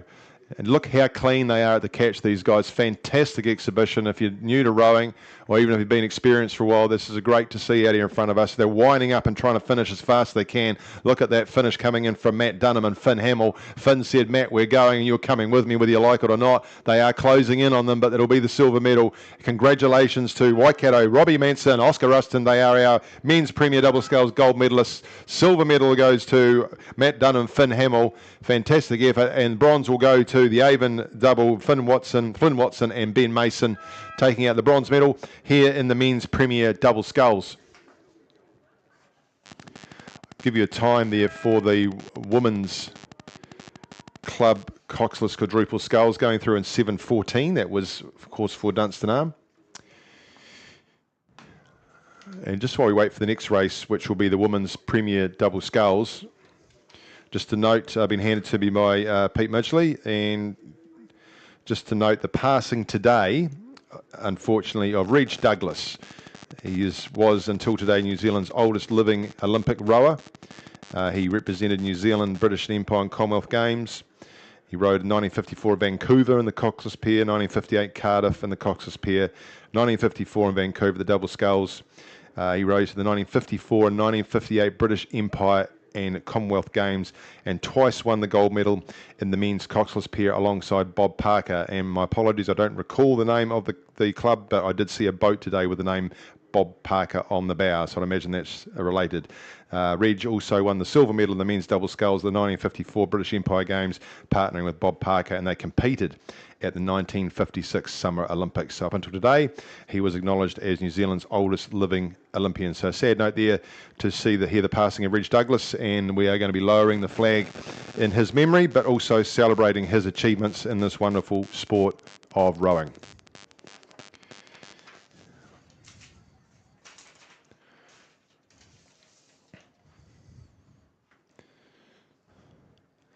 Women's Premier Double Sculls, again sponsored by Colgan Foundation. We thank them in lane number 3.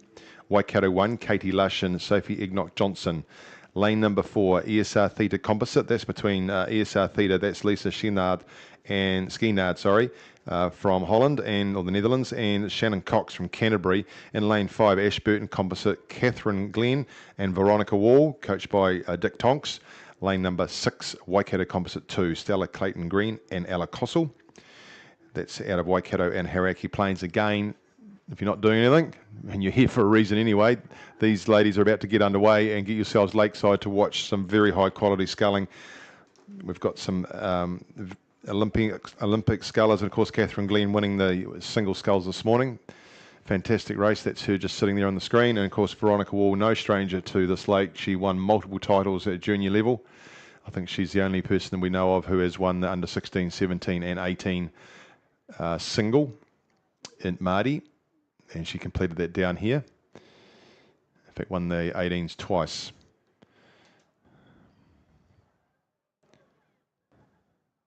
So just waiting to get underway. The time for the men's Premier Double Sculls, won by Robbie Manson and Oscar Austin of Waikato, and the time is 6:36.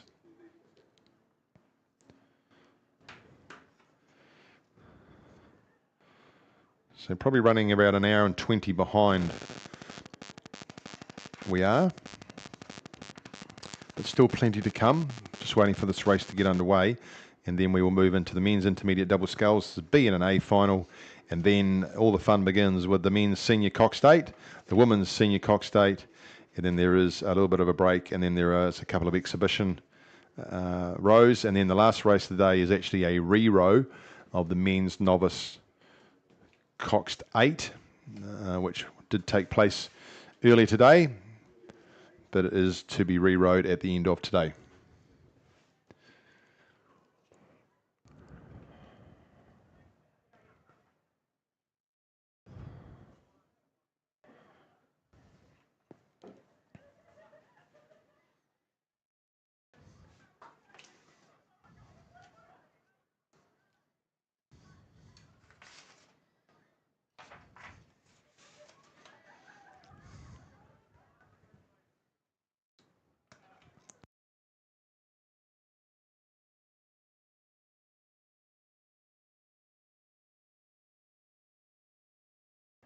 Underway in the women's Premier Double Sculls.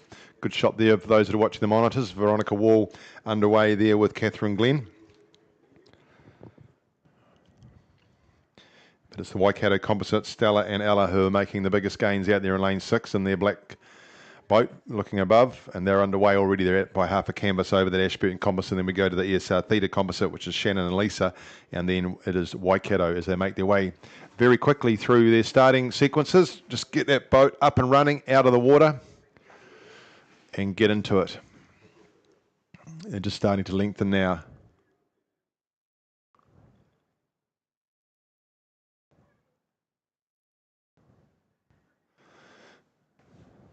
You can just about see the lengthening taking place as they start to power on. So sitting out there a little about 36, 37 at the moment. Rating is Stella and Ella from Waikato Composite number 2. Stella Clayton Green rowing out of the Hauraki Plains. And just instantly you could just see them switch to a nice long, powerful stroke, those two very strong scullers.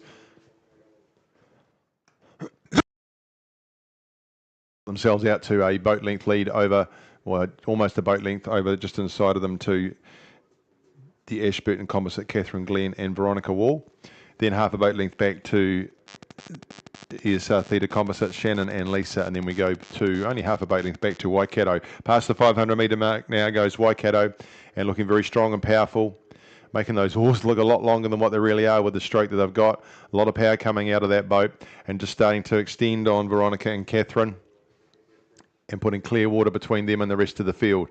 Past Alcatraz they go, past through the yellow buoys, and now they'll head towards the landmark where the coaches will pick them up. So well coached they will be. And Catherine and Veronica being coached by Dick Tonks. Great history in that coaching lineage. As we come back now and have a look at ESR Theta, which is Shannon and Lisa. They've been coached by Josh Schmidt out of the Canterbury Club, and then across to Waikato 1, Katie and Sophie Ignot Johnson.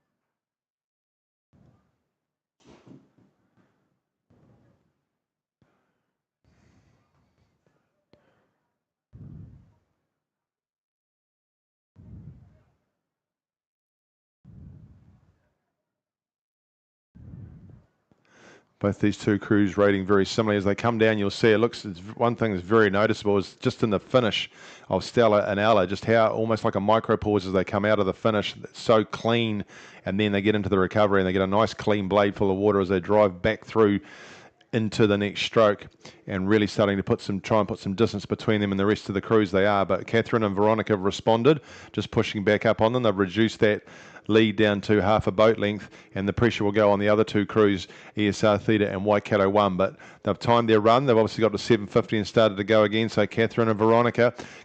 Catherine in that wonderful race this morning, looking to see if she can grab another gold medal today. This will be where the sprint comes out of these two crews. Waikato 1 down there in lane number 1. And then the Theta Composite in between them in lane 4, heading past the 1,000-metre mark. Now they go, and it's still half a boat length now to Waikato Composite over Ashburton Composite. They've then got clear water back to Theta Composite and to Waikato. So this is where the battle will be between these two. Battling away down, very strong, sculling, nice and clean, great conditions for them now compared to what we have earlier. So get yourself down and have a look and see these two crews going. They're continuing to push up on them now. Very strong is Catherine and Veronica. Look at them just starting to draw alongside now. That's heading up towards 750 metres to go at the 1250 mark. And that lead has gone from clear water down to around about a canvas. So a very strong move from the 1,000-metre mark from Catherine and Veronica from Ashburton Composite. They're putting Stella and Ella under real pressure at lane number 6. How will they respond? Let's wait and see. It goes to ESR Theta holding third, then Waikato 1 pushing up on them. So it's a battle for bronze as well. The battle is between gold and silver, and it won't be long now before they've got the lead now. I think they've gone past them now, have Ashburton Composite. So Ashburton Composite move into the lead. They'll be hard to pull back once they do that. They've got half a canvas now over Waikato Composite number 2. That clear water is still there back to ESR Theta, but it's not as big as it was. They're still holding third over Waikato 1. Now out to half a boat length goes Catherine and Veronica. If you ever want an example of how rowing is a game of inches, you can just see how they're gaining an inch almost with every stroke. Just pushing past the Waikato Composite, not panicking. They've got a game plan. They're working to it. We'll see how Waikato can come back at them. Holding on to first though still is the Ashburton Composite. Waikato Composite sitting in there, and I think they're going to be under pressure too from Shannon and Lisa. Josh Schmidt will have a plan for them to see how they play out. Waikato 1 still in the mix as we head down towards the 500-metre mark. There they go past the 500-metre mark in the Milford signs. 3/4 of a boat length now to the Ashburton Composite over Waikato. And ESR Theta just starting to gain on that Waikato Composite, trying to bridge the overlap and get themselves into silver medal contention. It's going to be hard for Waikato to get themselves into that bronze, but they won't give up. Working their way down through the course they come now. Ashburton Composite, Catherine Glenn out of Avon, Veronica Wall out of Ashburton, well coached by Richard Tonks. Everyone is coming down here to see if he can grab himself a medal with this fantastic crew. Holding this lead over the Waikato Composite. They've broken through them. They'll have to watch Waikato. They're still continuing to move on them, Shannon and Lisa, up towards the middle of the red boys. They'll be heading into 250 metres to go. But it's almost as if Catherine and Veronica have done the work, and they've just got to hold that lead now. Look how long they are. Oh, at the 1,000-metre mark, they were level pegging these two boats, and now they've got clear water and another half boat length over them. Great move since the 1,000 from these two. They've gone past Waikato. Waikato still holding off the crew from ESR Theta, Shannon Cox and Lisa Skinard. And then we come down to Waikato still holding that fourth. So fantastic sculling exhibition in front of us in this final of the Women's Premier Double Sculls, race 275. This is event 33 at the New Zealand National Rowing Championships for 2025 as the barge follows them down.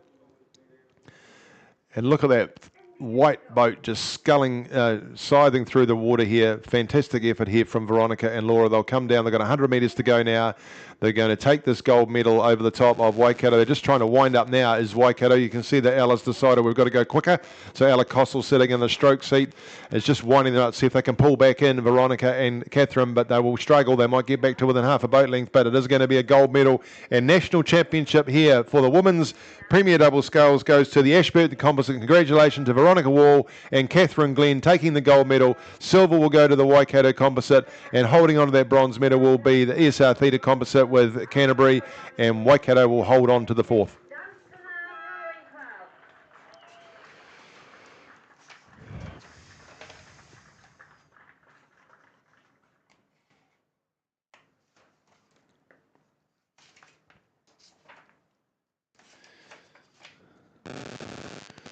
Four more races until the break, team. This is men's intermediate double sculls. We'll get the time for that women's Premier double sculls as soon as we have it. But the men's intermediate double sculls just through the 1,000 metre mark. In lane 1, West End 2, Joshua Drake and Eric Brownlow. Lane 2 is North Shore 1, Oscar McFarlane, Matt Lupton. Lane 3 is Union 1, Harry Pearce, Daniel Kara. Lane number 4, Aramaho Whanganui, Jordan Hallett, Kanan Brewer. Lane number 5, Mercer 1, Joshua Payne and Vaughan Cameron. Lane number 6 is Timaru 1, Louis O'Sullivan, George Torbett. Lane 7, Porirua 1, Jordan Spark, Jack Clark. And in lane number 8, it is Cure Boating Club 1, Liam Barrett and Ethan McGrath. Harry Pearce, Daniel Kara from Union leading these crews down. Oh, they're not much in between them though. We go across to the Mercer crew, putting in a great effort there alongside the Timaru crew. So Timaru, Mercer and Union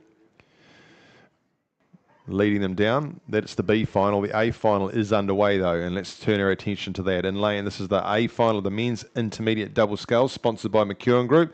Title holder is St George's. They're not in it, so they won't win it. It is lane 1 at Dunstan Arm 1, Brennan Keane, Jed Tisdall. Lane 2, Hawke's Bay 1, Josh Massingham and Riley Russell. Lane 3, West End 1, Sean Brooks Adams and crew Alice Williams. And lane number 4, Clifton 1, Oliver Khaleesi and Jack Hurley. Lane number 5, Aramaho Whanganui, Achilles Paikia and Charlie Bryan. And in lane 6, Hawke's Bay 2, Kazuki Bowick and Carlin Johnson. Lane 7, Waikato 1, Antonio Van Dursen and Jasper Mailing. And in lane 8, Otago 1, Brendan Isles, Alexandra Hattrell. They are underway, just going past the 500 metre mark. The leads with Clifton. Clifton just from Hawke's Bay. In between them, Aramaho Whanganui. Then we go to Waikato, sitting out there in the yellow boat. And then outside them, Otago 1. Back inside, the next to the rest would be Hawke's Bay 1. Dunstan Arm 1 inside of them, and then to West End. Handy lead, though, to the crew from Clifton. Oliver Khaleesi and Jack Hurley, coached by Jodie Haskell. They've done well this year. They're the North Island champions. Clifton, number 1, sitting out there. They've got that still at half a boat length. And we're looking at the B final just making its way down here, still with Mercer sitting out in front off the Waikato River. You can see them there with the blue and the big yellow cross across their back. Then we go outside to the crew from Porirua out there. See them with the red bow holding second. Third would be a Union on the inside to West End 2 by the look of it. Down there in lane number 1. Then we go to North Shore just inside from them.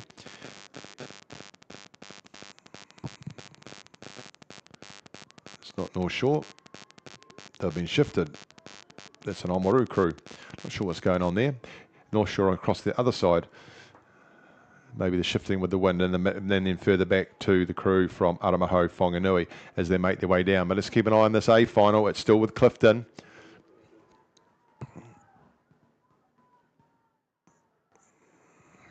So Clifton out there with the sky blue. Aramaho Whanganui. Waikato doing a great job out there as well. So Waikato and Clifton fighting it out for the lead. Aramaho Whanganui, they were the silver medalists in the North Island, looking to keep some form going there for them, but it looks like Waikato, and just outside of Waikato it is Otago. So we're looking now still, it is with Clifton. Clifton right next to them is Aramaho Whanganui, then we're looking at Waikato, then we're looking at Otago. Otago second in the South Island Championships a couple of weeks ago. That was won by Dunstan Arm down there in lane number 1. So they're a little bit out of it today, but those gents have had a little bit of racing too. So the North Island, the South Island champions They're going to be doing well to get a medal in this. It is still with the Clifton crew as they make their way down. The A final just finishing, and it's gone with Mercer, then Porirua, then Union, the B final Union, then West End. So back to the A final. They've got 750 metres to go. So it is still with the crew from Clifton. Just watching Waikato moving along on the outside, taking Otago with them. Aramaho, Whanganui and Hawke's Bay in the middle of it. Back to Dunstan Arm in lane 1. They're starting to move. Dunstan, they're not out of a minor medal. They've got a lot of work to do though. Inside of them is Hawke's Bay and West End. Then we go across to Otago still in the mix. And it's, they'll need to shift the barge out of the way slowly, and the safety boat. These boys are moving. Nice rowing here from Clifton. The well in front is Oliver Khaleesi and Jack Hurley. Jody Haskell will be pretty happy with that. Train down there on the Waitara River out of New Plymouth, and under pressure though from Aramaho, Whanganui, Achilles Pakia and Charlie Brown, bringing it to Clifton. These two know each other pretty well. They finished first and second in the North Island recently, and then outside them we go to Waikato. So the North Islanders are doing it pretty well down here for this particular race. Outside of Waikato is Otago. Then we go back down and have a look at West End, Hawke's Bay, and Dunstan Arm. Dunstan Arm starting to try and push along on the inside, getting themselves into around 5th position. They'll have to go harder from there. They are pushing though, nicely trying to sneak through, closing the gap. They are. Back inside from Waikato is Hawke's Bay. It's still with Clifton. They've got Clearwater in first, out to Waikato. Back inside by half a boat length to Aramaho, Whanganui, and it is with Dunstan moving down in lane 1. Dunstan moving down in lane 1. They've gone past Otago. And then we go back inside Otago to Waikato. Back down to Hawke's Bay, who are just in behind West End. That's the field coming down. Clifton are under pressure now from Waikato. They've got that yellow double scull moving. Clifton have led the whole way, but they've just about got the overlap closed off now, have Waikato. 350 metres to go. Clifton are going to try and hold on to this and do the North Island and the Nationals double. Waikato putting them under pressure. Aramaho, Whanganui, Dunstan moving through in lane 1. Dunstan clearly into 4th now. Well past Otago, Clearwater in between them. It's with West End next of the rest. Then we come back up inside from there from Hawke's Bay. Across that's Hawke's Bay 2, then back to Hawke's Bay 1 in lane 2. Clifton have pushed again though. They've tried to stay off that challenge from Waikato. Clifton holding on to this lead as they come through the last of the red boys. And outside them we go to Aramaho, Whanganui, and Dunstan still moving down in lane 1. Dunstan coming into the reckoning now for the minor medal. This has been a great push in the last 200 metres. They've moved into 3rd, and now Dunstan are putting Waikato under pressure. They've got a real wine gun on that boat. You're going to have to lift your stroke rate, Clifton, to see these guys off because they're going through traffic like butter through a hot knife. The other way around, whatever works. Clifton have got the lead over Waikato and Aramaho, Whanganui. Look out, here comes Dunstan. Clifton is still holding on to a big lead here though, as Waikato just second as Dunstan come right alongside, and there's only half a boat length between them. Aramaho, Whanganui have been spat out the back. Up to the 100 metre left to go they are. Coming to the red boys, and it's Clifton. A great row here coming from Oliver Khaleesi and Jack Hurley. They look like they're going to take home the men's intermediate double sculls, the gold medal, and on the inside of it will be Dunstan putting some real pressure on. Waikato have looked across and seen it. Waikato are winding. Aramaho, Whanganui are going to miss out, and then to Otago and back to West End. The gold medal's going to go to Clifton. Who's going to get silver and bronze? Waikato have gone again. They've pushed past Dunstan. So Clifton will take the gold in the national title. Waikato are going to hold on and take the silver. Great row on the inside by Dunstan to pick up the bronze medal. 4th will go to Aramaho, Whanganui. Finishing fast down and behind them will be West End, will move over the top of Otago to take 5th. 6th to Otago. 7th will come down to lane 2 to the Hawke's Bay number 1 crew, and Hawke's Bay number 2 will complete the field.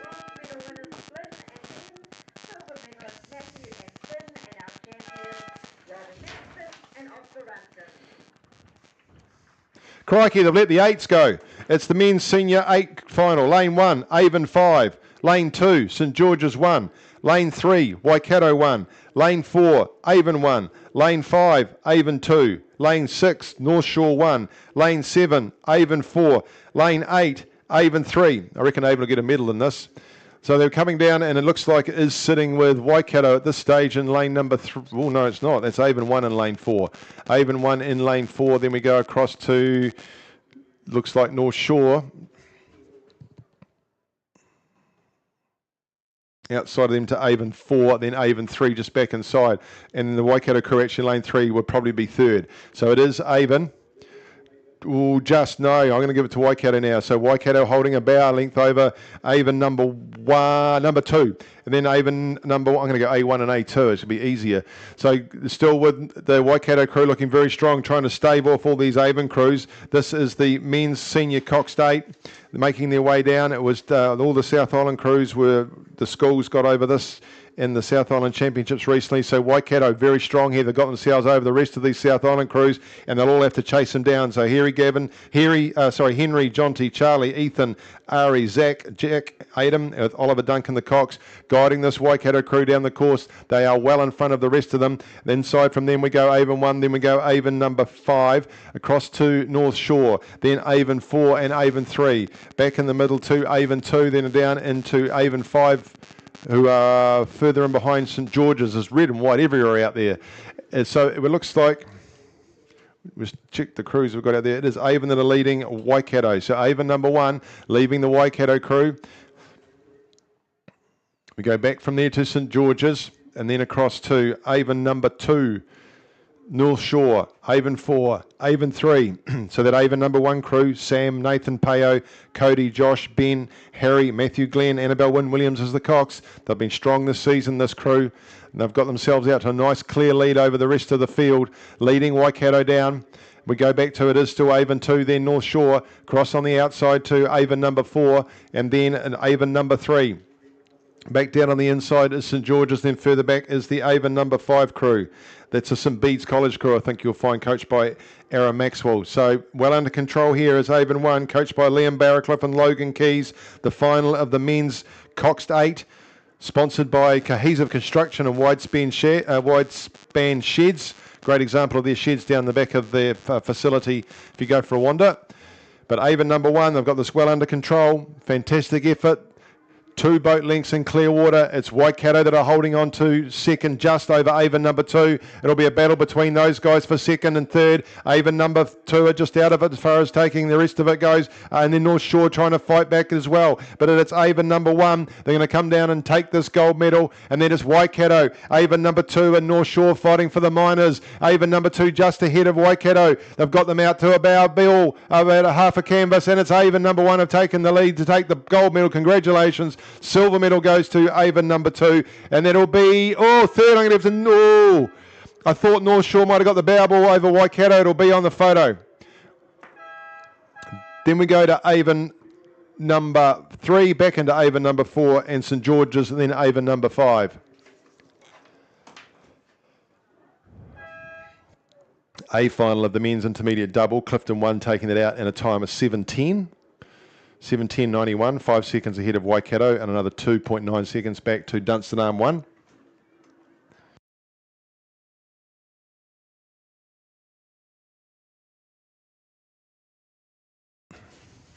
Final race before the break is underway, which is the women's senior coxed 8 in lane number 1, Waido Composite 1. That's between Waido, Dunstanarm and Nelson.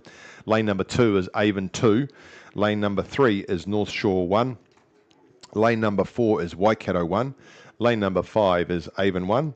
Lane number 6 is Dunstanarm Composite 1. And then lane number 7 is Waikato 2. Waikato 1 just with a handy lead at this stage over Avon 1.